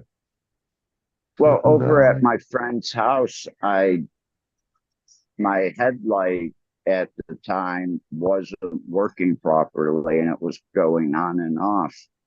Well, on my way to his house, I didn't need it, but on the way home, I did. And when it would come on, I noticed that the little crunchy things that I was hearing was actually me driving over a bunch of little scorpions that were all over the ground. Yeah, it's like Bee it's sting. weird how there are places like that. You know, sometimes with crabs, you ever see them where they're like spawning, they're all like going towards the sea, and you know you can't help but drive over them. And you ever see any of those documentaries like that? It's crazy. Mm-hmm. And you can't do anything except drive over them. Yeah, you can't. And you know, I was thinking about what you talk about. Like, I've gotten used to these grasshoppers. It was kind of really crazy at first. Yeah, you try to avoid them, you know, but no, I've never lived in a place where there were just so many of them at once. So yeah, it's kind of crazy. And they're bad. They're big ant mounds in Colorado too. I've never gotten bitten really bad like by that. And Arizona has like fire ants, these tiny, yeah, biting ants that'll, yeah, tiny but deadly. I've been bit by quite It's a weird how few they're different things over kind of ants. here. Uh-huh. East Yeah, Coast, Northeast, big ants. You know, more or less the big ants, they're more or less friendly. A lot of some of the big ants, big black ants, you know, where well, sometimes the red fire ants, watch out. I tried Sorry. showing you the bees and the wasps that were around the banana tree. They're the size of your thumb. Whew. You know, imagine getting stung by one of those wasps. No, man, But I got bit by something, and I was in my bedroom, crazy. and I don't know what it was, but I it started to swell up and get big and hurt. So I put some of that bear stuff on it, and it stopped hurting, but I noticed that my arm was wet all the time. And every time I touched it, and here it was, the stuff from bear that I had put on it was like drawing the poison or whatever was injected into me out. Huh.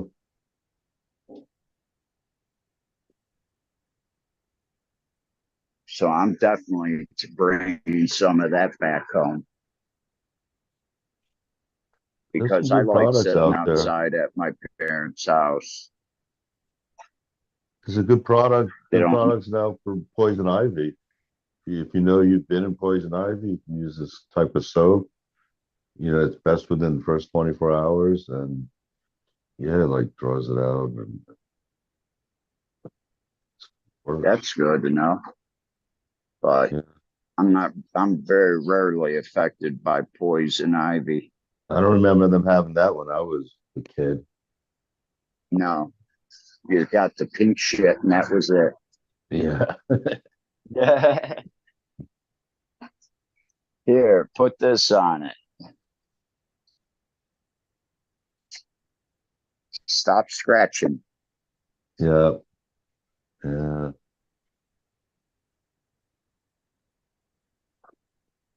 Poison Oh, that's ivy. what I Just got to do. nasty. I gotta get another box of amoxicillin too.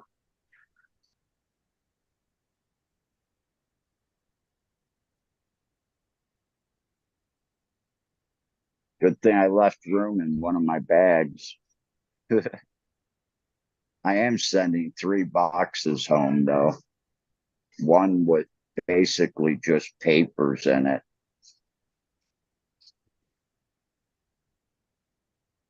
The other one has a book and a keep box. I'm not going to travel with a keep box that's been used for years. I'd rather wipe it down with alcohol and send it through the mail. Yeah. Were you saying it wasn't that expensive? Or not ridiculous? Well, it So those depends. lights anyway, you were talking about, maybe that's a different Yeah, shipment. the shipping of freight when you get above 30 kilos, which is 66 pounds, isn't that bad. It's about $10 for 2.2 pounds. And when I shipped the lights, I got it on a discount of 269 baht a kilo. But the lights only weigh, the light boxes themselves with the lights weigh 19 kilos. But they charged me 25.5 kilos because that was the size of the box. Hmm. So I could have put another 5 kilos into each of those boxes, and that would have taken care of basically the 2 boxes that I need to send Yeah. home. Everything So would it's have more fit in the like, one yeah, it's more like you fill this box by up the to this size. weight. Yeah, you get to fill this box up to this weight. Yeah. It's kind of had like the priority boxes. And I Kind of did like that. at the post office the other day. I went in, I asked them about the dimensions of the boxes, and they all have letters on the side of the boxes. So I wrote out like 6 letters, and she wrote out, how many kilos you get before the price starts to really go up. Hmm.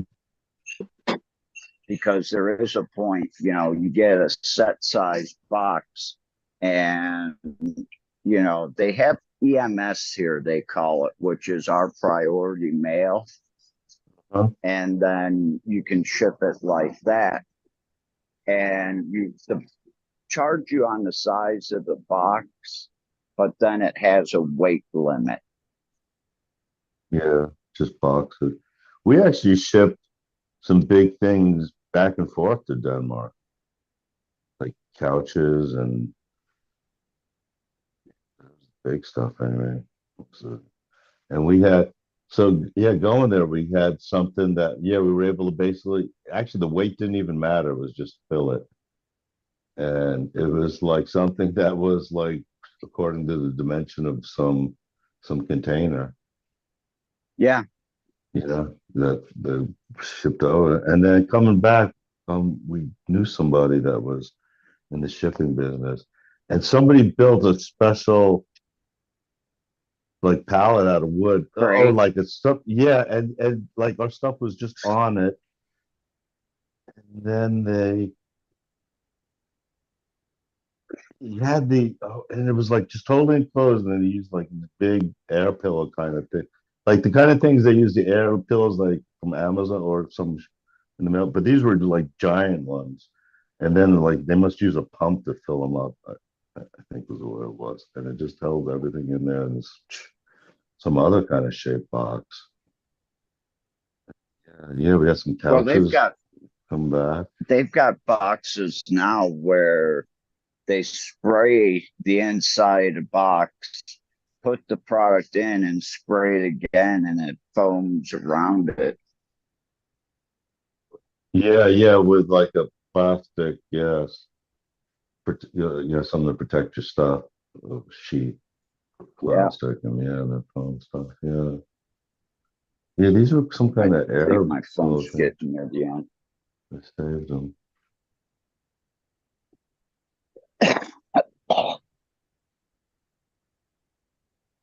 Wish the other place would have been open. That's a pain to do, Oh, though. I got a It's a half pain a in the joint ass left. to ever ship anything overseas. Like, oh yeah. The shipping We brought from our the bed United over. States to Thailand's even more expensive. It's like double the price. Yeah, I can't believe it now. We looked into bringing our car over, but It's it like was 600 baht. to send it back to Thailand. 600 baht versus how much? Someone's roboting out. Somebody came in. If that's Somehow you, I Jeff, must you have got robot. Oh, my host hardcore. privileges back because I let hardcore in.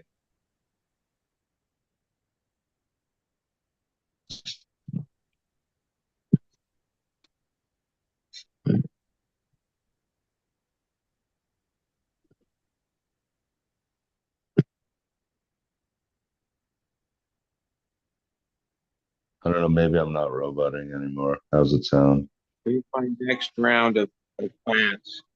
The room one is harvest on Wednesday, so that's like 4 days, Looks nice. and still got to get cloned. Well, these might be like a few days behind. They need to get a little bigger for the majority. We have like extra plants and whatever. These are all just like backups of different things that are like, yeah. Yesterday I topped them and just packed them back because they were just getting unruly. Like these are the newest backups of everything. This is the oldest. Like this, like these were like these moms are like close to just being thrown out. Like there's like we take so many clones and chop them down so many times, and then they're basically done. Yesterday I got rid of a few that were from like the strains that we weren't going to keep, and all these new ones, and then a couple of these were ones from that other section took that space, but it's like a cycle. Some of that's like I don't know. You never know what happens. All your plants could die, and you need to fucking come up with a couple hundred clones quick. Like it's pretty easy to always, but sometimes it's waste of time, energy. But whatever. I don't know. Like these, I don't even know why. Because once they get to this size, they need water. Like they need more attention. Yeah. And we already know, like even when we take clones next week, we won't take them off of those. We'll take off of the newer, fresher ones.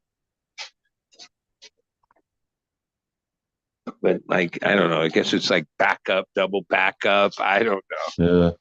Do you ever do clones in soil? I mean, mothers in soil? Oh yeah, when Just because they grow slower and less air. But yeah, I've played around with all kinds of things, but ultimately, like where it's come down to a weight is just, yeah, well, those are like Hugo cubes. Those cubes are like months and months old, like many cycles. That took those moms. They're probably 6 months old plants at this point. They're still fine in there. Hugo Rockwell. The Rockwell's kind of like seen better days a little bit, but it holds nutrients and flows through, and it's really like what's in the water. The Rockwell's inert, so it's as long as you feed them. Like that's the thing. Yeah, those plants I gotta keep. Yeah, they need water like sometimes twice a day. Yeah. I mean, it's going to be easier to keep it going in the same kind of method. So yeah, mothers and hydro, clone grow. But yeah. Well, I don't know. I don't know. I've never thought about. I wonder if people some do of that. it is when I used to do a bunch of things, and then I needed to make water for this that was different than for that, and this needed that, and all the at a certain point, I had nothing but passion to do like play down every road there is. And then over the years, you just hone it down to like, and keep it simple and I tell you, have like a system that works for you. And that's that. The tables. That's nice being able to work up high like that. rather than in a pot on the floor. That's really Yeah, nice. That like in for my years. old spot had half the grow had like sort of short ceilings, and then this new section I built a couple years ago had high ceilings.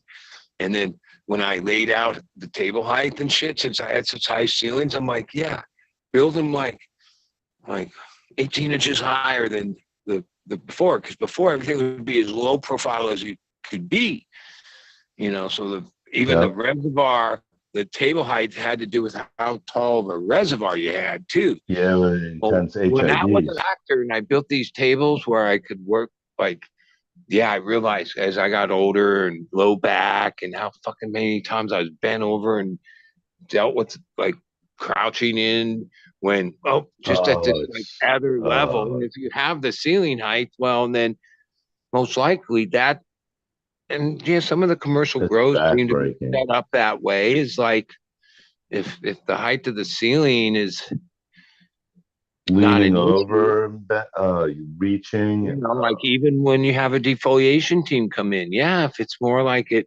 certain height, it's much easier to do that work, less strenuous. And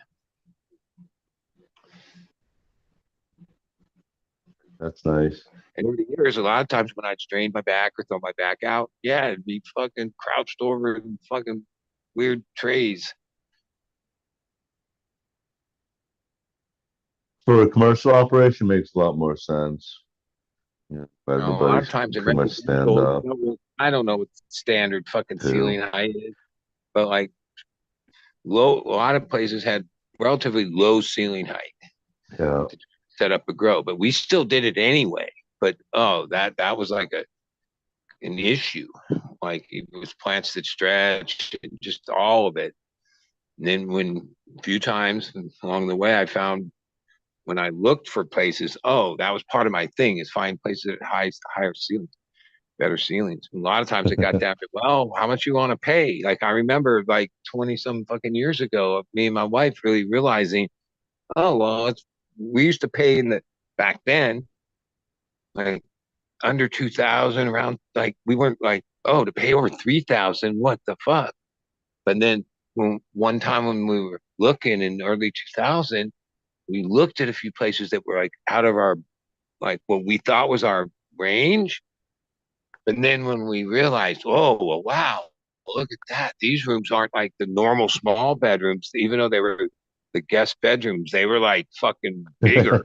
Oh, they had a higher ceiling and this and so many factors came into it. It was like, well, guess it's worth it to step up, and yeah, it's all for the plan. Like back then I used to like joke. I used to say, yeah, the, the bitches are paid for it. The pip, we're like pimping the hose, right? Because we just grew female plants, Yeah, and yeah. basically when weed was 48 a pound, that was basically what we were doing, pimping out your fucking thing. Like that's how I looked at it. And it was like they paid for it. So if it's better for them, then this is where they're gonna live. Now my other partners I grew up with in LA, they till the day they went stop, they were like, man, they were crafty. They would find the lowest price fucking places, like ridiculous. But then those But places then they had would all get the robbed even. complications Yeah. that brought on, right? But in like some odd years ago, mainly the influence of a lot of these decisions was my wife, who had like an equal say in things. And even though like way back then she was just like 23, 24 years old, like this is it was happening, but she wanted things. And like, the house on the hill, like all those things, that was what like made her happy. Like, which was like, it all made sense Not a back bad then. thing. Yeah, Right? to some Like, see, degree. today, this is like the situation I'm in, that foreclosed on that property, a similar type of place, because I was there so long, they could only really raise my rent so much, right? And even though that house went into foreclosure, whatever, but okay, this similar type of place that used to be in the high twos to maybe low threes per month, is more like 6,000 to 7,000 a month. Like you're like, what?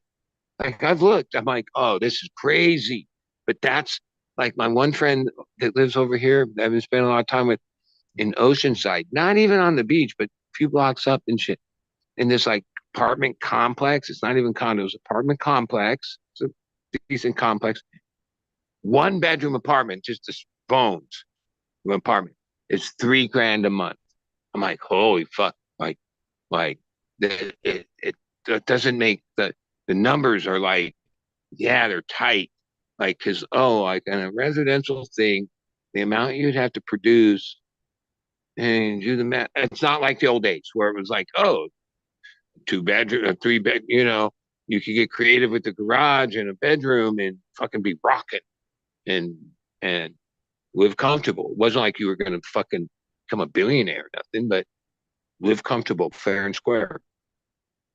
Yeah, whatever's happened in the legal market, the this and the shift and the change, whatever the fuck it is, the math doesn't work.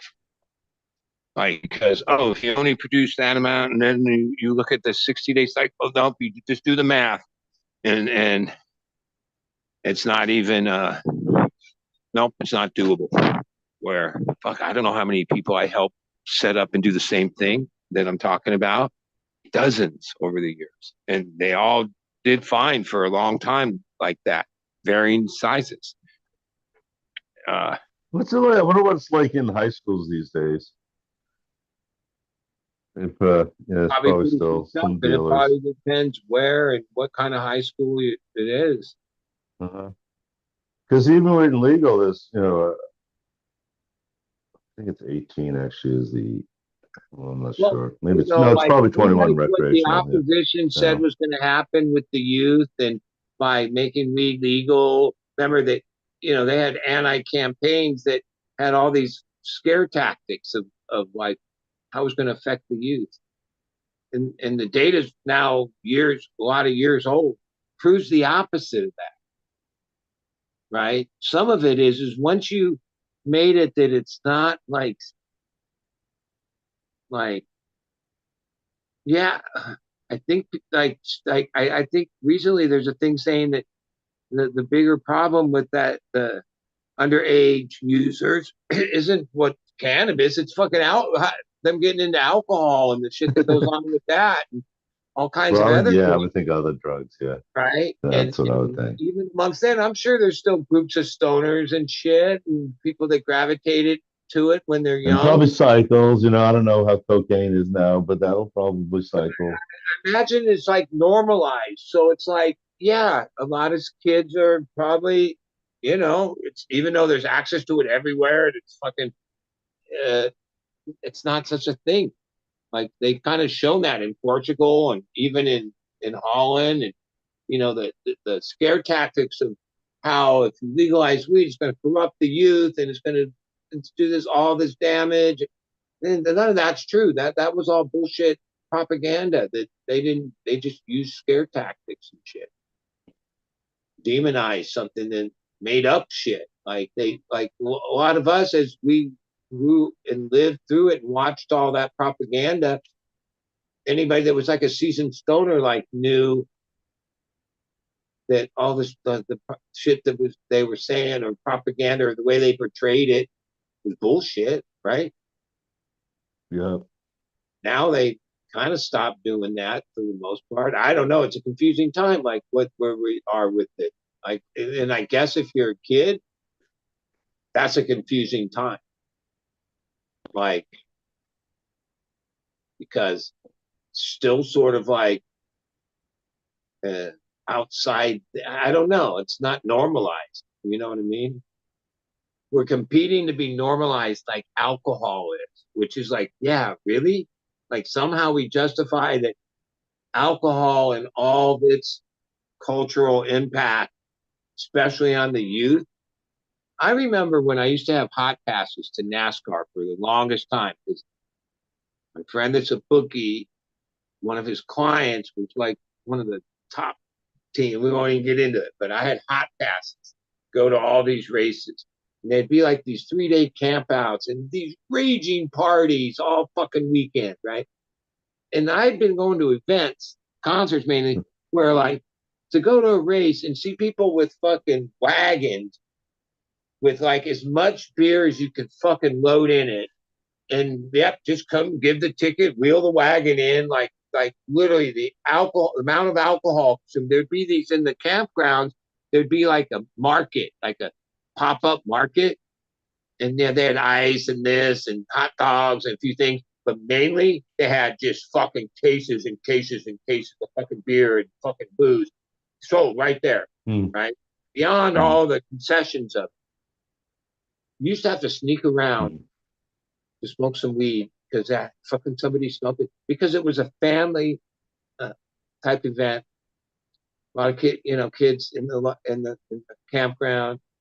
But basically, over the years going there, what I really saw was that if you wanted to do the gateway drug thing and go and ask these kids later in their life, well, when did you first start drinking or get drunk? Or, oh, yeah, NASCAR, the kids, because you would see it.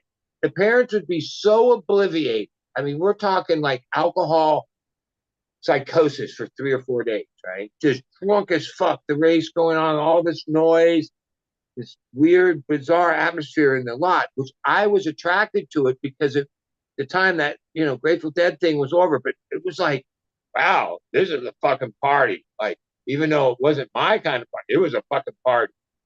You used to have to sneak around and smoke weed. And if people caught you or smelt it, like it would be a thing because like, oh my God, there's kids around here. Can you believe somebody's smoking weed?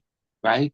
Like it was like a thing, right? Like it's probably less that way now because a lot of things, right? But back then I remember being at these things for days and having to be so sneaky about weed with 150,000 of the drunkest people you could ever fucking imagine and all the debauchery of what that entails, right? And I remember thinking, yeah, and seeing these kids, teenagers, that knew how to like siphon. There's fucking campground. People handed beers. You need beer. Like it was just the same. And at night they'd get the hard liquor out and shit, and barbecue and this whole thing. But like I'm sure most of those kids' first experience with getting fucked up was at NASCAR, where they were just doing what their parents would do. Like their parents would be like the same people that were so staunch about family and life and shit would like expose their kids to like 3 days of drunken mayhem. And that was like the big fucking event every year, whether it was at Talladega, fucking Phoenix, wherever the fucking race went. There was always this campground thing going on. It still goes on, but I think it's changed a bit. Not much. NASCAR it's definitely an alcohol-based thing. But yeah, like I used to think that, it was like a weird, what do you call it when things are like ironic or had all these people were the against weed people, but they were the most fucked up. Like it got so fucked up, and out somehow that was okay, but getting a little stoned, that was a fucking sin. Like what the fuck? Like not just people getting a little high with beer too with their burger. Like if you've ever been to NASCAR camp out fucking events where it goes Thursday, Friday, Saturday, Sunday, fucking infield campsite, it's a fucking raging, like drunken mayhem, dude. Like holy. Yeah. Well, no, that would be with reclassification, smoking outside.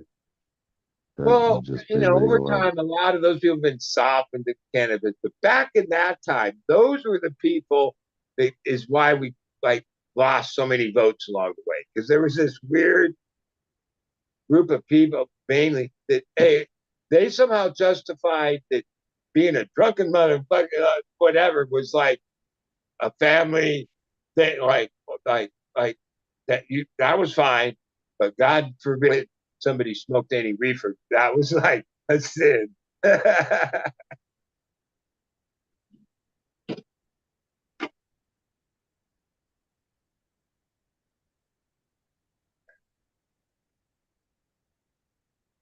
Yeah, but do they have NASCAR in California? Fuck yeah, at Okay. Fontana, at Oh, Sears. those were in California, those places? Okay. Fontana has always Uh, been the oval, and really? They're they surprised in had some California years people where it smoking was a cannabis? total raging, out of control Oh, party, and then they changed some of the rules and surprising. they made it a little more restrictive because it did get fucking out of control. It was fucking out of control, and it was like a thing, just like the Dead shows, where there was a lot of people that were there that they didn't come for the show, weren't interested in any of that. They were just there for the party. NASCAR was like that. You'd find that, yeah, wristbands and go walking around the whole thing. Like by the second or third day, they didn't even check, and there'd be all these people that just because there's a raging party going on 24 hours a day for 3 or 4 days, Huh. and there'd just be these people. They weren't there for the race. They probably weren't even going to stick around during the day. They were just there to rage all night. It was some true. Hey, I know about partying all night and the years of touring and all that shit. Yeah. In the early 2000s, I They're tourists, right? peak as far as that goes. Like that was N- kind of what made them so popular. At first it was just really at a couple key tracks that had history with this like party, mainly Talladega, which is in Alabama, and there's different places. But then when they saw the popularity of the infield campground thing, and they really promoted it, yeah, it was a. It, I still watch a little NASCAR. I can tell by just they don't promote that as much. There's still infield and stuff, but just like anything, I remember their same thing happened, just like at concert. Yeah, you gave them an inch and they took a fucking mile. So the next year there were like new rules. You know what I mean? So that's kind of how that But I humans have. imagine there's NASCAR touring people, When you right? give them an Just inch, like they go, "Oh, Deadheads. well, fuck, let's rage," and then next thing you know, yep, things got to change. and that seems to Are there happen. people there NASCAR people that tour around the country? Yeah, a lot of them are retired. It's a culture, Yeah, I mean I can imagine that. That'd be something they racing could is try to the encourage, culture. Race fans same are, thing. are are a breed of their own. Yeah,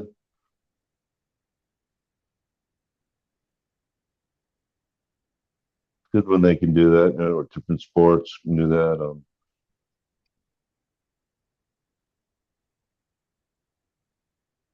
It's a little bit harder, but there's some. You can't go see all the game, but you go travel and see a game. You There's an games, effect of a get a NASCAR group of people. campaign on myself. So I only started smoking when I was like in my mid 30s. My dad smoked. My dad smoked Camel. He smoked the non-filtered one. But when I first started smoking for few years, I smoked Camel. I was no question, whatever. You used to go to NASCAR. Remember, it used to be called Winston Cup for a long time, like 20 some fucking years. Hmm. Winston Cup racing. That was because Winston, the cigarette company, was the title sponsor of the whole thing. Winston used to, in the merchandise area, would have these big old fancy ass trailers set up. And I remember the first thing about it was you had to be of age. And the second thing, you had to show a pack. You get a cart, any pack, your pack. You had to prove that you were a smoker.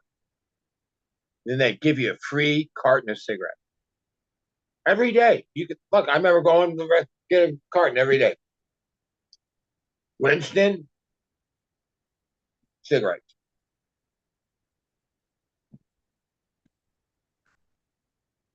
Maybe by the second year of experiencing different NASCAR events, a few different ones, and getting all these free Winston cartons. I've been a Winston. I smoke Winston's exclusively now for like, I don't know, 20 some fucking years. Mainly due to that. Like, yeah, they gave me free cartons. Fucking marketing. Over the years, a couple years went by, and then it was only 6 packs. Then it was only the 2 pack. Then they're not the title sponsor anymore. Life changed, and cigarettes couldn't do that anymore or whatever. I remember even way at the beginning, you had to show them a pack. You had to go fill out this thing, agree or whatever, and show them a pack. Because you couldn't just go through there and, like, if you weren't a smoker and have a pack, they wouldn't give you a carton. Because they weren't trying to get new smokers, right? But I remember thinking, yep, you got to show death to get that. Because that was what you had to do. Yeah, it's a weird thing to do.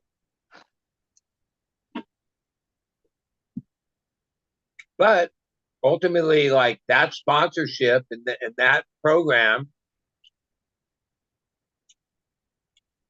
Yeah, I don't smoke Camels. I smoke Winston. Knew what they were doing. That's how they got me as their customer, like, by that. And all the advertising and everything else that went around with. Because when I was into NASCAR, it was called Winston Cup. I pretty much, I still followed a little bit, but no, I haven't never gone to any event that wasn't a Winston Cup. And that's been a lot of years. They're not the sponsor. They've gone through so many title sponsors. I don't even know who's the sponsor anymore.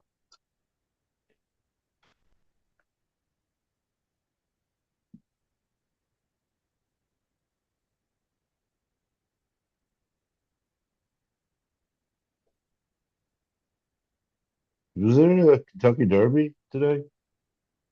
Smash said he watched it. I usually do, but I didn't. I forgot. I shouldn't forget because it's always the beginning of May.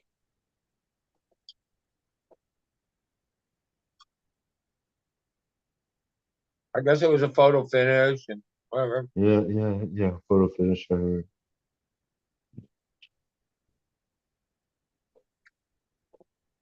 Horse racing in our area, which has been a staple. We have Santa Anita, Del Mar, then 4 or 5 tracks. Del Mar is a fairground, so it's not so easy for them to sell Del Mar. But Santa Anita has been owned privately by family. Los Alamitos, same thing. They've had pressure because, oh, you can develop that area and put houses and it'd be worth all this money. They've kept the track there. There's been talks, but this year both those places announced. I guess next season's the last season of racing, and then they're developing. So we're losing 2 of our major tracks. With people, the horse racing business around here say, yeah, that means because like each track's like a meet. So they go from Del Mar, which goes for 6 weeks. Then they go to Santa Anita for so many weeks. Then they go, and each part of the country has similar thing. But Southern California, why we have such a horse racing community here and everything, there's a lot of racing going on. And before these tracks closed, Hollywood Park closed. That's where they built the SoFi Stadium. It will only be Del Mar. 1 meet a year. What kind of horse racing? Yeah, people that be invested. They say that when that happens, and as this is happening, it's going to decimate the horse racing. Is it like the financial thing of it? It's like full on, like 1 2 mile. Not that there's other areas that have healthy horse racing going on. Upstate New York has pretty healthy horse racing. Of course, Kentucky. Yeah. You got to They'll have Yeah, a lot of the breeders and They have harness racing also, we have where harness. is I think trotter and Albino is a harness racing. pacing, trotters and And paces, the other part of what killed horse racing, quarter horses, quarter mile horses, oh, that horse racing. is back when California had like very strict laws on no gambling for a long time. Horse racing was one of the few things you could gamble on. A lot of money used to be gambled. Horse racing. People would bet on horse racing. That was back when the only way to bet on a horse race was go to the fucking track or have a bookie, right? Now, you can, even Smash is saying, yeah, there's numerous sites that you can bet real time, Yeah, yeah, right? Something hardly anybody bets because there's so much other betting. It's more yeah. exciting, whether it's sports, this, that, and the other. So, Things to do. our They used to be like going, like you like they said, do. going there betting at the track. That was like going to the track. That was like something to do. Yeah, it was People also don't a do thing that to as do. much. People hardly go to the track, right? They have to have all these like special days where they give away shit to even get a small crowd there. The horses run no matter what because there's a whole system of like stake racing. Like a lot of this is you put up at a certain level before your horse becomes like jobless and you don't do it anymore. You enter a stake race where basically they run this race, even if they win, somebody gets to bid X amount and buy that horse for that amount, that stake, right? Um, but that's how it's done. And then that's how the top breeders are able to, weed out horses and then get to a horse that has some, already showed that it can do something and they can pick them up at a stake race. And then I don't mean it's going to do anything. Like a lot of these guys that are big trainers, they have 70, 90 horses in training to be ready for the season annual. Hmm. And out of those, they'll be lucky if one or two. They might not, none of them, as much promise, as much training, as much everything. Yeah, it's not, there's no given formula to it. And for tens of thousands, or I don't know the numbers of people that put all the effort in and put money in and believe their horse is the next fucking winning motherfucking horse. There's a lot of horses that just become money. Yeah, people put money in, they're valued at whatever, and they don't perform. Then comes the one horse that like, oh yeah, somebody bought for whatever at a stake thing that now won the Kentucky Derby and paid, beyond millions of dollars. And jockeys get paid very little for single rides, except when they're riding like the bigger races where there's money, like the prize pool. And then typically they have a deal with the owner who hired them, 10% or sometimes it's a little more of the purse. So yeah, if they win a big race, they can get paid like that. A lot of it is like if you ever go to like around here, it's kind of cool to go to the horse races because all the top jockeys, maybe because it's California, rode out here. It would be like a Wednesday at the track, and it wasn't like quality horses and some big day of racing, but all those guys would take these rides in every race. Like a lot of times I used to bet jockeys more than I bet horses.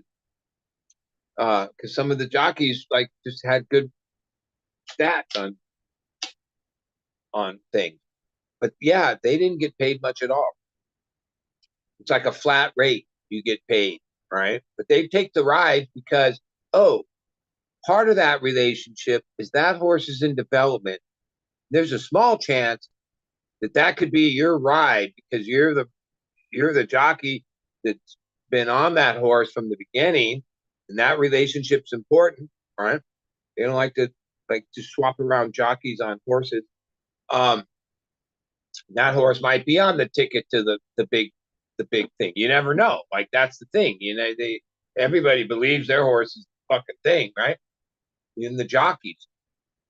And that's some of the motivation. But yeah, and even how he now switched. He's my like friend for the longest time, Fabio. He's a Brazilian guy. He won the Breeders' Cup with a horse called Desert Stormer that really became one of the, like, not the most profitable stud horse or whatever, but yeah, that like was a huge win. He's been horse trainer for all these years in the big league. Now he does show horses, equestrian, jumpers. He's been out of the racing thing. It's a dog eat dog game there. He's older. Yeah, he used to give me tips. Like every once in a while, he'd call me and say, "Yeah, you bet, da da da da da." And sometimes I bet, and I wasn't like into bet big because you always could lose. But no, not every time. But no. When he called me with this certain thing, it was always that's exactly how the race would unfold. Like exactly. And what he told me, like he never told me any of this during those years. Actually, in the years when he got out of horse racing, he was telling me some stories, and he was telling me that like how it works is, yeah, the jockeys are a pool. The jockeys control everything. Okay, like they don't get paid shit for like most of the races they do. So like don't think there's so much scrutiny. If you ever get caught anything to do with cheating, you'll never be in the sport again. You'll be banned for life. You won't be able to race. You won't get any, like, it's a huge thing. You can't cheat. But okay, like anything else, corruption. Jockeys had a thing where like during, now it wouldn't be they do it often, but they do it usually like once during the meet. Now, how I would be in on this thing was at Del Mar, which is my local track. I used to go down there, and even then you could place bets I used to play poker at the Ocean's 11, a card club, but they had a thing where you could bet on the horses from the poker club before any of this other online shit took over. And there were a few restaurants. The bartender took action, and there was ways to bet on horses. Yeah, what that was the jockeys had this thing amongst them that like once a meet, they would see a race and see a situation, and they'd do their thing where, yeah, they could for sure know who's going to win, place, and draw. For sure. Meaning they're the guys controlling the horses. And it's some insignificant race, but hey, some money gets bet, and all of a sudden some big payouts went down because, oh, this happened. Right. And that was the info I was being leaked. Like that the fix was in, like basically the fix was in, like the sixth race on fucking whatever. Oh wait, that's a long shot. You want me to box that into a fucking whatever? Like it would be those parlay bets. But man, you watch the race, you'd be like, holy fuck. But that would just be like I knew, like, and I know some jockeys over the years. Even lately, fuck, I spent New Year's with Patrick Venezuela. Like he's one of the top fucking he's like in his 60s, still thinking he's going to get his badge back in race because he blew all the millions of dollars he made over the years. Has his own treacherous life story, but basically he's an alcoholic and addict. But yeah, they would like, and then that would like pay them.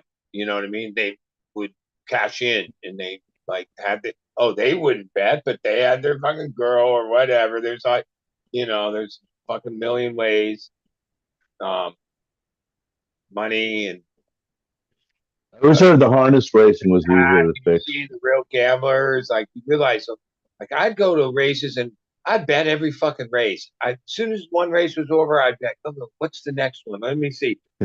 Yeah, when you really get close to people that really bet on horse racing, they'll sit there the whole fucking day and only like pick one race and put it all on one thing to happen and either win or not, right? But they have the suckers play, making money, horse racing, and betting all these things. Like, no, you're never gonna. You gotta like basically look at whatever. Nope, that race no good. That race no good. Oh wait, the third. Okay, there's some. Okay, all right. Let's put some money, and then not bet small, but bet sizable for certain things. And oh, if you're good at it, there. I knew a lot of guys. Fuck, that's how they made their living, dude. Fucking horse betting. They were good at it. But they spent a lot of time studying fucking the numbers.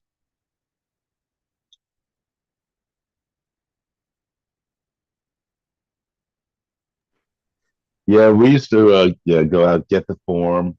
People would read the form, Yeah. racing form, you know. That culture has just slowly died off, meaning there's less people, like older people obviously died off. And like when you go to a track, it's not, that horse racing, horse culture, where there's less of those people because there's so many other forms of gambling and forms of things that there was a time when, horse racing was a thing because there weren't that many things, and like a place to go, or go. Yeah, Even the reminds me guy of had bowling. connections and would get passes. No, you used to have to just pay a couple. When I used to go to Santa Anita, it was just like, well, what are we doing today? Oh, they're racing at Santa Anita. Well, let's go there because it was like a lively experience. Like, it didn't cost much. Oh, if you bet money and lost, it cost you, but no, it was fun and it was like a thing. It had this whole ceremonial like thing. It was a show, and like I'm a man. I'm a gambling fool, dude. Yeah, it was cheap actually back then. It was really cheap to get in, and it had its own certain foods. I Yeah, well, remember they kind of never things. really made the price to get in the obstacle of why you didn't come there because they just want, most people that come to the horse races are going to bet on the horse race. Very few people just come there to watch it, not partake in the betting. You go there to bet. And a lot of cigarettes too. I remember a lot of cigarettes. But yeah, like hot dog, big mustard Yeah, they have, dispensers. and okay, it's less appealing now because like when I was younger, I never felt the same way I do about rich people that can afford to race fucking horses, right? Right. Today, when you really go there and you realize, these are the fucking assholes that have all this money that can just afford to fucking play with horses as a hobby, which is a very expensive hobby. Okay. It's less tasteful, you know what I mean? Where I think when I was growing up in the years that I more part of it, it seemed more like a work. I don't know, like it wasn't like that in this weird way. Yeah, I mean it's the haves versus the have-nots. Now I'm in my 60s, even though no, I'm part of the have-not group, which is like 99.99%, meaning there's like a 1% or maybe even a tenth of a 1% of the haves. And the reason life is so fucked for the have nots is because the fucking haves are putting the screws to us like never before. Right? They got it locked down. And if you're lucky enough to be in this fucking group, yeah, I guess life is fucking pretty damn good, right? You don't have a fucking care in the world. You're just making money hand over fist, and you have every acronym of fuck. Do whatever you want. Have houses wherever you want. Have whatever toys you want. Eat at the best restaurants. None of it matters. thousands a day just to do whatever doesn't mean anything. 99.9% of us live in this different world that in the last so many years, at least from my perspective, oh man, the screws are just being fucking laid tighter and tighter for whatever reason. Fucking this, that, the other. Like I actually think I like history. Yeah, a lot of how history's told our tale leave out this what I think was really like when you look at civilizations that are no longer like, oh, it was a great civilization, went on with that. And then what happened? They always make it like it was a war, it was this. Most of the time, I think what really happened is that the different the disparity between the have and the have-nots got to the point where the have-nots are like, yeah, fuck this. We'd rather fucking have nothing than this.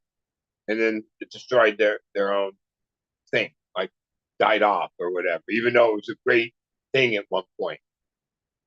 Right? Some of those things went on for hundreds of thousands of years before they crumbled. But history likes to leave out the part that, yeah, when the super rich or the king or whoever gets too greedy, then there's this point where then the rest of the folk, the have-nots, however you want to describe it, yeah, they just say fuck it, and then that's when it all comes tumbling down. Which, maybe I'm wrong, but I think the world at this point, especially our country, is flirting with this. We're flirting with it. We've been flirting with it for a while. But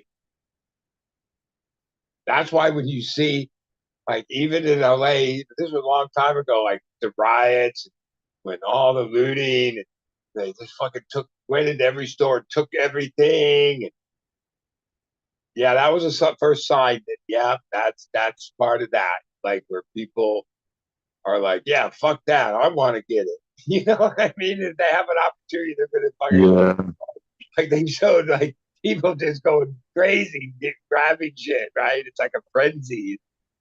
Actually law-abiding, decent people, but with that opportunity happens.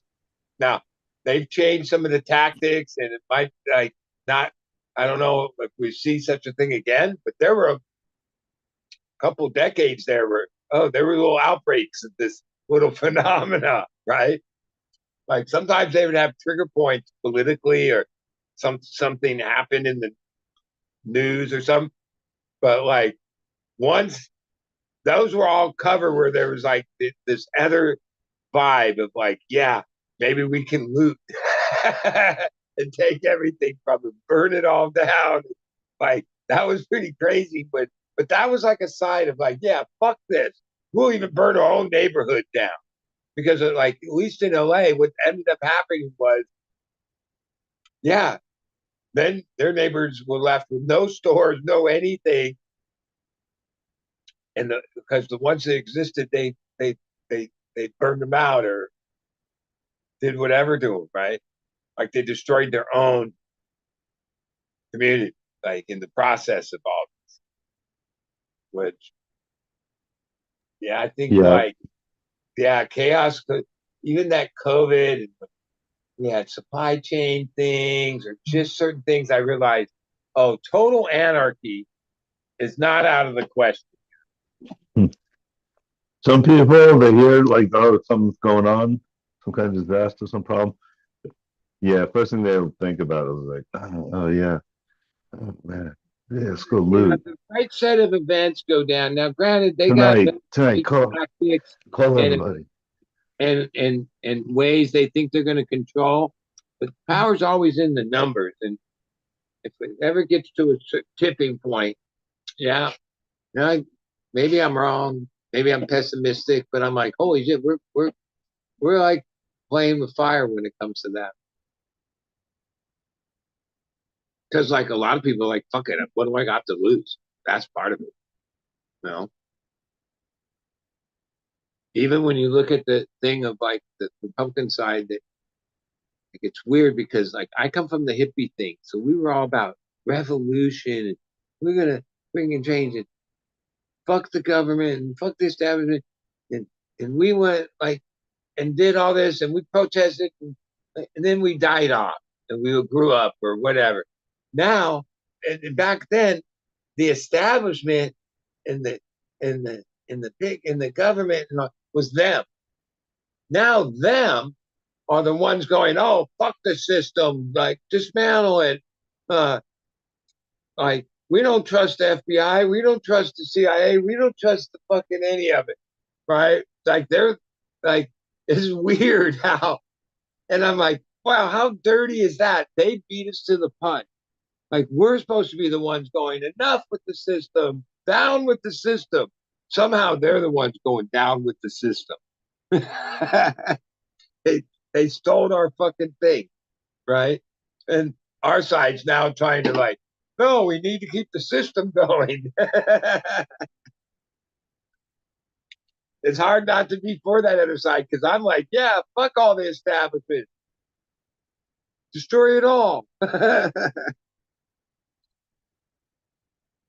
Yep, yep, yeah. No, That's yeah, basically like with the adults in the room. basic thing of their like what they like about Duke, what it is. Yeah, he's chaos. He doesn't have. He's going to put a guy with no nuclear experience in charge of the energy department. He's going to put some lady that doesn't know shit about education.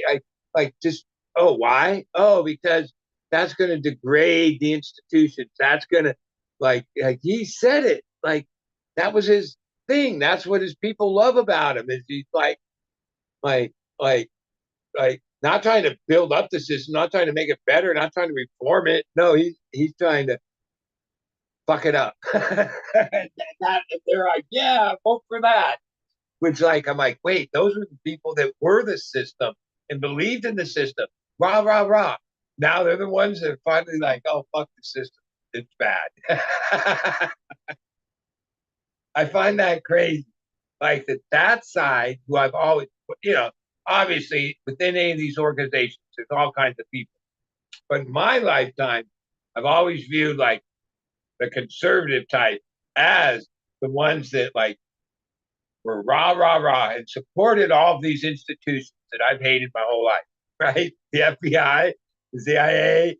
I have no I've always known how fucked up they are. But that side was like all about them. Okay. That's I definitely believed in for a long time, like stood for that. And now in the last couple cycles, that side is the one that's saying that all that shit is corrupt and it's fake and it's this and that. I find that so bizarre or crazy that's how it's come.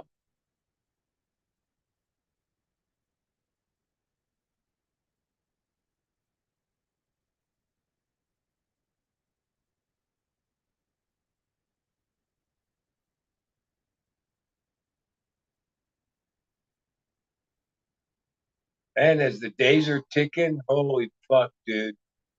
Like I don't like somehow in before we get out of this year, whatever happens, it's gonna have like consequential, massive consequential to like the future of what happens in the whole world. I think it's being like taken for granted what we're actually about ready to do.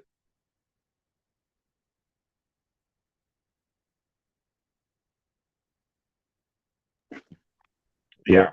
Right. It's a big year. Like maybe ultimately, I guess total fucking chaos. All right, if we have any chance, I don't think we can like grind our way out of the fucking hole we are as a fucking society and world as far as like the way the game's rigged and all this or whatever. Like they got a pretty good lock on, you know.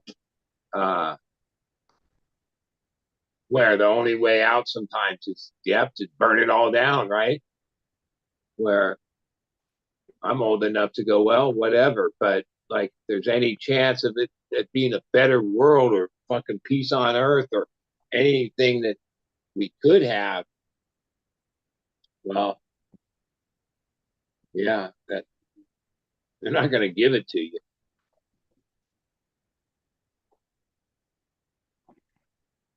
Yeah. Still better than a lot of places. People still Well, moving here, still yeah, coming. That's okay. where people still want to come in. But wait, who moves here? People that already have enough money to live here. I mean, oh yeah, there's the illegal part of it. Well, I mean, You in know, the essence, workers around, yeah, it's still a lot of the like, construction, a lot of the outdoor work. like, oh, Still a lot I've from always looked at immigration. It's like, yeah, we abolished slavery, but we replaced it with illegal immigrants.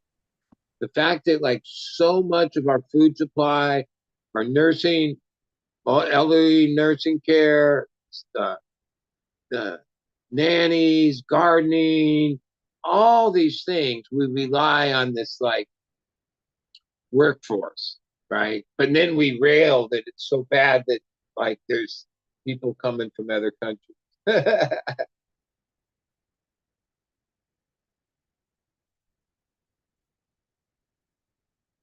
I don't know. It seems like yeah, we're very hypocritical or whatever. It's I don't even know how to boil it down.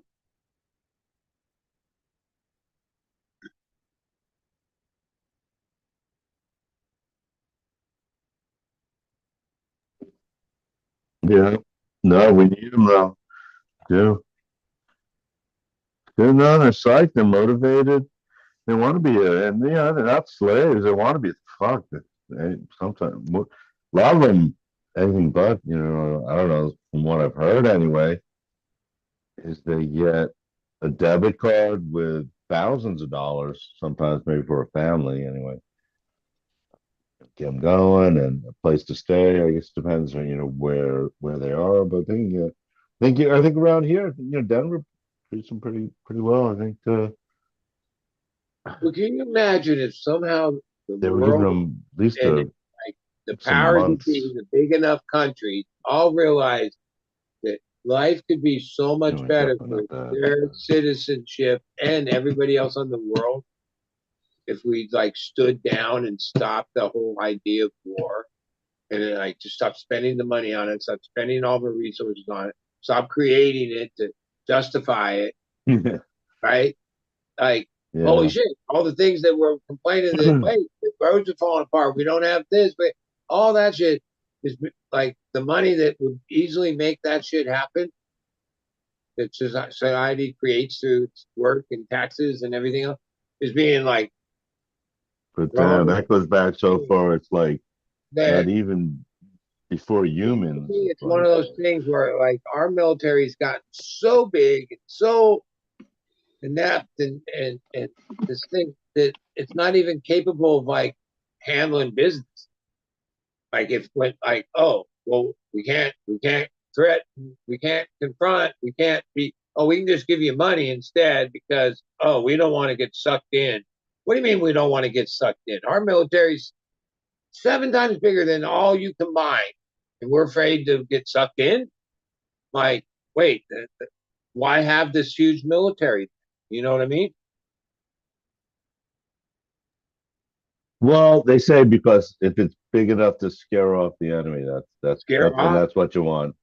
Well, scare off. yeah, Yeah, yeah. make it seem like, hey, if you guys attack us, we're just gonna Like slaughter you. So it's to me, like it's the first when I was a that kind kid. of The first happened. That wars kind of I heard happened a about, month it ago, was though. like one Really, country we were close at with war with Iran another to, country. to having a big war. That kind of just ended pretty suddenly, You know, we were at just war because with we just Japan, that or was actually that was the next um generation of war that took place there. but then in my adult And what's life, been taking place I've, in the I've Mideast. watched our country and our military basically, in my mind, fight street gangs. Meaning, I think the Mexican mafia, the organized gangs, I think they're about as powerful as Al Qaeda or the Taliban. Like who the fuck? Like Oh yeah, yeah, somehow these little street gangs in the world, not even a country, not even yeah. a military, not even a fucking thing, for the last 20 some years has been such a thorn in our side that our giant ass military and all the powers and all of what it has couldn't just stomp any of those out without it. Like, no, I don't even think we were successful in it. Like, we fucking like put our tail between our legs and wasted all of our money, left all of our resources, and hightailed it out of there in all those situations after decades of pouring like fucking trillions of dollars into it. Ultimately, like gave up. Right? At least that's how. Maybe the history says it different, but I don't know how you call any of that a win, right? Like Iraq or Afghanistan or now these new ones, whatever the fuck. Wait, then fuck. No, Like, no, but at least they're not attacking us. So, no, I mean, like people I that have think an ideology that obviously sees our a certain biggest way actor in my mind is China. can't do any. And I think China's strategy, and I think it'll be like history might play out They this want to way. just make Future might things play and out this sell it. way, where somehow China like takes like wins whatever, like this Cold War with never firing a shot.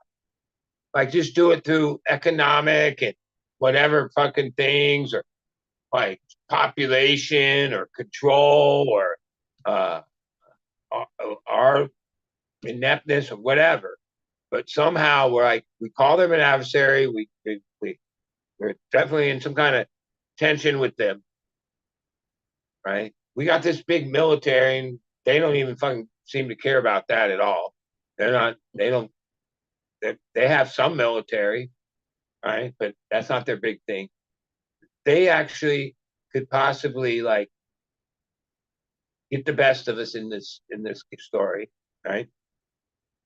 And never fire a shot, just through all these other tactics of fucking spyware and this and fucking all the weird shit they do, right? Money, and, yeah, which would be crazy if that's how the story goes. Like what the fuck? I grew up thinking, oh my god, United States, we're the fucking whatever. Now I see ourselves as, regardless, we're still a great country and all, but our vulnerabilities are fucking pretty obvious. Like we definitely have vulnerability. Even that, like a basic thing of a street gang or something like that could give us such a fucking problem with all the intelligence and all the military and all this money and all this, and then ultimately, oh, in the end, we might have prevailed with killing the right people. What? Oh no, but and they had us by the balls for like so long. We're like, what the fuck? What did all that like? Oh no, what happened? A bunch of people died. A bunch of people got PSD. A bunch of people all fucked up. Well, a lot of those street gangs like go into the army to get trained on how to fucking, you know, warfare and shit. Yeah, and ultimately, like, what were the things they called ICDs or something? I mean, they would be making like fucking shit as teenagers. We used to play around with fucking trying to get a quarter stick and M80 and do this and make a fucking explosion. I mean, they went a little heavier than that, but not much. They were just improvising or whatever, right? Like in the end, people will like come up with, yeah, and then that was so effective against this. Oh wait, we're the giantest military, $1 trillion a year, and you never thought that you'd be faced with that kind of shit? With what the fuck? It's like that. Like I remember how all that shit went down. I remember watching it all. Yeah, we were like, we were all gung ho. We jumped in there, but then all of a sudden we realized, oh, we don't even have armor platings on our Humvees. We're like just picked off like flies by these fucking hoodlum street gang. The greatest military in the world was like, what the fuck? Like, oh, and then by the time we got the the armored fucking whatever, it's like we were like, how? How did it happen like that? Like, wait a second.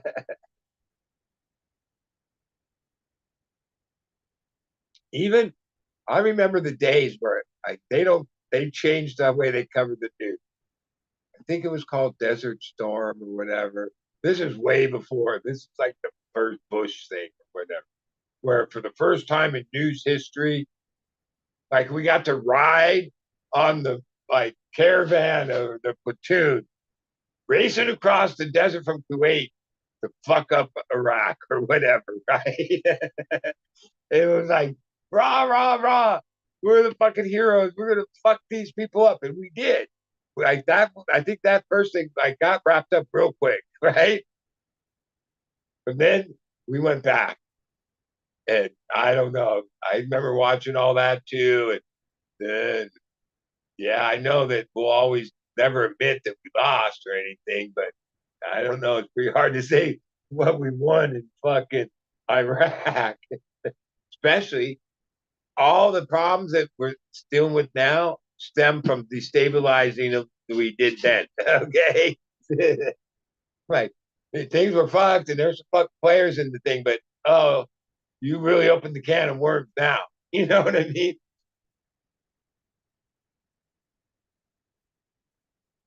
Yep. Yeah. They were kind of balancing out Iran.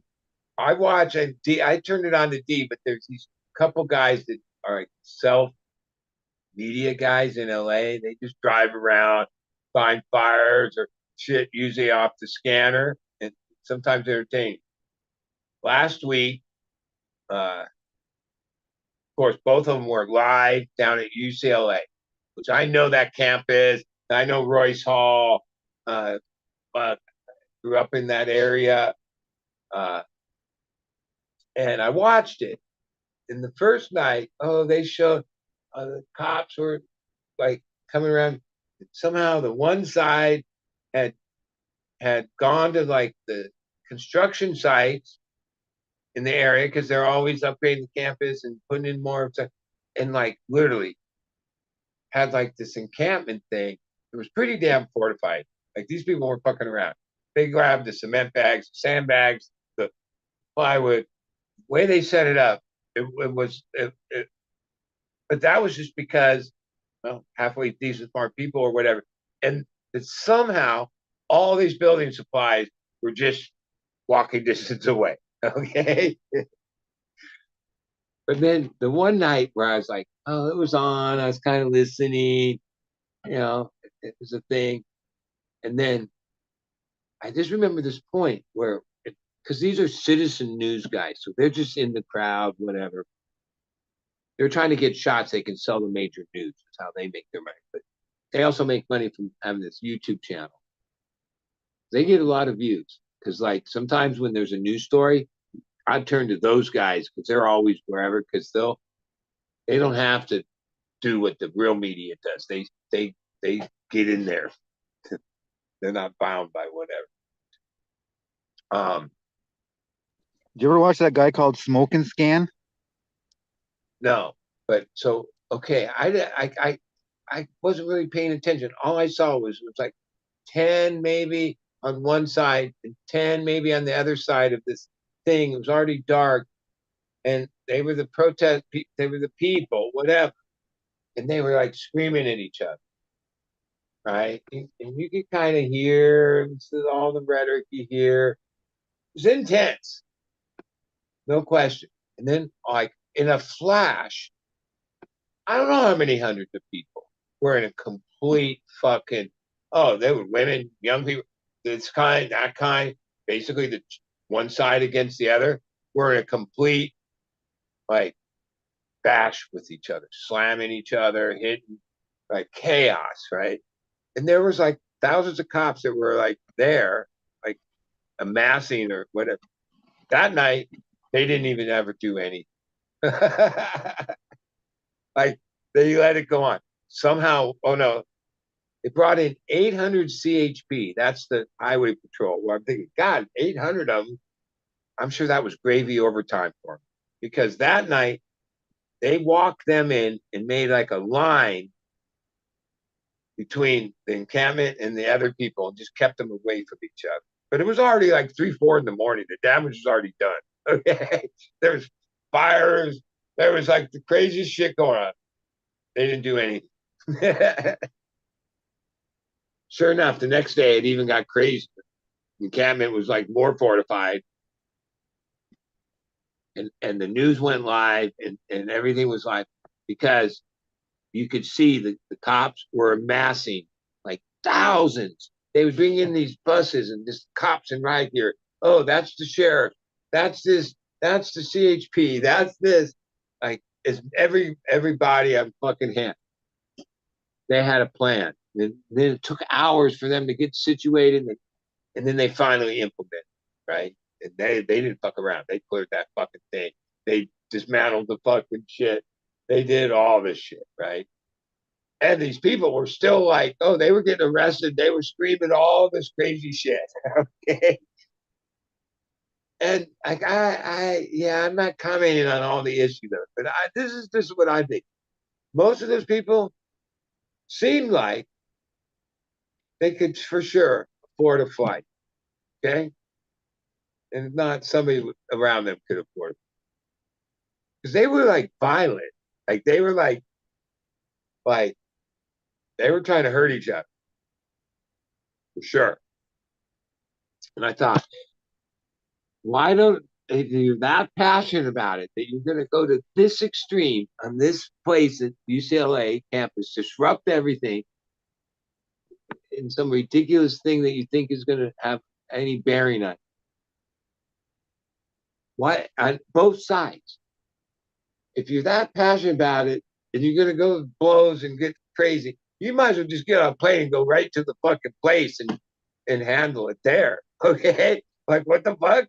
Like, but I know, oh yeah, no, that's not as easy, and people don't really want to risk their life.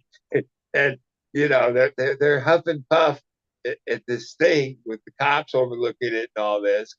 They feel kind of safe there, but like not. I doubt any of them would like get on a plane and like go to where this is happening and get involved. And I thought that was kind of like, yeah, I was like, yeah, like you yelling and fighting at UCLA, you care that much, fucking get to the spot.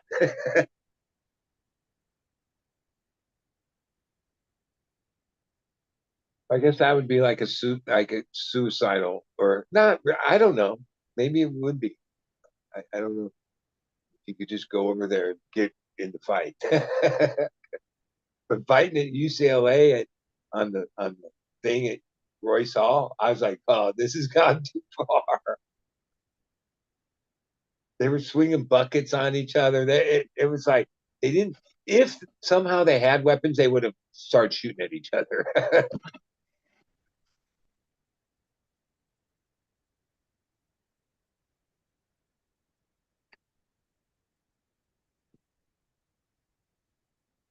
I guess that shit quieted down because the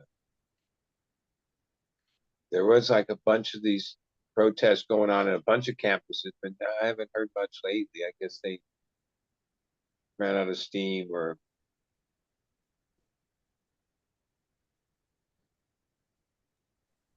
Yeah, someone was talking about the convention. Is that happening this summer or something? Do you know anything about that? Democratic I'm sure there's convention? the conventions. I don't know, like they always pick like a certain city for each of them because it promotes the Yeah. city. Or Denver had their year yeah, I too. imagine this year. I mean, they're also supposed to be debates, 3 debates. I'm like, oh no, like Did that's you? the They, biggest shit yeah, yeah, they show. really do that. Wow, Save didn't me do that. that last time.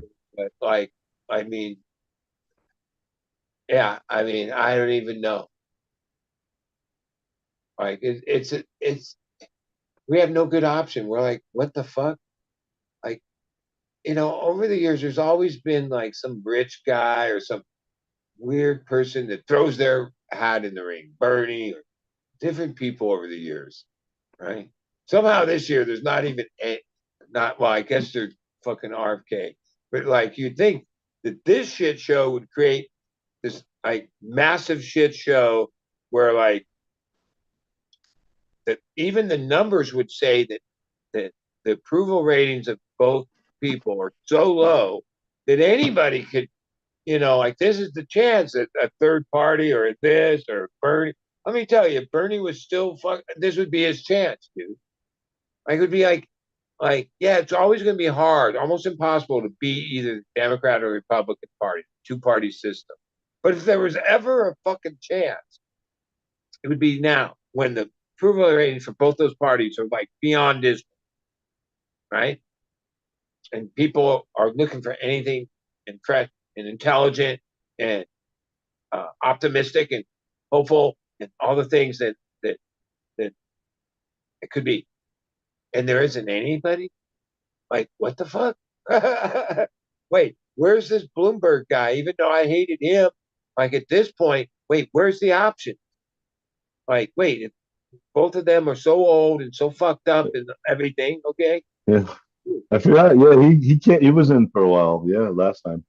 And Bloomberg. then pretty serious polling, Right. and most of our country from both sides think that way about both. Like it's like if there was ever there's a saying for it. Like, yeah,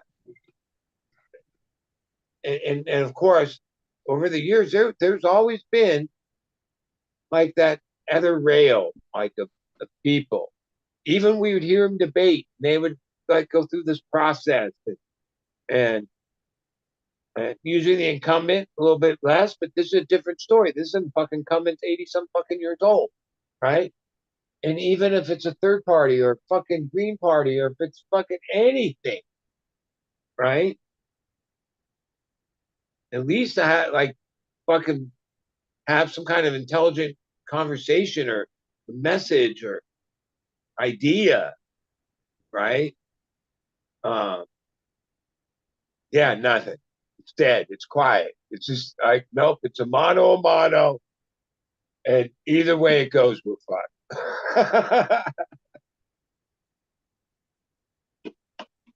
and now it's too late.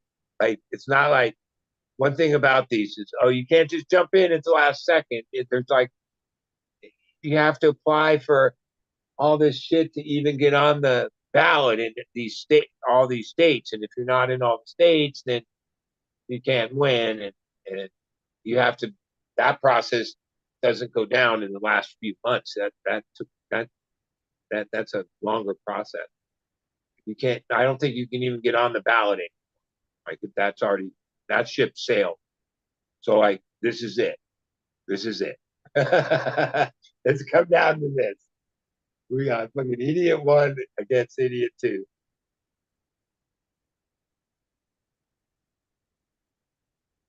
But I tell you, I there's a lesser of two evils there. That's for sure. And somehow I hope that prevails, because otherwise, yeah, I, I don't know what the fuck's coming, but it won't be pretty.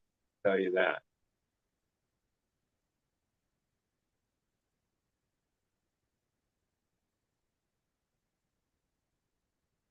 And the part, because even over the years, I loved Obama, and then once he left office, a bunch of shit came out, and the the the truer self of it came out. Well, maybe I like him a little less. You know, he had to take blame for all the things that happened during his time. The next president, same with Bush, same with them all. Somehow, what I find funny, or not funny, but it's like, okay, dude was president for 4 years. What the fuck was the one main thing that happened in those 4 years that was like never happened, devastating, catastrophic? We haven't even recovered from it.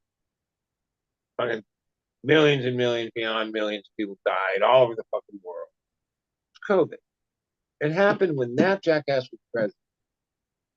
And I don't know what you could have done differently, but it seems like in even his side and his people, they're all anti-vax and all anti-this and all this. Wait, all that shit was implemented by dude.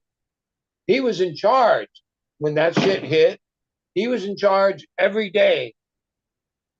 And every bad decision that was made ultimately lands on his desk. Like any other president has to take the shit that happens, even if it had nothing to do with their personal fucking choice. The world event, 9/11 happened. Somehow COVID happened, and he was president, and I think he totally fucked it up. Period.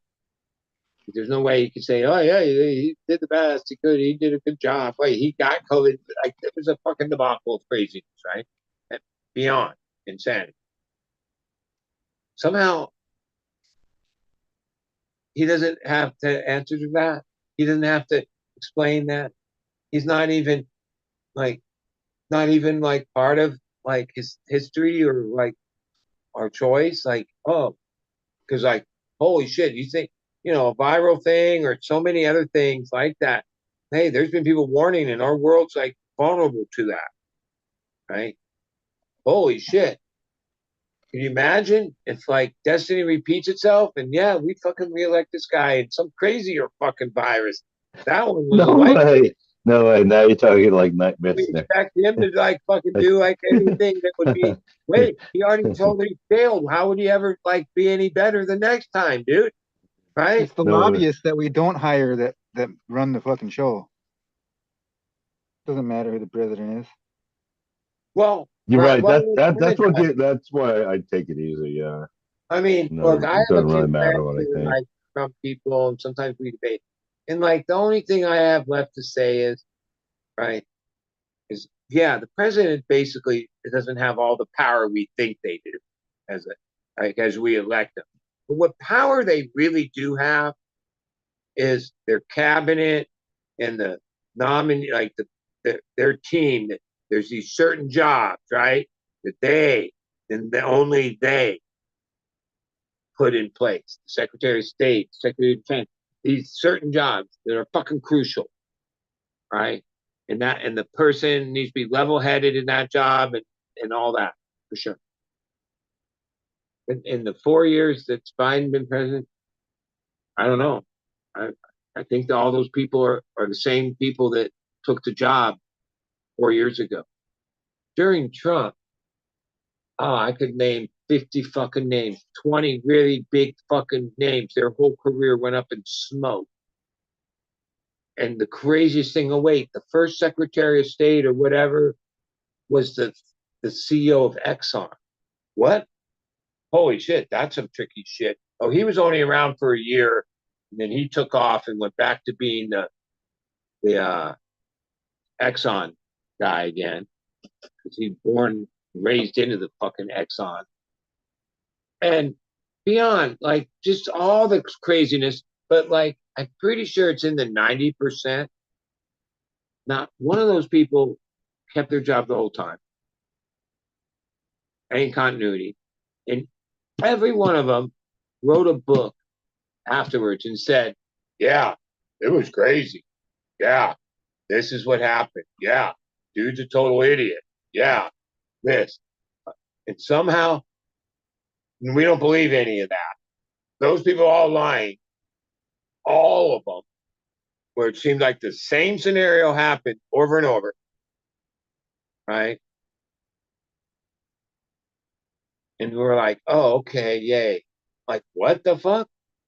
Even, like, to me, in this latest case, it's kind of like, I remember when the campaign started, I looked at that Cohen guy and go, God, this is a motherfucker. Like, I remember him like, yeah, he would have died for the dude. That's how loyal he was to him, right? For sure. Like that was his guy, his right fucking hand, right? And all that shit. Dude's president of the United States, and he gave pardons to all kinds of motherfuckers. And had the ability to fucking keep Cohen from going to prison, and at least try. Like, wait, that's your right hand fucking guy. You're gonna let him go like that? Oh, and then now this whole thing comes down to like, oh, any day now Cohen's gonna get to come in there and go, yeah, motherfucker, me. The irony of this, right? And like, yeah, if anyone has a fucking bone to pick with motherfucker, it's him, right? I get involved, try to help you fucking cover up your shit. Somehow I go to prison and while I'm in prison, somehow the federal thing puts me in solitary confinement for like a year of it. And oh yeah, this is the ultimate, like the ultimate confrontation. Even this last week, if there was ever a trial where I wish we could see it, because I love watching trials, and those drawings are fucking shit. This fucking Hope Hicks had to go in there and say the truth about everything. It's so crazy. And somehow we don't believe it. This is all just some deep state plot to get this guy, right? None of that is real. He's the victim. And half of our country and the show we're watching, it's been on for like almost 10 years now. Or yeah.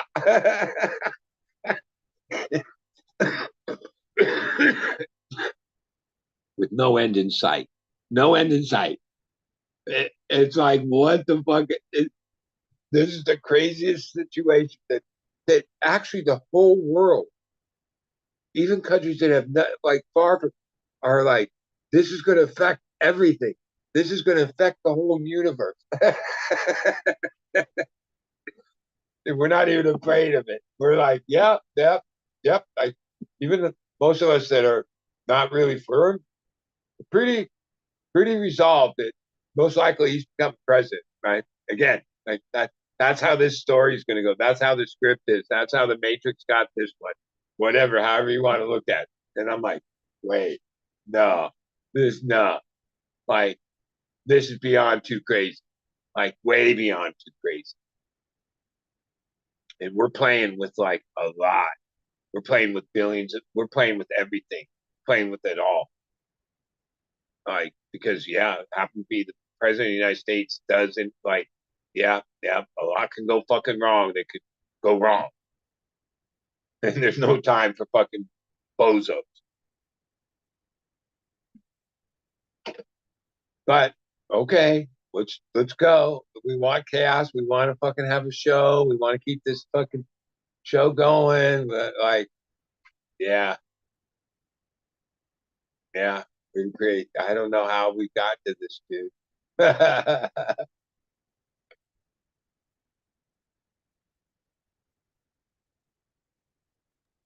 Yeah, I guess if he was in jail, that could make it even more crazy before the election, and then and then he wins, and then virus number two. Jail, I get it. Jail, is this all? Like, even all these things aren't. Wait, did he? How is it with everything that happened? Forget the legal aspects of the things that happened. Just what happened, right? What happened? The facts of what happened throughout that whole time, like the first election, all the way through the whole president, and like we're like, okay, yeah, let's sign up for that some more. Let's go with it. Let's go with that again. Like, that was a debacle of like massive like hit. Yeah. Let's go back to Clinton. The Clintons that was the good days in the 1990s. Oh, yeah, I mean, they all had their fucking thing, days. and like ultimately, these people like me, fuck them and all that, right? Both sides are fucked, and it's the whole thing. They've all like, but okay, even in the fact that, I used to think I really hated Bush, and I used to debate. During all that time, I hated Bush. What I really hated was the neocon behind Bush, and I still maybe have this, like I never forget them, the Brunfield, Cheney, fucking all these assholes that have been around for a long time and seem to have manipulated some shit during that era. But I hated Bush. At least I thought so. Now I look back and go, God, I miss those days. Like, holy shit. I mean, it's fucked up as it wasn't this fucked up. Right? This is like unacceptable fucked up. This is crazy town fucked up. This is drama that never fucking ends. It's like this endless stream of like total nonsense, dude. Right? That like, wait, we have like so many issues, so much potential, so much future. And somehow we basically consume, at least on the mass media and whatever, even if you don't watch all that, it still permeates all through everything. This fucking crazy Trump show for like 10, ever since it started, when he came down the escalator, like, wait, it's been nonstop, like not a day a break from it. And the craziest, you can't even list all the crazy shit that's happened. Now, you remember a few of them, the greatest hits of it, but holy shit, dude, there was not one day that was like a regular simple day. And somehow we're like, Would you yeah, rather we were in like some African company or country where like some warlord was chopping off people's heads in the streets and shit? yeah, there's crazy shit, but like this is on a level beyond all that. I don't know, man.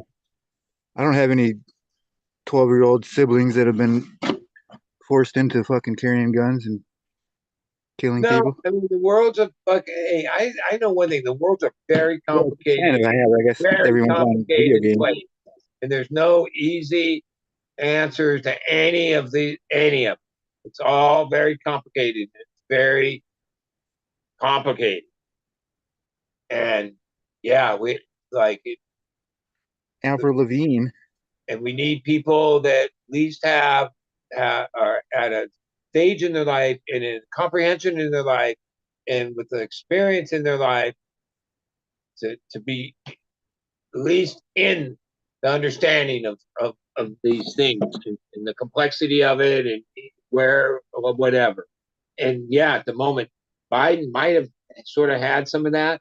Yeah, he was always kind of a weird dude to me. But no, he obviously is past that, right?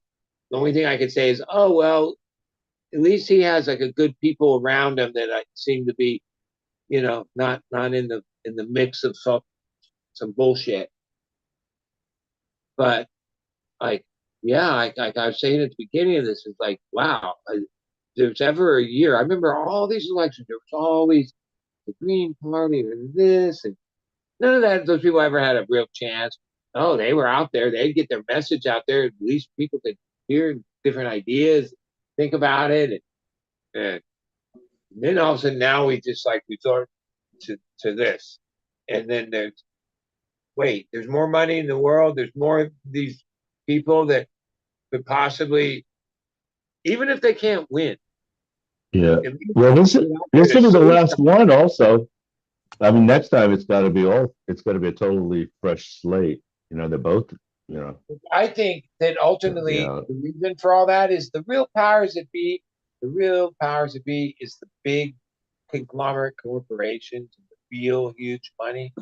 And Yeah, they ultimately, continue. this is best for them. Because if this was a threat to them, which actually should be, because if things get unstable or things get cockeyed, that hurts their bottom dollar, puts them in. One thing they don't like is uh, when things aren't stable, right? Or things can happen that they can't control.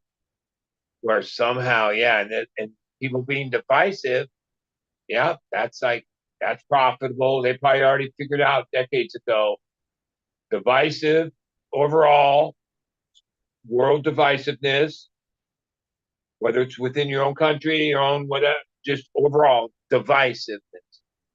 The more divisiveness you can have has like percentage of profits that are attached to it.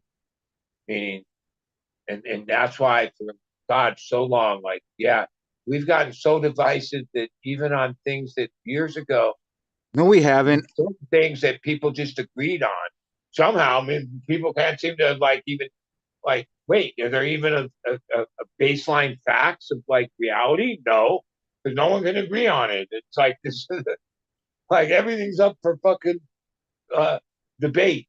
Like there's no like common ground. Not like, oh, none. At least that's the way I look at it. It's like, I completely disagree. Yeah, and now AI's in on it too. Well, No, I'm just talking shit.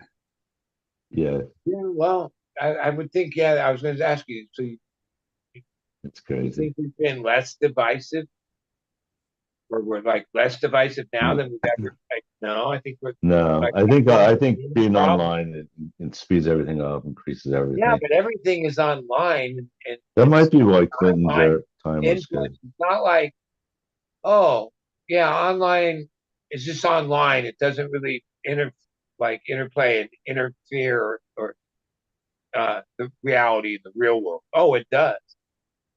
Like online kind of really rules it. Like Yeah. seems to be like, But I'm not all doom and gloom. I mean, I'm not really doom and gloom.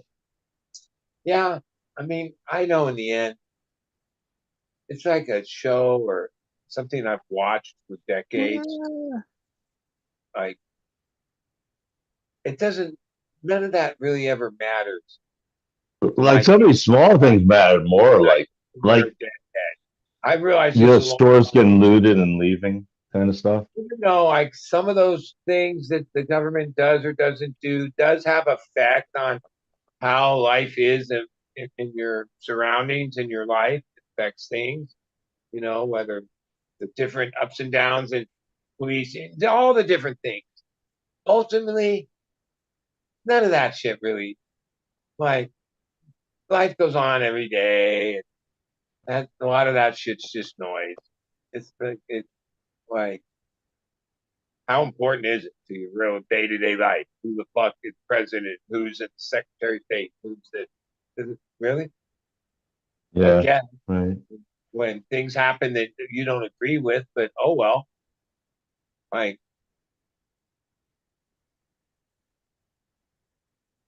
And yeah, fuck. sometimes you you don't know. You gotta sometimes trust. I mean, I found out like, oh wow, these politicians. I I see what remember, they're doing. They sometimes have to balance two sides, and they don't make anybody happy, but somehow it all works. No one's, they it's politics. Somehow they balance it and they do it all with a smile and a handshake. Smoke and mirrors. yeah, it's beyond bullshit though. At this point, It's a hard thing to manage, and We've got cat I've been videos, I've been surprised. I've been surprised. all sorts of cat videos to look at. I was yeah, surprised they predicted the I don't know Ukraine if it was invasion. like real, but I saw somebody that looks like they trained their cat to ride a skateboard like those dogs do. Oh, Where guaranteed. I'm a skater since World. I was a kid, and Those yeah, I cats mean, out there I that guess can do I things could you would never probably believe. buy one. I don't know what it would cost, where somebody's already trained it, but I think that would be the coolest fucking thing. Like, and I guess those videos are real with these dogs because they actually, with their one back leg, push off, right? And are riding the skateboard. I've seen ones even do turnaround tricks and steer it. At least the video makes it look like that. Today, I don't know what's real or not. But these look real. And there's different dogs I've seen. At first, it was just a couple dogs that were trained like this. But now, that same breed seems to like to ride skateboards. I'd be like, how cool would it be to have a dog that rode your skateboard with you, dude? Like you could You just, gotta have the ones wearing the fucking sunglasses too. yeah, and he pushes off and it's fucking like on some boardwalk and he's like able to carve through the thing. Like that would be the fuck. I've had some dogs I've loved and are so cool and do whatever. Oh no, nothing would be cooler than that. Like a dog that like naturally took to skateboarding. Because like when those dogs, they yeah, you can train a dog to do anything sort of with food or whatever. No, these dogs, the ones I've seen, look like they really enjoy it. Right? Yeah, I know you've all seen some because those are some of the best viral videos I've ever seen.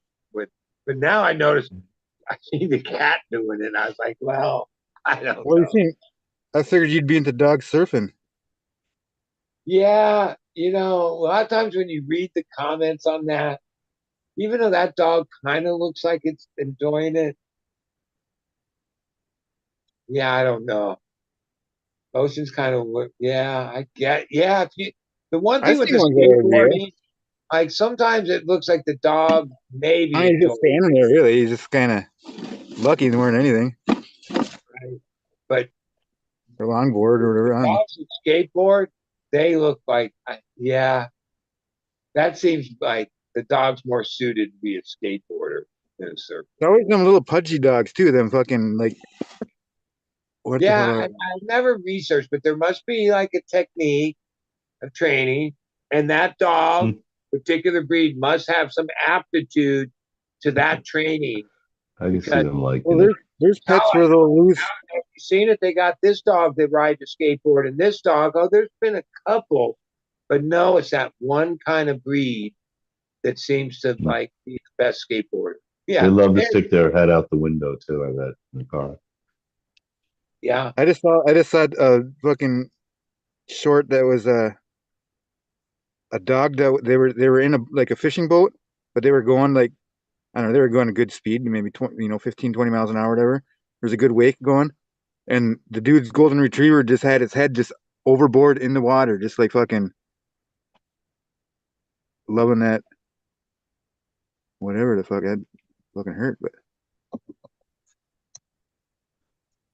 I don't know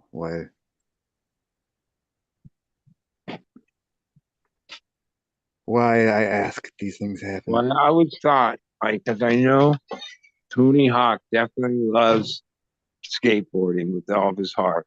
And he has as much money as anybody could have anything they want in life. I'm always surprised he doesn't have one of those dogs. It's like he seems like the perfect guy. That if anyone had a dog that could skateboard, it would be Tony Hawk. Actually, and probably train it to like have a GoPro thing and then use it to film him. Like his dog is filming Tony skating. And he could pay and make that happen. But I guess sometimes to me, if I had the money he had, oh, I'd have like 6 dogs that could skateboard. They all talk to each other, dig inside the other dog. And surf and snowboard. Like, but that would be like the coolest thing ever. Fuck unicycle, man. Once in a while, I'll see somebody bike or a family, and like somebody will have a little basket with a dog in it in the front. Didn't they have like Russian bears would ride like the tiny bikes? Or is that just like Yeah, shit? I was thinking of the gorillas, or yeah, I think they were gorillas that would the golf Yeah, carts. with They like like the porter driving the hat or golf whatever. carts. It looked like it might have been in India or somewhere, and it was a motorcycle, but it was like a raggedy taggedy motorcycle. And there's a guy sitting behind, somehow got his arms around and just got the handlebars of like an ox or like this giant animal that has big old horns that is like looks like maybe 500, 600 pounds, giant, sitting upright. And they're going like 4 miles an hour down the road. I don't know if anyone saw that. It was like a few days ago. I even looked and thought, is this real? Yeah, it did look real because the side of the road, everything wasn't the greatest quality footage, but it looked real. But in today's world, I've started when I see things that seem like so crazy that like maybe not believable. Yeah. Yeah, Oh maybe they're man. not. I Because was into Yeah. Russian. I don't know where the deep fake shit. I'm sure I hear there's a lot of shit like out, and that's sort of innocent when you make things that are entertaining little clips, not really trying to deceive people. You're just, something to look at. I don't see any harm in that. But like, I don't know how much of things I watch on Instagram sometimes where I question whether it's real or not. I got really into Russian dash cam videos a couple years ago. Where like there's just one channel that he just because like in Russia fucking there's a whole lot of fraud where like people will like jump out in front of your car and say you hit them and fucking try to sue you and shit. So like, Yeah. or just like, you know, the I rear think end view, or they shit learned like that that. from us. Because So like, Yeah, it's people, a like lot the of majority of people cameras. have dash cams all the time. Then it's the only way to keep safe. But on like the flip side of that is that there's all this footage of all this just crazy shit. Like a lot of the footage where Yeah, you see fucking like a meteor or something like that, it'll a be a meteorite. Yeah, Russian dash they cam caught it. because Yeah, there's so many seen that. Russian dash cams going at a Wow. time that they just catch everything. But there's so many fucking just crazy vehicles and shit that they show on them fucking. Man, that's better for the surveillance state than street cameras. Well, this cameras, moving around, driving through the city. All these Yeah. mobile cameras. Man, Or wait till like, they and then hack do into you hear about that like and that, force you like to show it to them. with the Nest cams? I think that Teslas. they have like the police have deals with them where they can like say if they're trying to follow a suspect in your neighborhood, they can use your dash cam Yeah, they probably footage can. to Yeah, link in and follow people around and shit. like for Tesla, yeah, they can get Tesla camera footage. like I was in an Uber last month in a brand new Tesla, and I was surprised. Like, yeah, when cars pulled up on either side of it wasn't like a graphic image. It was an actual video of the car right next to you. Like, I was like amazed. I was thinking, where does all that go? I guess it's saved for a short period of time, or can be always retrieved, or And when they're parked too, I pulled up next to one time. I don't know if I looked in it or something, but I think it came up on the big screen there, like something like surveillance engaged or something. I forget, but somehow I knew I was being watched by it. well, Maybe I I was know, logging in like, or something. he worked for me for over 10 years and lived with me, my right hand, Zooey. It's going on 8, 9 years. He just survived the first cut in his department at Tesla because they just cut 12,000 people. And he's been, like, his job is the like intermediary between Elon himself and the self-driving car team that's been developing self-driving car for he's been on that team for like 7 years. And even I haven't seen him in a couple years, but like he has a car from the company that's identical to Elon's self-driving car, self-driving Tesla, like years ago. And like when he took me for a ride and showed it to me, the difference in that car back then, this is a few years ago, and like the regular Tesla was the amount of what they call cameras, but like he was explaining to me, they're more like sensors, right? And cameras that enabled it, which they've just. It seems like, yeah, some of this video stuff and that's all part of like having a car with more of these sensors and what they call cameras, but they're really more like sensors. That, you know, because like, yeah, I can only imagine because I know they're 100% into Hmm. developing Wouldn't self-driving there cars. speakers? Like They I was record in one things. in my windy ass road in Audio. the whatever sport mode, and there isn't even GPS on that road. And this car tracked, and like you had to hold on, like it drove a windy road, self-driving. Like this was like 3 years ago or so, maybe even longer now. Um, and I was like, oh, and this was before the car had some of the tech that it does now inside, like the new ones with all the screen that has all the shit on there. Um, that a lot of that's all derived out of the self-driving thing. How they can, even in the graphic thing, they know each car. Like you can see what car. No, it's a pickup truck, and make the thing a pickup truck, or it makes it a sedan, or it makes it this. And it's always right. Like even if you're driving to a parking lot, it will show like everything that's in front of you exactly, even if it's a shape. And I'm like, yeah, that's part of what they were designing a long time ago. To like that was some of the first hurdles to even get to the self-driving thing. The Where trolley dilemma. I actually think, yeah, man, probably in my lifetime, maybe I'll be just about ready to not drive anymore. But hey, there'll be a self-driving car that's completely self-driving that like you just tell it where you just either tell it or you can type it in or whatever, but No, it it'll has, just read your brain. It'll just fucking know. yeah, and take you to the fucking store and then take you to this place and take you back. And yeah, you don't have to That'd be drive good in. for road rage. Maybe it'll calm down road rage. And It'll be tunnel As rage much because as I you'll be in know a little vacuum tunnel like a that fucking like the that little counter thing at to the that bank. is, oh my God, we're scared. What happens if it, fucks up and kills somebody? Well, look, people fuck up and kill people. That's part of driving, right? There's a certain amount of that per year. Most likely, it will eliminate a lot of that, but there'll still be good marketing. failure rate. There'll always be, right? But like, I think it would solve some of traffic. We kill Like, fewer than humans.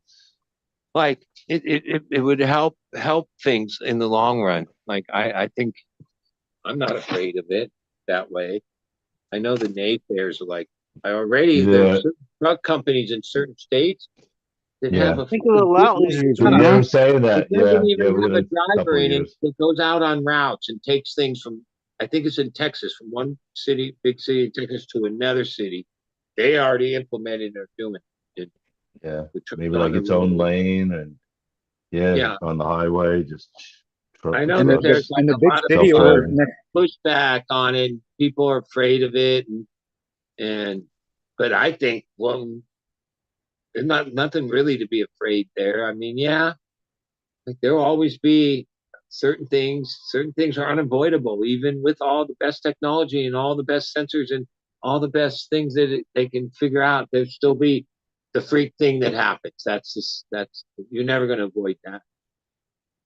I don't think it'll be something where like all of a sudden, if over time, more like all the cars on the road have all these capabilities, I think it'll be less accidents, less.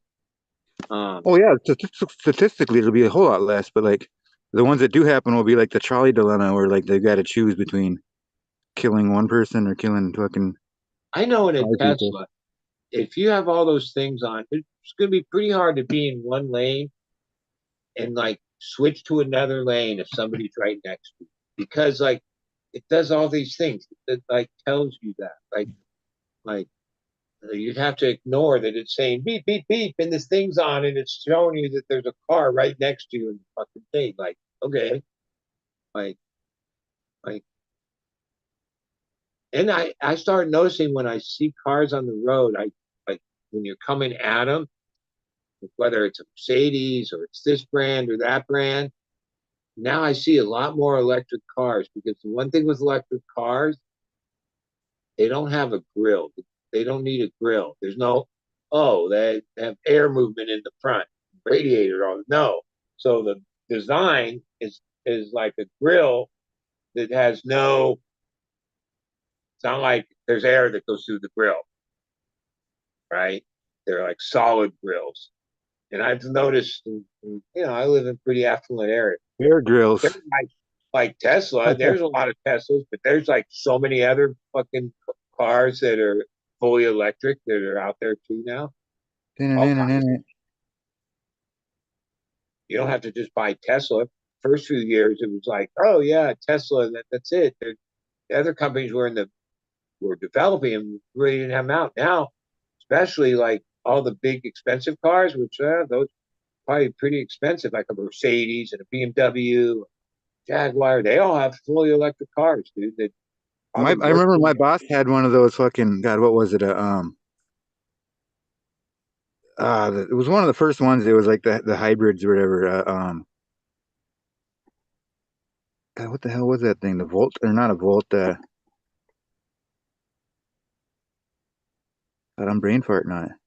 It was like one of the first fucking little like a down here, hatchback. like, sometimes they're in grocery lots and they're in weird spots. They're not in gas stations, right? There's a couple gas stations that have a EV charging there, but for the most part, most EV spots I see where these cars are lined up being charged and people are sitting in them for whatever.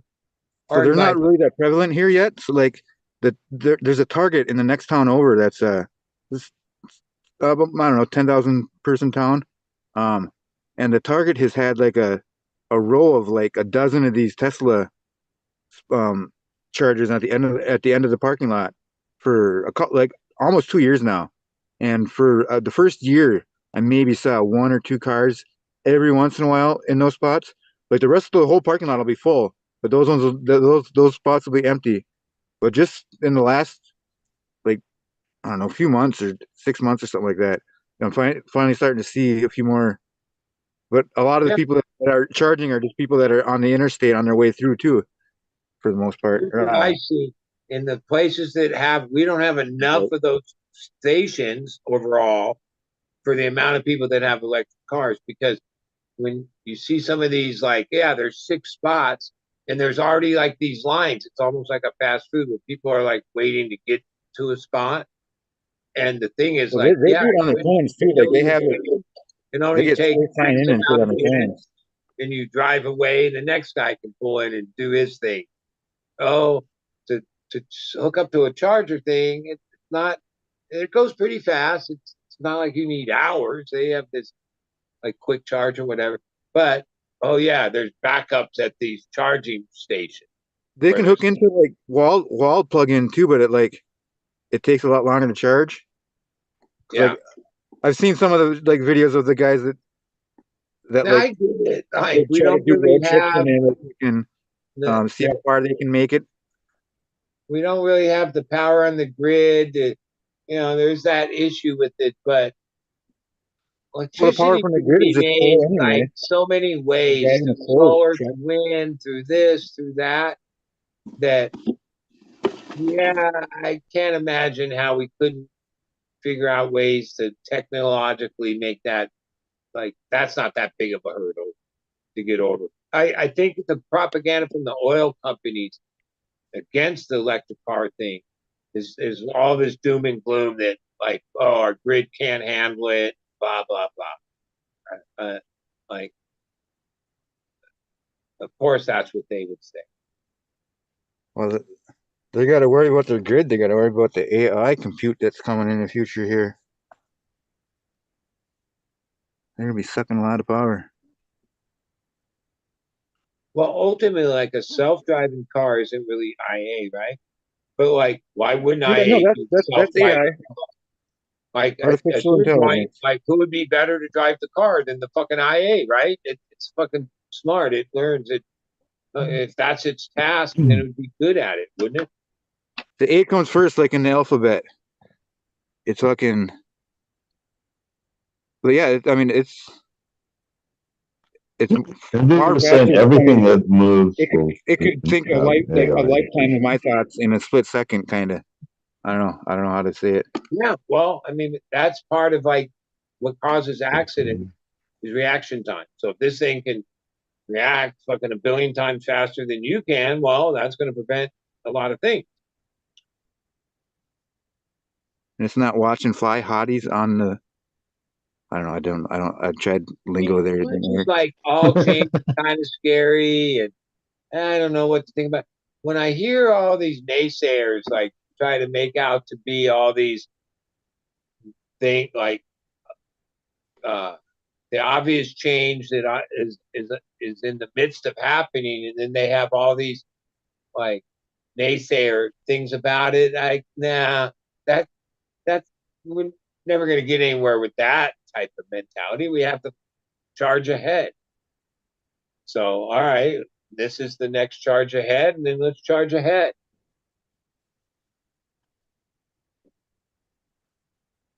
Again, nothing you can do about it. I know I Yeah, haven't heard as much as this nothing. content, but about a year ago on Lex Friedman and a couple other people, there were these debates where there was the pro AI guys, and then there was the naysayers, or whatever. And I listened to them, and some of what they said sounded whatever, but ultimately I was like, yeah, no, we got to charge ahead. There's no, like, Your Ilya Suskoviches. there's no, like, yeah, no, we're scared. Yeah, you're definitely gonna kill us. You got to Just just know go how. ahead, whatever it is.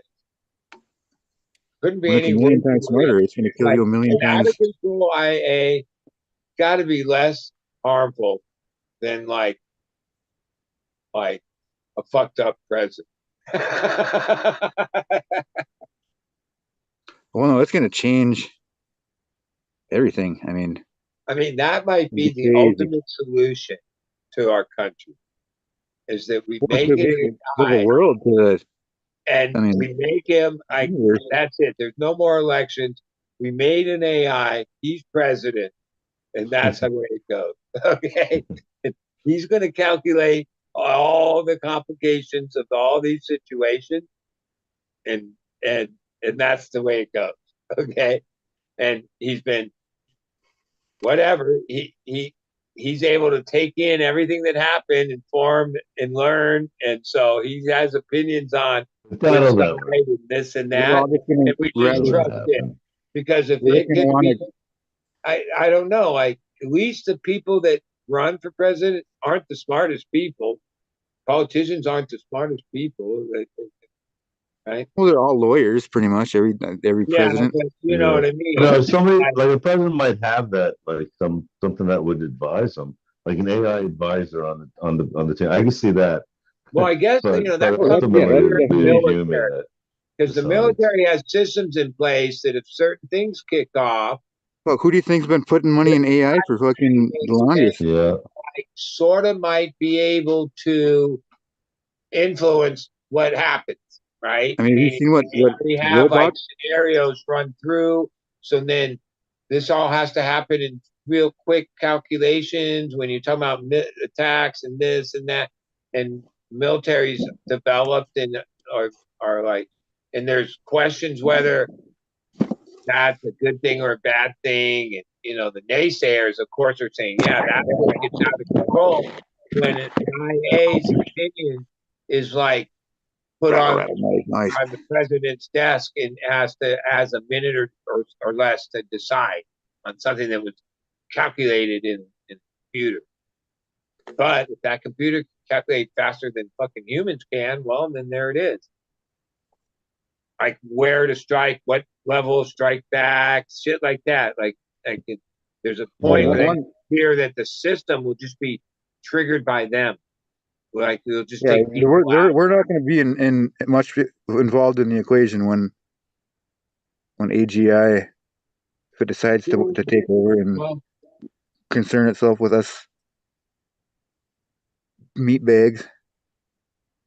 I mean, wouldn't it be funny if they hooked up all the military shit up to the AI? Each country had its own, and then somehow after a couple years, the AI basically just dismantled everything. Like just like I said, yeah,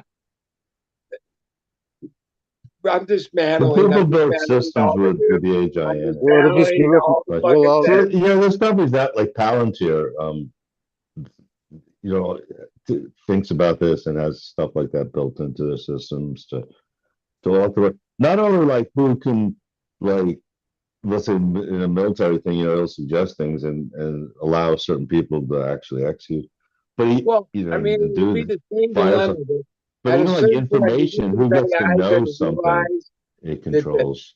like the obvious thing is So survival, it's right? just another And tool it's though. survival, which depends on the world being a certain way, mainly that there's power and there's certain things. Because even like law So enforcement, like how much nuclear annihilation about the would public, be something that would destroy them they along won't with be everything allowed. else. Like they would be destroyed. Most likely, we might survive a few, but that would be the end of them, right? Or maybe. Well, it's like if it wants to, if But if it's, it's given, it if depends on given what it's like programmed to the do. Like equation, wouldn't it like if it's say programmed to make paper clips, it's gonna do everything in its power to make paper clips, and eventually it's gonna run out of ore and shit, and it's gonna start to use humans to make paper clips because that's its one goal. But if we can Clip get it to like, AGI, the clip making AGI that takes over the world. They only got what do they call okay, it? Like like is to be this supposedly friends you with like it guys or are at the a making certain fucking. paper clips level of now? this, Give it you some. can you can you can ask it pretty complicated things and it can compute and give you an answer, right? So some of these like very complicated world issues we're referring to, like Crypto shit's getting crazy on its own, even separate with from answers AGI, though, that are actually. I not mean, it's Or called more acceptable. next it's called level. protein unfolding. That was pretty fucking. Like that, I don't it'll know how come it could be back. Like used if with we the. really like Oh, give it AGI, yeah. and like accept what its response is, at a certain point, it's going to probably be giving us the correct response, except that we won't be willing to like, no, there's certain things we just aren't willing to do. Like one thing, if it said, oh, well, the best thing for your country and the world that everything is to back down on the military and go this. Oh no, we just would never accept that, no matter who told us that. God himself came and fucking warned us we wouldn't give up. Right? The military machine, nothing's going to derail it. Well, he kind of was the first military machine, wasn't he? Yeah. Ice. By sword, right? But Like they say so that what? there's a chance that we could like reach what they call the fucking longevity threshold, or like the what they're the what the I forget, there's another word I'm missing in there, but basically like in 5 years from now, perhaps potentially 10 maybe at the most. Some of the experts say. Singularity. Well, no, that's coming. That'll be a little bit further off, but the fucking longevity escape threshold, I think they call it, or something like that, where the fucking the medical shit at our fingertips will make you, for like every day that you take all your do all your medicines and shit, you gain a day or whatever, to the point where in 5 years, Oh yeah. If you live you'll be long ahead of enough, the curve eventually and you'll you be could able to live potentially forever. yeah. Okay. I mean, if they get hit by That's an electric possible car. that you have such a thing. God, how much is that going to cost? And trust me, That's the no. thing, is that money might not be. It's just a con. I mean, money it could be a foreign concept to fucking the next generation. So everybody will have equal access to everything. Basically, like there's a chance that we're all gonna enjoy what it has to give us so much that we'd rather just plug in and We go into the already warehouse see. and plug into the We box. haven't spent the last Give me the 1,000 years Matrix. fucking trying Yeah. to kill each other with Uh, war and Getting late. all resources in life and energy got put into that. If somehow we were some Hey, I peaceful know just what to do. where there was all different people, but there was no strife at that level of war. God, Yeah. could you imagine what kind of Your audio's getting funky. we have at Or this did you just point? like you got a balloon popping out of your throat or something? Yeah, but somehow Cracking a little like bit, but it's like part of our DNA or part of our genetic code. Like, yeah, people are always going to be at odds with each other, whether it's a little thing all the way to the biggest thing. And it's like, oh, peace yeah, there's on always something. Yeah. peace on The earth. weapons Like, up.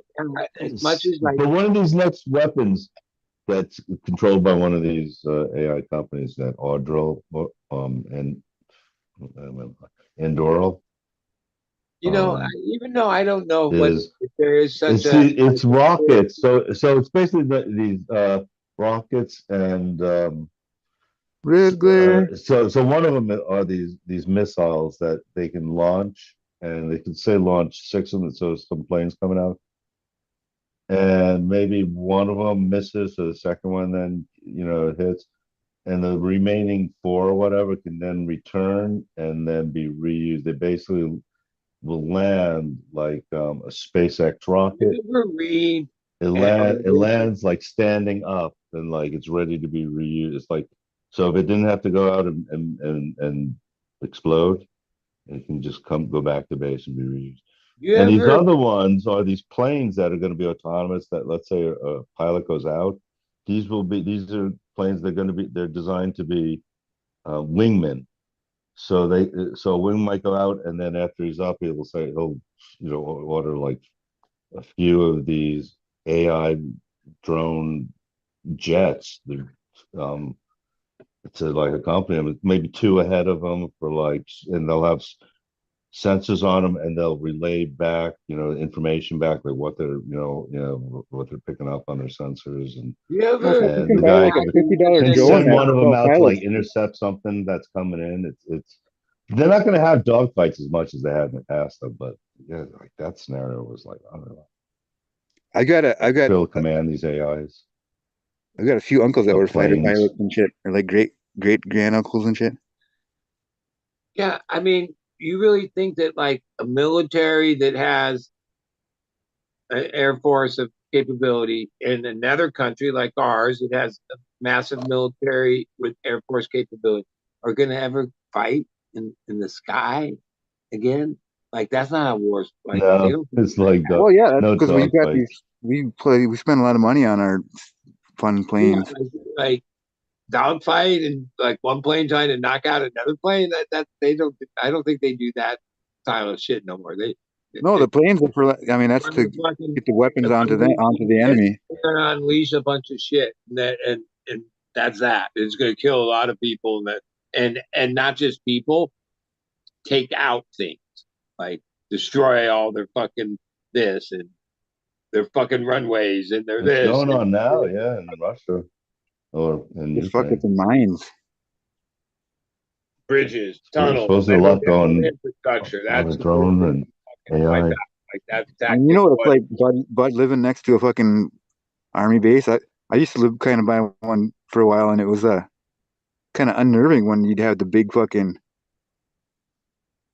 what are the huge uh helicopters that got the two fucking Oh, yeah, feathers and shit. Chinooks or yeah, Canucks Chinooks or whatever. was one of them, or some But those things used tandem to come cruising right down helicopter. down the gravel road. They was like, I mean, they would be below the power lines and shit, and they're fucking Yeah, loud. they I fly They just, around here, and there's a lot of they them were near just chugging Denver. along, just fucking like, Well, and I'd pop my head out the window or out the door and fucking, I mean, the wingman he had his gun just right on you, and it's like, oh fuck, hi yeah. guys, way better. For like the 20 some years, 25 years I've lived down here, it's been right on the edge of this base called Camp Pendleton. It is, of course, the Marine, but all the big what do you call it? The forces, special forces like the Delta, the this, they're all based there too. They got their little complexes, and so for a lot of years, I mean, I knew I was there. You'd see the action, you'd hear the things going on there a little bit. Only maybe less than 10 years ago did I hear or read this thing that, like, on a day to day basis, there's between 250 and 275,000 people on base. I'm like, what? Where's all those people? Like, wait, it's right here in Oceanside, the backside of Fallbrook. But no, I see the traffic and stuff beyond all the boot camp shit. No, they bring them in on boat. Like, yeah, somehow there's like Have you ever looked over it with Google people on Maps? that base every day doing whatever the fuck they're doing. A lot of Have you ever shit. looked at how big it is with Google Maps or not to see Oh, the it's actual big. scope of it? It's like deceivingly big. It's like, they have everything from the ocean all the way through, like, and since you're on this freeway, you don't realize how many miles you go where it's just Camp Pendleton. It's this huge thing. I think It's that's the one I saw some video on YouTube of like what it would look like if China like tried to get and what us, and makes they it did some unique, and that's simulation, why all the special and that forces are was there. that was the base to like that was launching things to protect It's us got the from some China coastline. attack. So there's all this ocean activity right offshore, and they're fucking and frogmen shit. They're practicing all this shit right there. It's all there. Like there's a Navy certain part, surfers, and then it goes whales, inland, and like, oh, there's a lot going on out there. Everything you can imagine, right? dolphins with lasers. Yeah, it's like it's one of the big hubs of of the United States military industrial complex.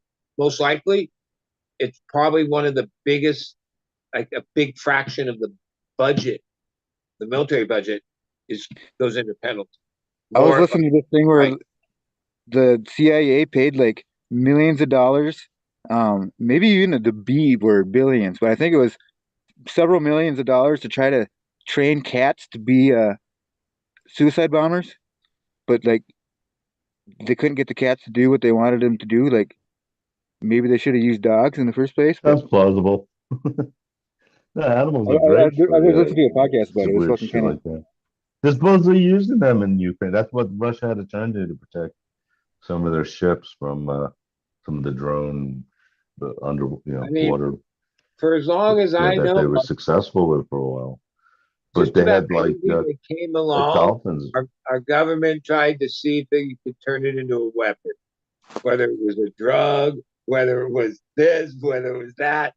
Like the first thing that happens is the military thinks, oh, well, wait, like that's what Yeah, MK Ultra is about. That's like, yeah. like they had acid for fucking like all these years, and like all the money and ton of money they spent was like they wanted to turn it into a weapon, and somehow Look, they've been. You know how many billion or probably billions of dollars they spent on like paranormal research and shit, like fucking trying to turn fucking that look. into a weapon. Everything is turned into a weapon, right? I mean, there's what do they call them, the skiers or whatever, the people that they say that can fucking I don't know. Fuck the Yeah, goats. well, I mean, considering, wait, yeah, that's the problem with the whole thing, the whole world, is that somehow a good portion of humans' blood, sweat, and tear equity, taxes, and just everything goes into this absurd thing of like the military, industrial thing. And a lot of the most horrendous things that have ever happened in the world stemmed out of that. Like, it's just fun. And like, there's never a question of ever like, oh, like I was going to say to you, I don't know why. Maybe because I look at things from him, but on Instagram and sometimes I've read things. I'm always amazed to listen to like old rants from John Lennon. You ever listen to old rants from John Lennon? Like, oh, there's some that are like the big known ones, but oh, he used to say a lot of things, right? In this era. Like he would hold court, ramble on about shit. And then like I don't know if there's any conspiracy, but a couple of weeks ago there's this thing he was saying. And I guess it's because there's these stories that these whistleblowers from Boeing or whatever, all these people end up dead mysteriously, like under weird Yeah, two things. people. There's always those type of conspiracies. And some of the things I listened to John Lennon say in the early 70s and 60s, I'm like, oh, well, no wonder they took that guy out. Even though I don't know, I know that it's whatever Hinckley, that whatever story had to do with fucking that actress. But somehow I'm like, no. JFK. It's like if there was ever a time where somebody, they need to take somebody out because the things he was saying, if he kept saying, and people like, because yeah, John Lennon said a lot about like, wait, we weren't even anywhere near where we are today. And then so like the things he says then are like even so much truer now because like, oh, he was like a what do you call it, a savant or something. He did see like the future. He did see the establishment, like didn't matter what country, like at what it was. He called out all this shit. He was vocal about it. Like, oh, they just thought he was some crazy hippie fucking dropout, whatever. But oh no, he was like touching their nerve. They didn't like I would not be surprised if it turned out that whole thing was a bunch of bullshit that like the deep state or whoever took him out Oh because yeah, I was he was just surprised. saying too much truth, dude. Um, Even though some of it comes off kind of uh, kooky and he was out there a little bit at times or the way the media framed it, Cuckoo, you, cuckoo. you get into yeah, that like happened. That was the thing back there. It's weird. I think place there's like phases. Yeah, there was this whole assassination time. Maybe things have just gotten better, security, but there really hasn't been a lot of assassination attempts recently. There's been, mass murder and I shit was like just that, saying that this talking mass about shootings. that with some it is But pretty amazing that for the last 10 years, well, even that. I mean, you've never heard of a stadium or something like that, you know? It's like even like, because I know on my side, the anti Trump people, we hate this motherfucker bad. Okay. That's part of our problem. Okay. But seriously, right? That he hasn't triggered some crazy motherfucker to even try. Okay, like now, like, and he's always at these rallies. He's here. I get it. He's got the Amazing. Secret Service, right?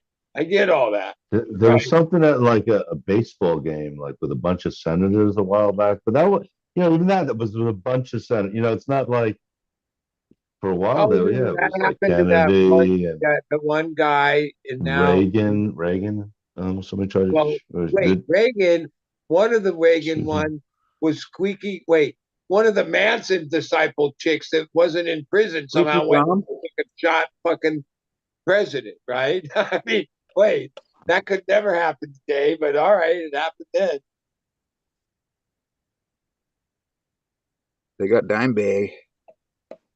Even they say, like, I'm not real conspiracy theories, but I'll listen to any. Right, some of it, when you're listening to it, sounds. I can see why some people believe every The conspiracy.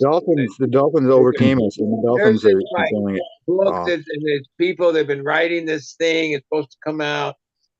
That basically think that they have evidence to prove that like Manson and that whole thing was like a plot from the deep state and the CIA, and they created the whole thing. Dancing? Huh? What'd you say? Manson, Charles Manson, and all that.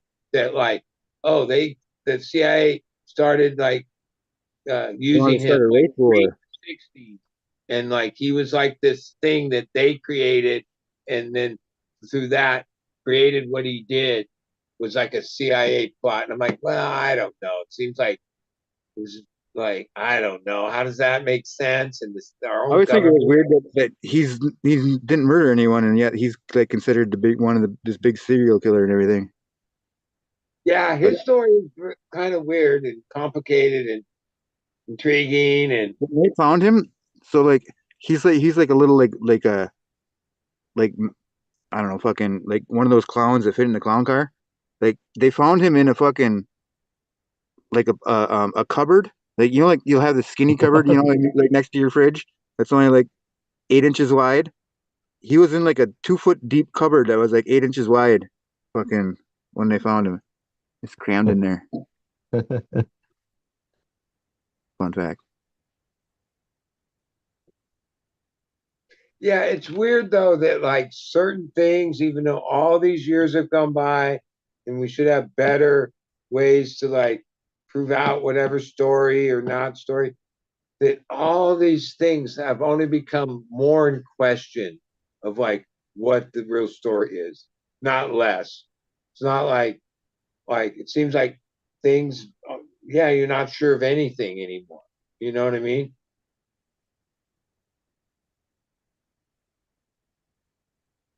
Like the one that like, because I had these partners and God, they were only like in their 30s, but they don't believe that we went to the moon. They think that's like this whole farce, and it was like just the first landing, right? And they have all this like, oh man, they got there's some documentary that they Or watch. some of the first. It tells you all these things like, oh, even to this day, and it couldn't be done today, and blah blah blah. And there's this radiation belt, and there's even with the highest telescopes, you can't find anything on the moon that shows anyone's ever been there. Didn't China land on the moon? Yeah, the Russians landed on the moon. We landed on the moon numerous times. We left debris there with fucking all this shit. I don't know. I just know that I was born in early '60s. And even as my youngest memories in black and white TV as a fucking tiny kid was NASA in these shows they put on. Now I've listened to the people that and some of the documentaries of the we didn't go to the moon thing, and they have some points. But like, oh, I think we went to the moon. But in there, and you got to remember, visual technology, cameras and stuff. Oh, geez, dude, it was at like terrible Well, then they quality. say that maybe we went to the moon and then they like Barely they out just of black green and white. screen some of the footage Oh, to make it look like they were there, but they really weren't. okay, because we were watching it live. It was like this thing, okay, right?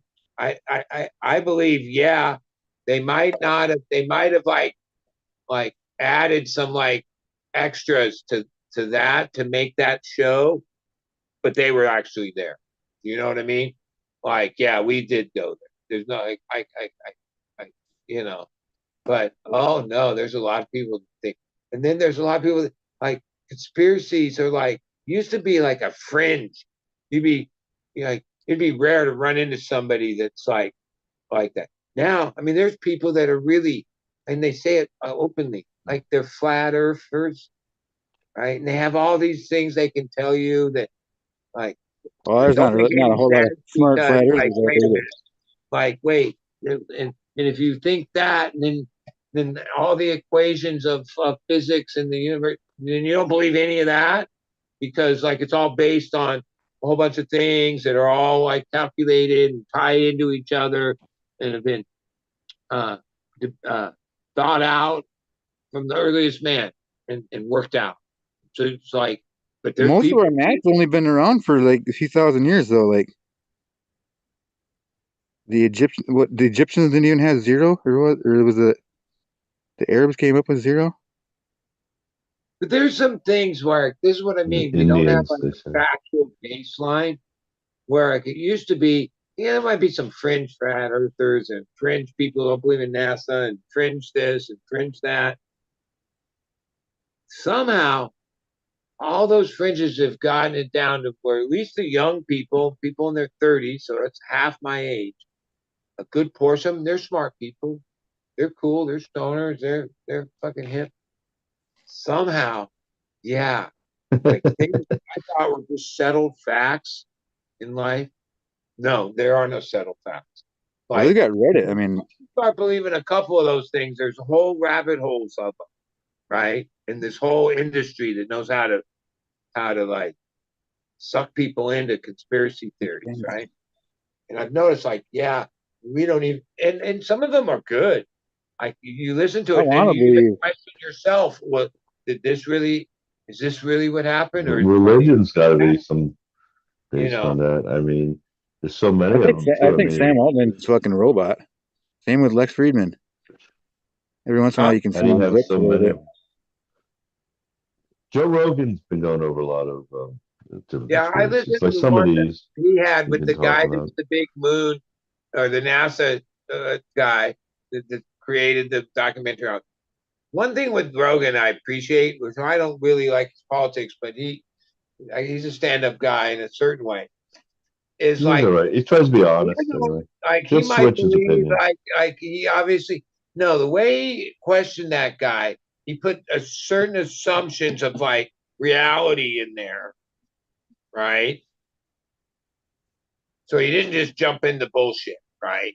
Yeah, He yeah. He he speaks. gave He counter has some arguments to a lot of the geniuses things on these his guys show. make have like this one thing. Oh, there wouldn't be any shadows on the thing, or there wouldn't be this, or there wouldn't be this reflection, or this and that. But a lot of those things, there are little explanations that they could be, right? And at least acknowledge those instead of not. Like so, and even though he gave that guy the platform to spew all this nonsense, which he's been spewing for a long time, right? Is this the Moon guy or Yeah, the guy, yeah, that The thinks NASA Egyptian? did all this and has He'll like do with like the Egyptian 150 guys. They'll have like he had a fat debate points on that. points to, but when they were going through some of the major ones, Rogan came from it as devil's advocate, right? And like so the conversation wasn't just Rogan buying into everything this guy said. Rogan was actually, I think, well, Rogan believes we went to them, at least by the way he conducted that interview, right? He wasn't buying what that guy was saying. You know what I mean? Yeah, some of But the stuff though he was skeptical of though. Yeah, yeah, that's what I mean. in He was one episode I skeptical. saw.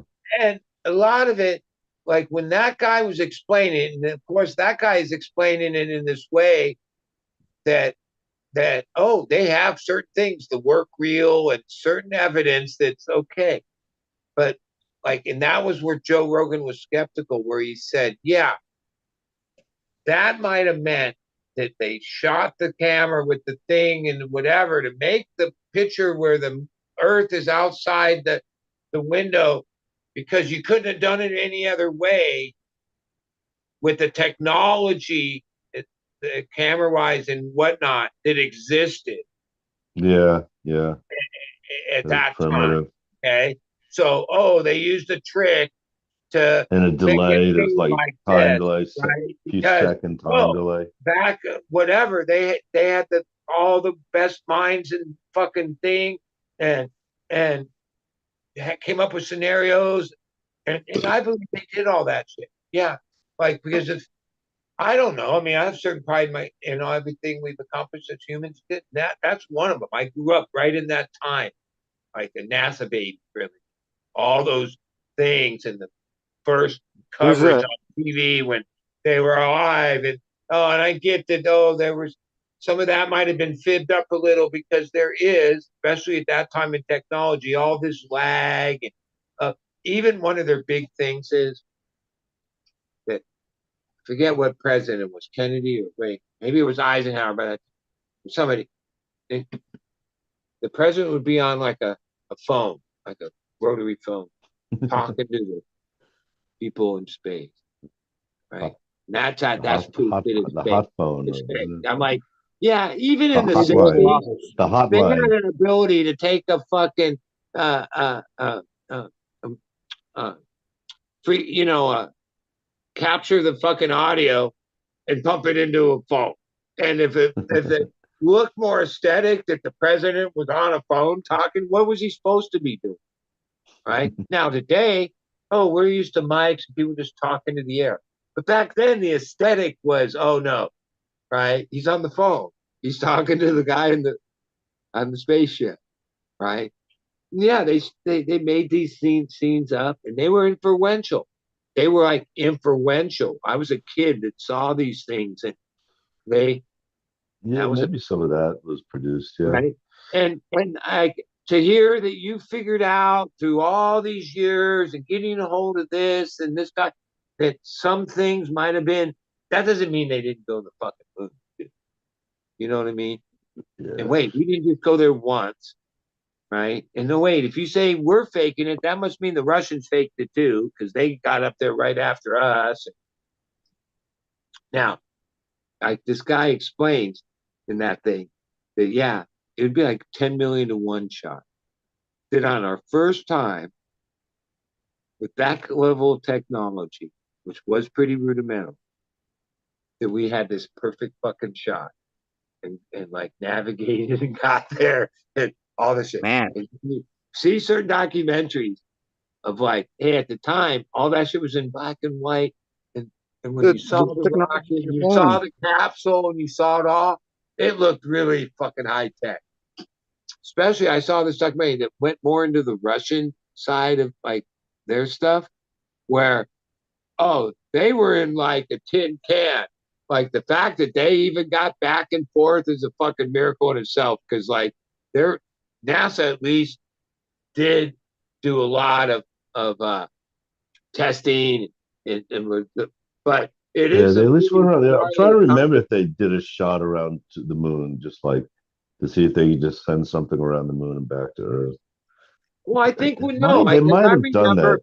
They like might have there tried was that like the Mercury leading thing up. that didn't end up in the Yeah, there Apollo. was the whole Mercury program. Yeah, So I mean, the one thing we definitely put did things in in all orbit. that was we took little steps. First, we only did this, then we orbited, and then we did that, and then we finally did the thing. Oh, it was a race. It was like, oh, I don't know. We were trying. There's another side to it. I forget. I don't want to misquote by a lot, but there's facts to this. The amount of NASA and what you call subcontractors, people working on this project, it was like a tenth of our fucking population or some crazy thing at the time. right? We've never had that much uh uh uh all in, because that was part of it. Kenny like made this thing. Now remember, we weren't in, like, it was like a weird time, and we weren't spending a lot more on war, so we like spent it all on that, right? It was like a huge goal. We Well, that never, was the war at the time, was to beat. yeah, we've never like amassed that kind of will to accomplish anything at this I point. mean, NASA was Government basically all isn't Germans that we capable of stole it. from So Germany.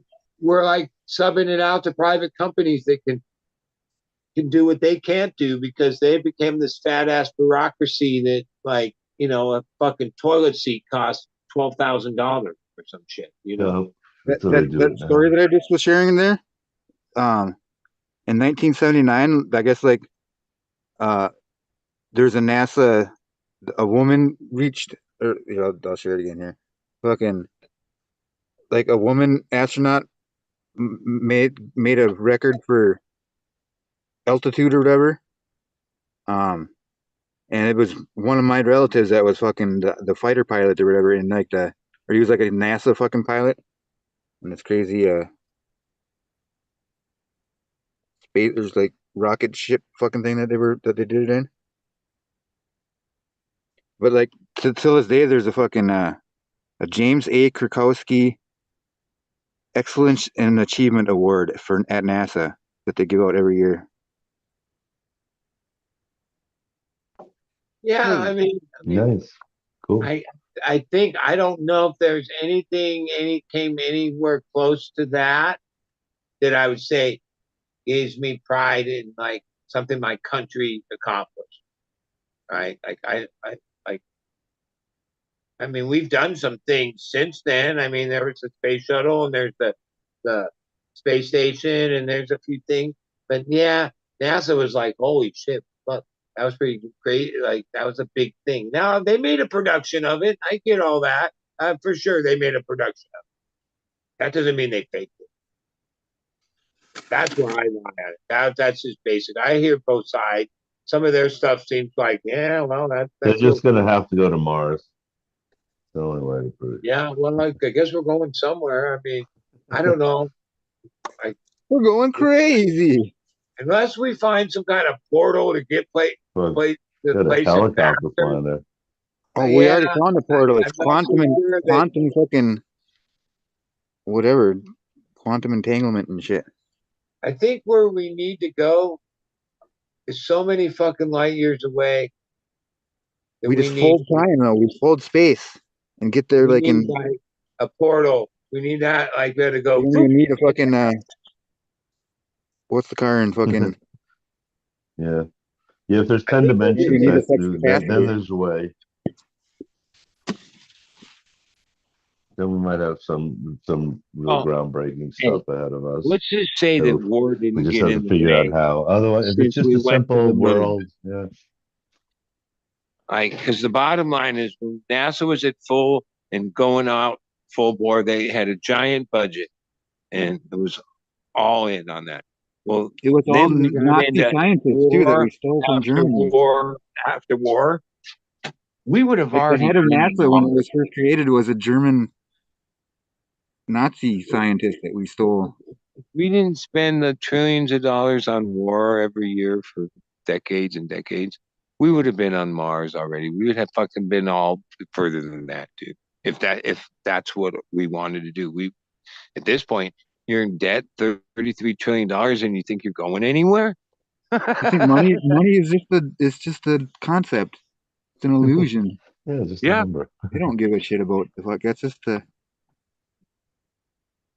it seems like that. It's weird to say, but like, even though you need it to survive and everything fucking is centered around it, somehow I don't think money's real anymore. I think there was a period of my life where, yeah, money was real. It was like a real thing. The last so many years, I get these feelings, or I look at the life and I go, yeah, money isn't even real. Throw me some money, fucking. Like, ultimately, the people that have all this wealth, it's just decimal points, and X's and O's in a computer. It isn't anything real anymore. It's just whatever says on the computer. That's how rich you are. That's where it all is. I guess owning land's a little different than that. But most other money and assets is just all some data. It Or says you have, a shiny rock. yeah, isn't it? Like it's not anything real. I Well, mean, your even like properties gold are and real silver, and things you can that's just buy rock. with that money is real, but yeah, then like some of these people's wealth doesn't seem real. Like Somebody was even saying, earlier, you're pointing out talking about like that baseball that player. gold, that the gold in Russia is all just staying in Russia. Like they have all this gold, but it's really not helping them because like they're not like putting it on ships and you're sending it to China or something. It's like not very mobile. And it's saying A like in the lot of these situation things, they're in now, gold is it's not very helping them. controlled. Is there could be a lot of gold, but if they bring too much gold out at once, it kills the price. So it's important for them to always keep gold scarce to keep the price up. What was it about all the gold in World War II? Maybe it wasn't, or World War One, where it was like all buried in Philippines and shit. Like Well, just they say, like, I remember seeing things that show and other ones that say that through the history of the world, because there's like documentation of this, the Aztec and the Mayan gold and this gold, and that there's like over half the gold we know of is somehow missing. Like just like it's sunk in the ocean, or the pirates It's in took it, or it's in like the wait, basement of the where's it Vatican, now? isn't it? Right? Yeah, Basement of the Vatican, right? That's what Joe yeah. Rogan was saying. Like somebody's holding a shitload of it, okay, Not on a the show, they were whole saying bunch. it was said. Yeah, that's what happened to the Roman Empire. It's in the basement of the Vatican. And I guess if you really had hundreds of billions of dollars and shit, fuck, I'd be like, yeah, I don't want decimal points and fucking X's and O's. I want gold, motherfucker. Like if I was Bezos or I'd be like, yeah, no, I need my own Fort Knox and I want it filled with fucking gold. Buy, or something real, something tangible, right? Not something that can just vaporize when the internet goes down.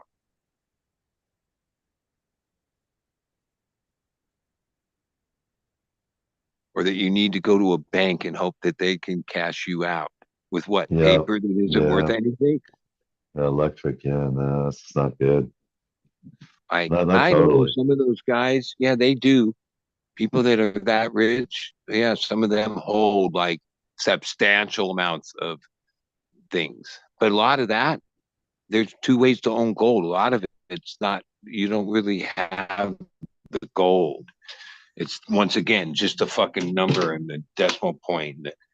Like I think where we lost control of money being real is when we let it in the internet. Like, because that's when it's like it seems like it's fake now. It's just like the internet, something like that. Even if there's these people that can hack like tens of millions of dollars on a day-to-day basis out of all financial institutions and convert it into Yeah. money in fucking weird They island say countries.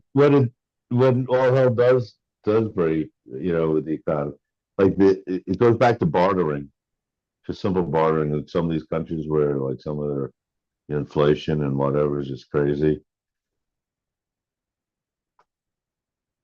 It's more just like, yeah, hey, you need this, I need that. I guess I believe in conspiracy theories, but just whacked out ones. I'm like one of these people that don't go along with like I'm always against the grain. Yeah, I can believe some of them. And I like even when it comes to UFOs, I don't really I don't know what to think. I've seen seems like we've turned the page a little more. But like until I see one or it's like it only like my eyes. I'm not I'm not just believing something. Like so like for me, yeah, I've never had any kind of something like that. No, not that no. I've seen shit in the sky a few times, but goddamn, you live in Southern California around all this military shit. They got all kinds of weird shit up there.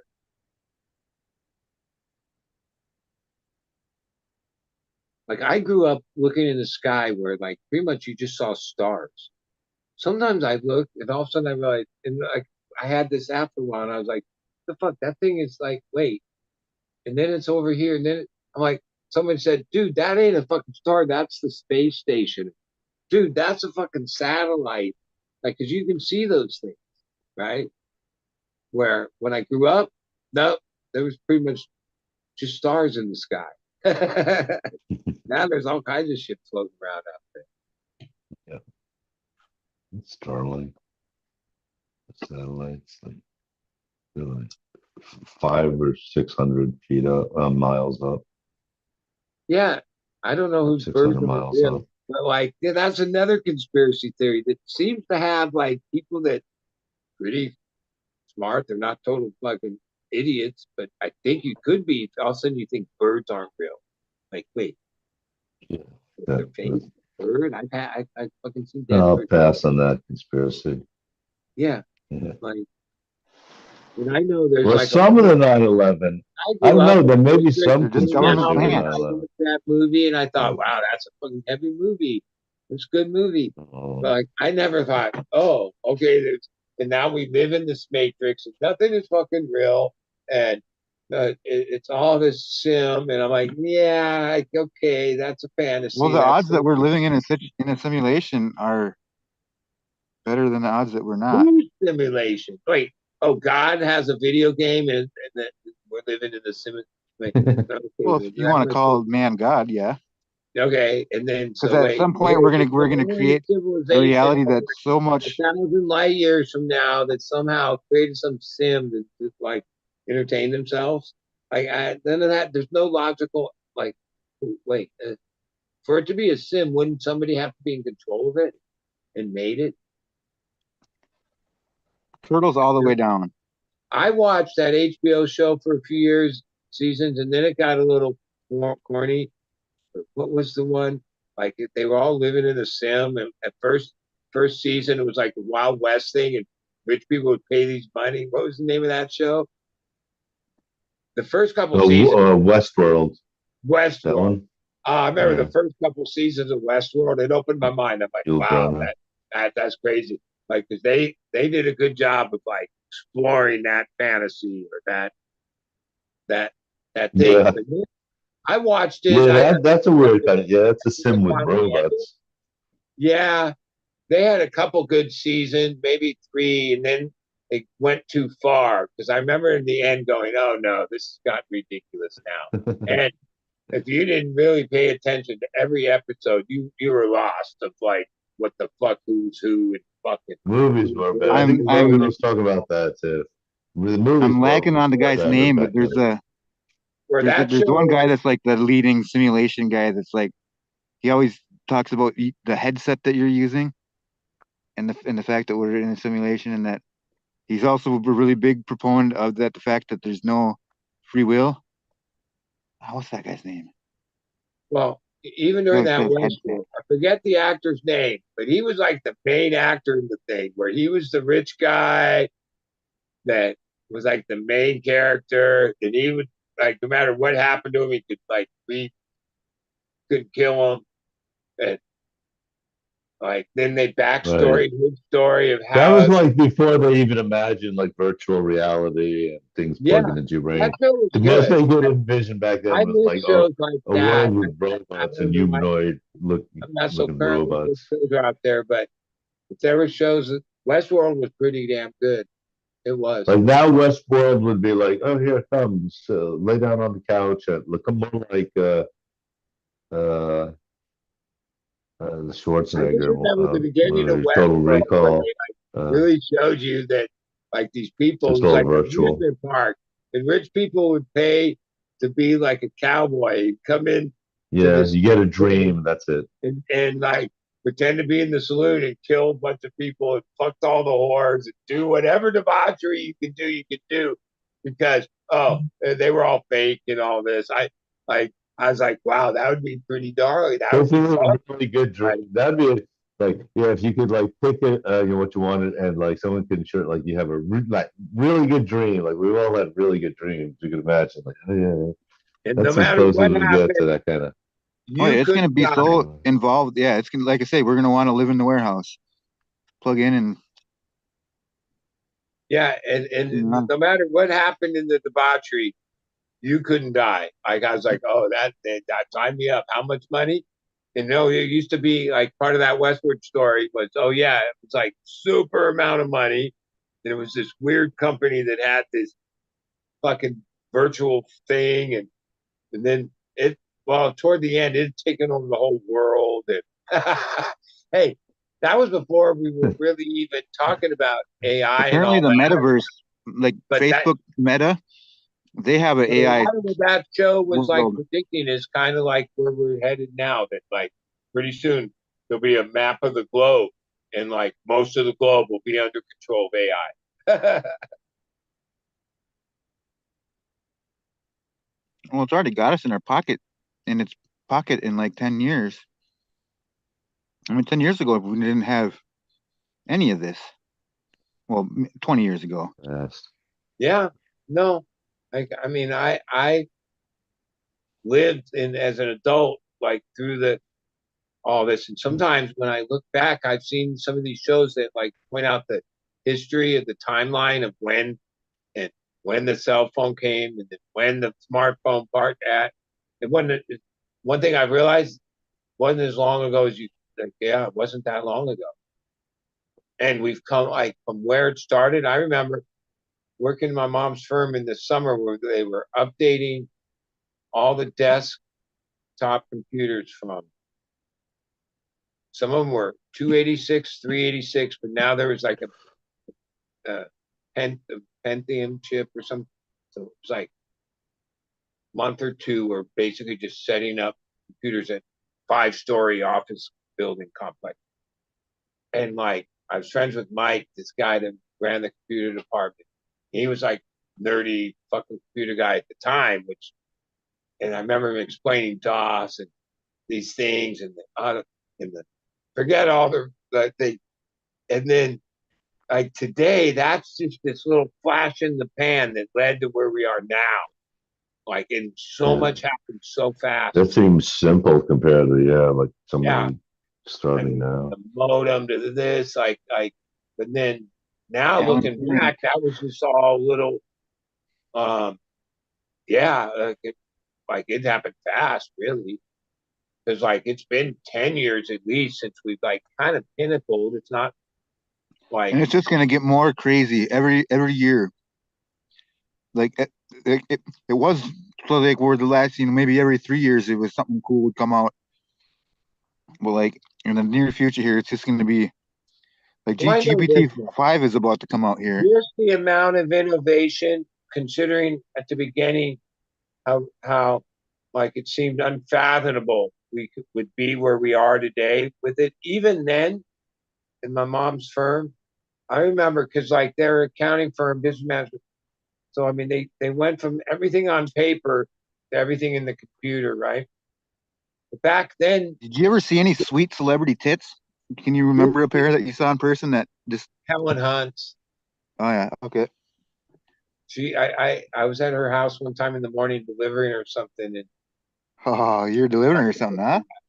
but Had a boy. hey, one time I partied with that chick Heather Thomas for a day, did a bunch of coke and at her apartment and shit. She never got undressed, but fuck, she was like a bombshell. Uh, yeah, I don't remember what else. There was some crazy time.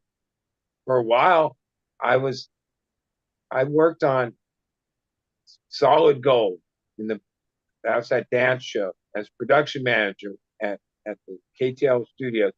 And this guy, Lou Horowitz, was the director. Lou Horowitz, he's kind of famous because he directed and had all this stuff with the Bee Gees and the Bee Gees movie. And he was like,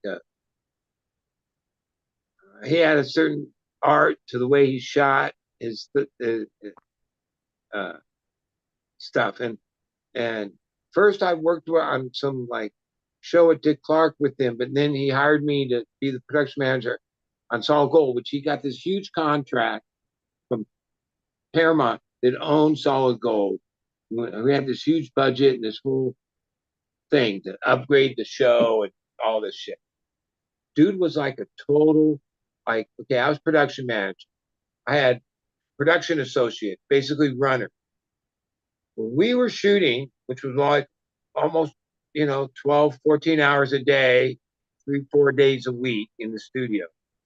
I used to have one of the people, the associate, sit in the booth, in the back of the booth, say nothing because they're hectic making the show, but make sure that he had fresh ice cubes and 2 fingers of this scotch. I forget fucking scotch that we used to spend all this money to have these bottles of scotch, where basically in that time period he would drink a couple bottles of the scotch, like just like water, and be like cutting the show, like directing shit, right?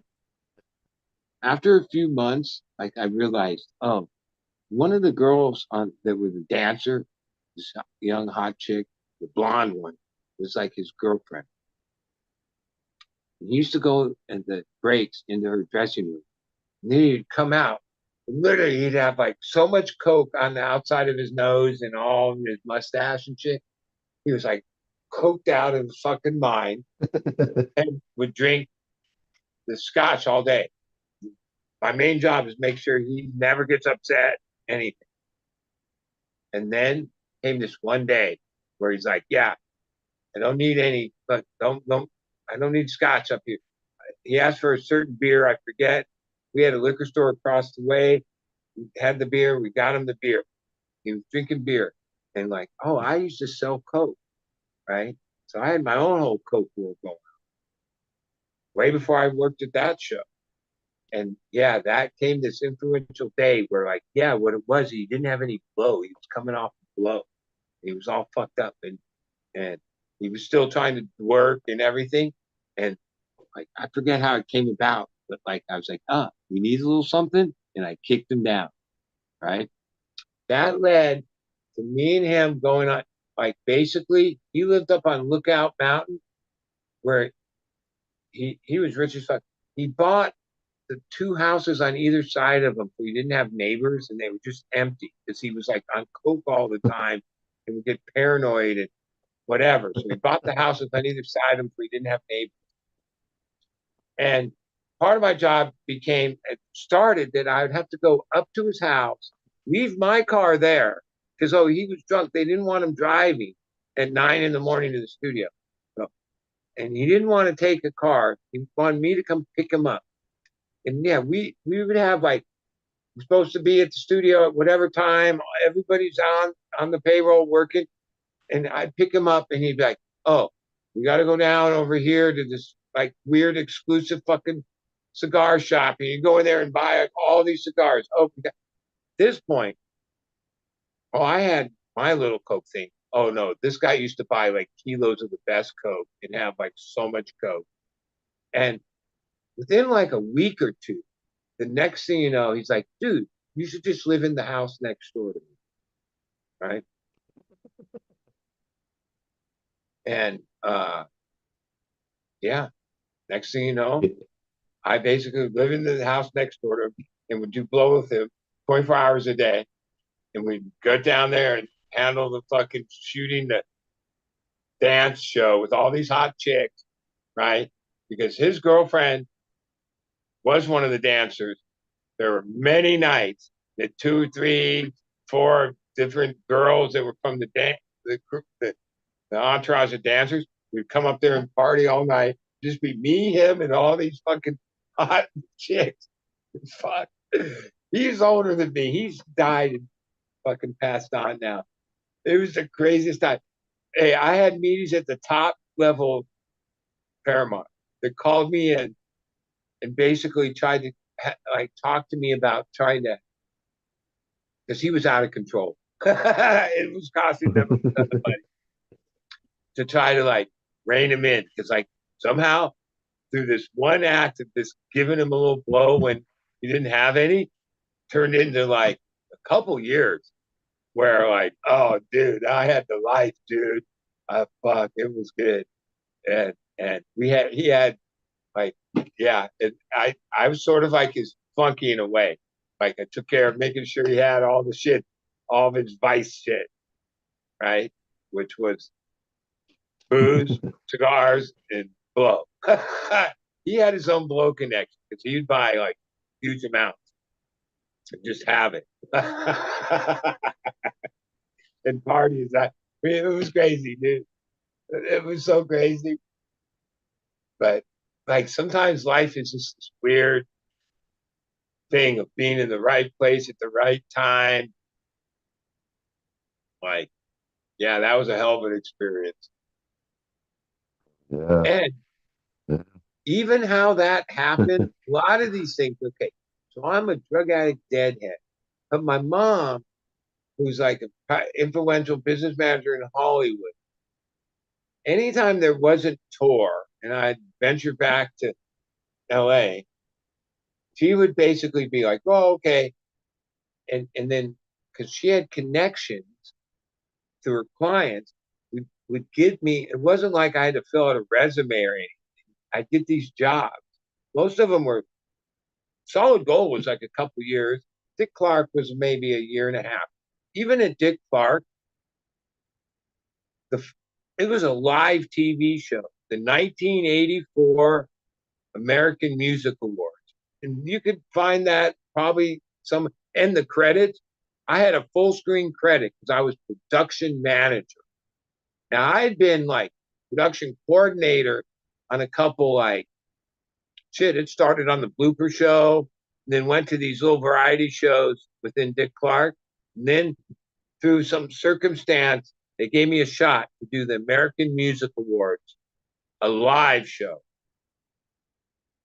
Well, in 1984, Michael Jackson performed at it, which is one of his few, like, in the pre-fucking scandal years, but it's like great performances because it was the year that Thriller won every award. Like, it won fucking every award, Grammy and American Music Awards, everything. And so I had worked with Michael Jackson, who tried to hire me to work for him. But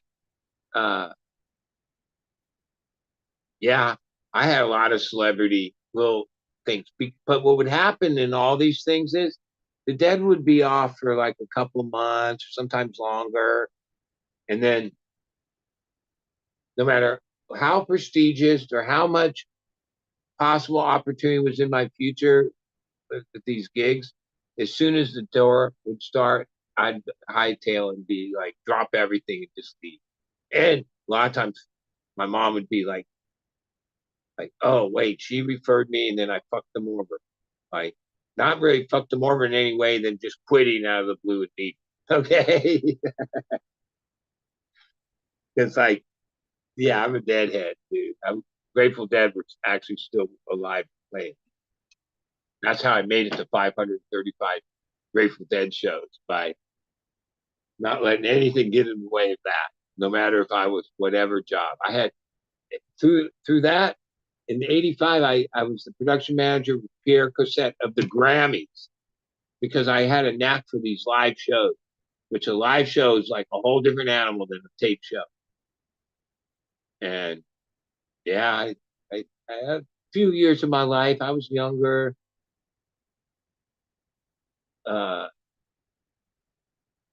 Yeah, I had a lot of celebrity shit. I used to go, my mom's client was Marlon Brando.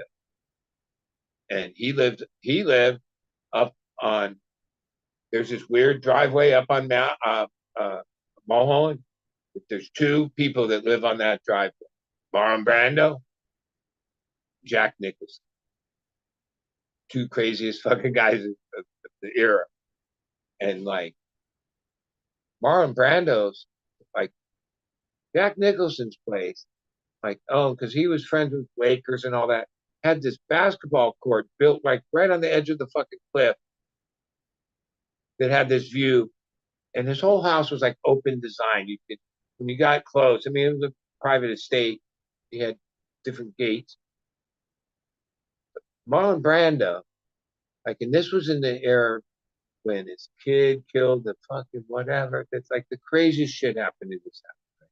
And I'm like, oh, I know about dingy drug addict life. I've already been exposed to all that a couple times because it was like a weird thing. Like the only how I ended up being one of the people that was okay to go up there was because I was my mom's son, and he was okay with that. It's like he was super paranoid. Like dude, it was straight out of Apocalypse Now, dude. It was like this was way after they made Apocalypse Now, but like he was living in this house. He had this like kind of his age, but she was beautiful, uh, Asian wife. But it was like she was very submissive. It was like this weird thing, and it was so crazy that when you got on this first driveway, that you had to have a gate code to get to that. When you got to where Marlon Brando's gate was, there was like this little spray paint on the road that when you put your front tire, driver's side tire on it, you had to be on that spot for him to let you in at the gate. And when you'd be looking at, like, his house was like had 20-foot bamboo all the way around it. Even though he lived on what they call the top of the world up in Mohon, from in his house, I don't think you could see any of the views. He had all this fucking bamboo all around. That he actually had razor wire weave between and shit. It was like he was so fucking paranoid. It was always dark and dingy in there. And most of the time, I just dropped shit off and never seen it. Once or twice, oh, I saw him. And he was like, there were certain people during that era. I met a lot of celebrities. Like, they were just in awe. Like it was just like they were like had this whatever energy. He was one of them. And who I used to talk to on the phone a lot, because at one point for a while I was like assistant bookkeeper. So Stephanie was his bookkeeper. My mom was his manager, business manager, and I was the assistant bookkeeper for Tom Hanks. And this was like, first little bit, he was just basically bosom buddies, but he made the first big movie deal where he got paid $1 million, right? Doing the movie Dragnet. Remember that movie? That was like Dan Aykroyd, Dragnet. And like the times I dealt with Tom directly, because I was like third wheel, hardly ever talked to the bookkeeper, mainly talked to my mom, but every once in a while, like he wasn't the mega A star he is now, but there's little things I remember about that guy. Well, one thing being his bookkeeper, you find all the shit, every fucking penny he spent, everything. You can see their whole life in a snapshot through the financial thing. Pretty hard for people. Yeah.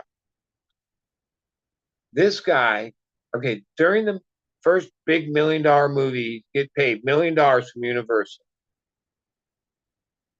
And I went to the set three times. One was close to the office in Santa Monica when they filmed down by the pier. This other time, and this was the time that I had to deal with them, I had to go out to Mojave Desert where they were shooting different scenes out there. Because when the movie started, even though he had it in the mechanic and he spent money, he had already made money in bosom buddies and stuff. So it wasn't like some speeder VW van, but he drove a VW van, okay? But it had like a Porsche engine in it. Like it wasn't, you didn't need to worry that car was going to break down. The studio, because it's a $1 million movie and all this, like had a problem that, and he didn't want to get driven to the set, whatever. He drove himself out to the set each day in this VW van. And they, because they thought that was like, I don't know. They bought him like the latest, greatest VW, I forget what model, like loaded, and gave it to him. So one day he comes to the set in his VW van in the Universal, has bought him brand new car and gives it to him. And he just got a hold of the office, which that's how I get about. Because like he wanted us to arrange to have a company come pick up that car from the Mojave Desert and sign the title, or they gave him the whole title. It's his car, free. And he wants to have the title, and he's giving it to his sister. It was his sister that lived up in Sacramento. And he continued to drive the VW van to the set for those days and the rest of it in spite. And back then, I remember because like, yeah, I'm not that way. Like when I have a lot of money, I spend. This guy got like $1 million beyond like the other money that he had from bosom buddies. Like he was already rolling. And like when I would reconcile his thing every week, sometimes he would hit the ready teller twice, but most of the time, the one right in Studio City, close to where he lived, he'd get $20 out of the ready teller. And back then, $20 was $20. But I was like, what the fuck? Like, man, if I had $1 million, I'd at least pull out 200 or whatever the max is. What the fuck? No, he'd just get $20. Right? He was so like I don't know what he's really become now. Now he's become an A-lister and worth all that. It's different. But at that time, and I remember thinking, oh, this guy's going somewhere. Like, even back then, he was just an upstart. And sure enough, and the movies he did, the legacy of work he left behind is beyond mega. One of the greatest actors ever, right? But like even when he started, he was like such a fucking cool, humble guy, dude. He wasn't like all those other like because celebrities, oh man, they're fucking crazy, dude. They're fucked up. Yeah. He wasn't that way.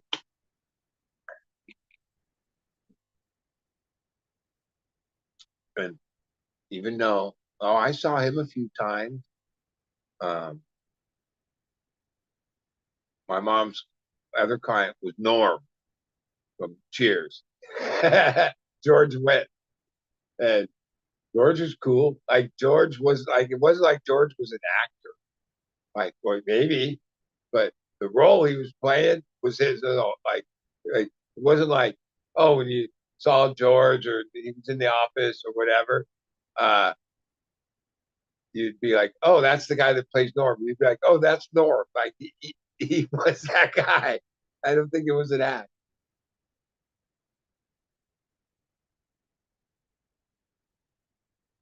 And even the craziest one, even though he left the firm and and he got ripped off by the business manager. And then again, he just got ripped off recently. But in the early days, my mom's client was Johnny Depp. That was back when he, like, against her and the firms, like, they tried to talk him out of buying the Sunset, the diaper room, which is the place that, so much tragedies happen there between Phoenix dying, Odine, and this happening. So it's like a cursed place. It's on Sunset Boulevard, this little club. He's still, I don't know what he owns anymore, but still associated with the diaper room. Yeah, he bought that place, had it as like his own little club, did I bar. He was crazy as fuck. I didn't ever really deal with him. He was already like weird A-lister. My brother ended up working for him as a chef, and I spent a lot of time with him. And then that job for my brother ended up Marilyn Manson was friends with him at that time. Then my brother became Marilyn Manson's like private chef for a couple of years, a year or two. I don't know. I'm check his school, and then he was with Marilyn Manson. Marilyn Manson was like the most craziest, bizarre thing ever. Like when he do a show, have his like backstage thing, he would ask for like a kitty litter box, fresh kitty litter, because he didn't like shit or piss or shit in a human toilet. He would just squat in his dressing room and shit thing. And I was like, what? I'm like, yeah, my brother would tell No me shit. way. Like, I That's don't know if fucked he did up. this shit for publicity or like what the fuck was up with dude. I don't Did even he know what think he he was a did cat? now. But like Marilyn Manson Holy was shit. definitely fucking way out there, like where you're like, ooh, no, that's creepy. This That's guy. like a thing in the news nowadays with kids in classrooms that have to have a kitty litter box. Hey, humans are fucking crazy and bizarre, dude. Yeah. Yeah, definitely. It hasn't changed a lot. Like what's going on now with P. Diddy? Right? It's Yeah, the latest Hollywood seems like thing. yeah, fame and people like they think they can get away with like shit or they get twisted or I don't know. Like how some people that hit success still end up so deviant, but it seems it's a pretty easy thing to have happen.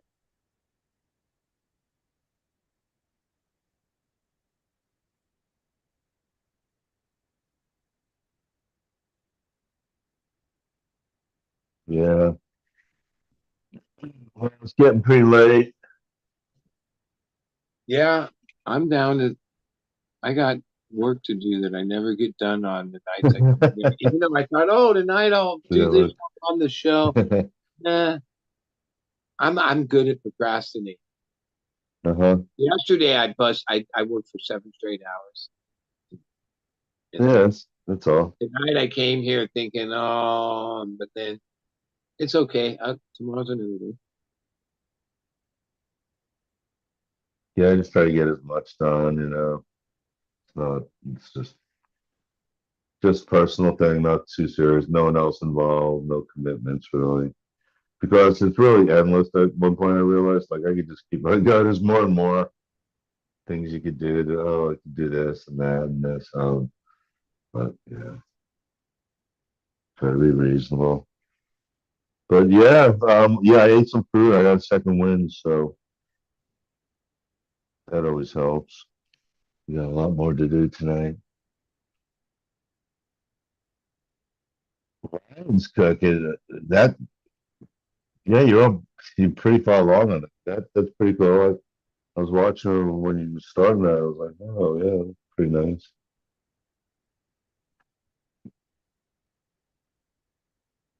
Like I know, like the blades on that one looks pretty clean, or I don't know, maybe it's just the camera.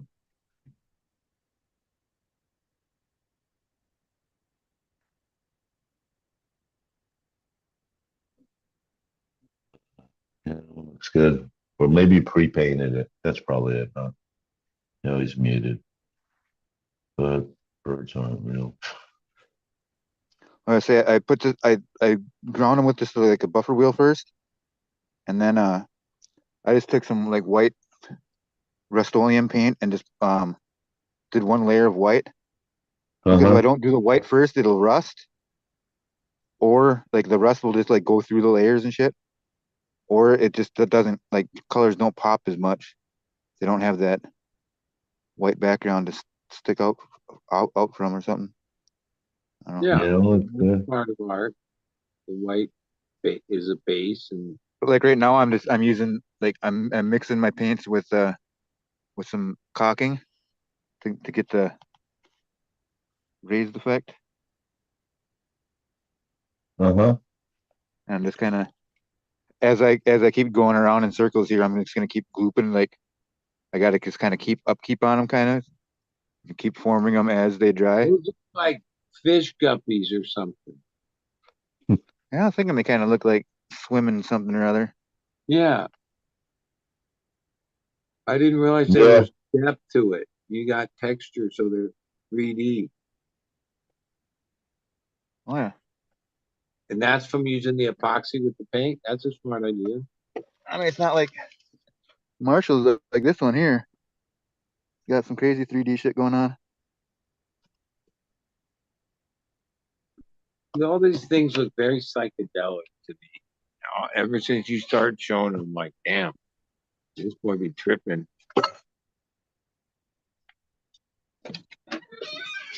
Like, I think customers Yeah, would buy those kind of things that are like trippers and be like, yeah, that's going to be perfect in my yard or in my backyard or in my patio, whatever, because it's psychedelic.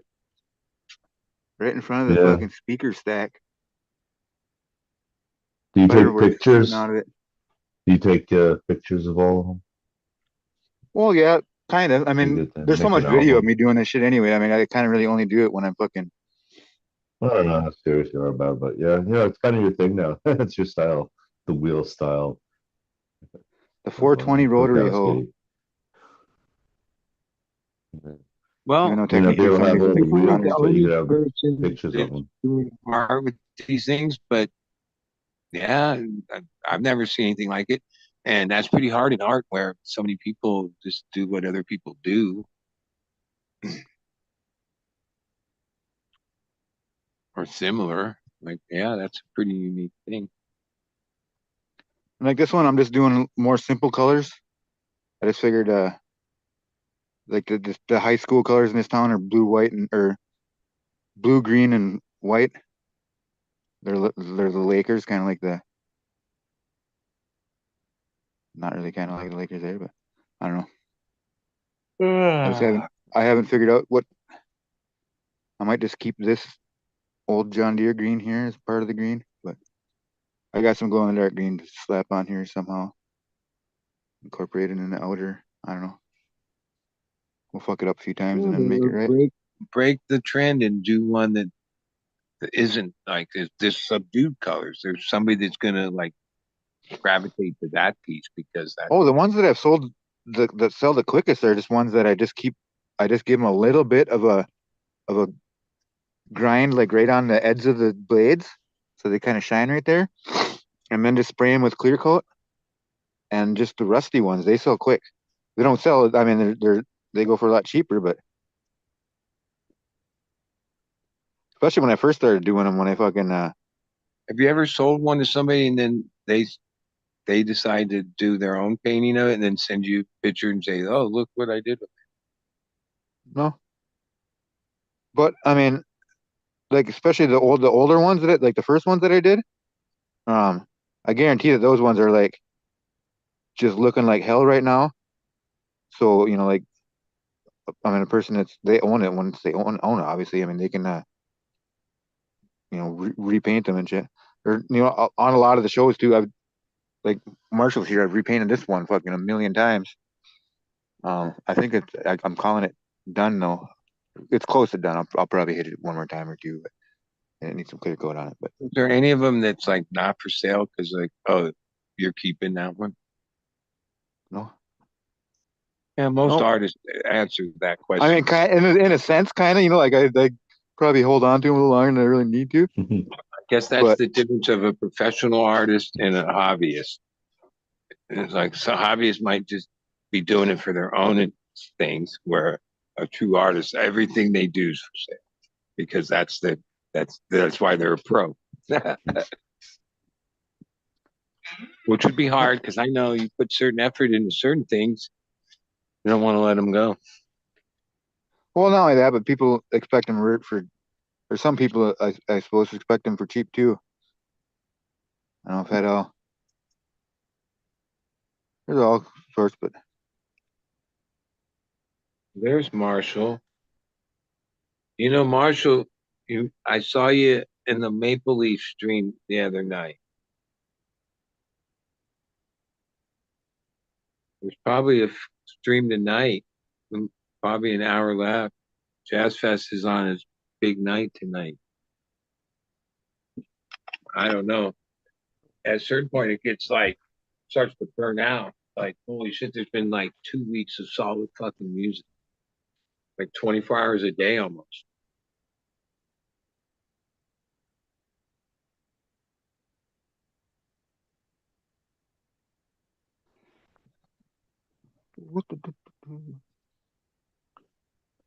yeah, this shit's all kind of grouping together. I'm probably gonna be babysitting this stuff for a while. Might go on fucking do a little Instagram live for good old times. It's got that distortion on there that makes it look all fucking crazy.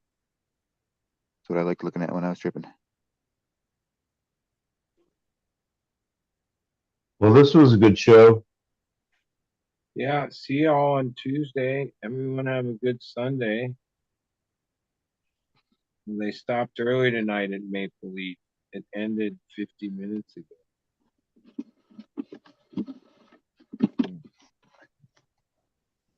Well, it's getting close to 4 here. So yeah, you guys have a good night. And let's see, I think I'm controlling it. So Don't press the AI it rules the world button. just all say peace. See you Yeah. Later. next time. Like, I think people should be calling for that, like demanding that we at least talk about fucking a more peaceful fucking existence. Yeah. I know it's a dream. It's probably impossible to ever fucking accomplish, but seems like in the last so many years we've given up even trying. Yeah, they used to be that I was just saying like the old saying, yeah, we used to do the same piece. We just accept this. I'm gonna say it as much. Yeah, I'll love one another right now. Temptation. But no, well, you just gotta have the right perspective and attitude and look at the right things online. Helen Hunt's boobs. Control it, don't let it control you.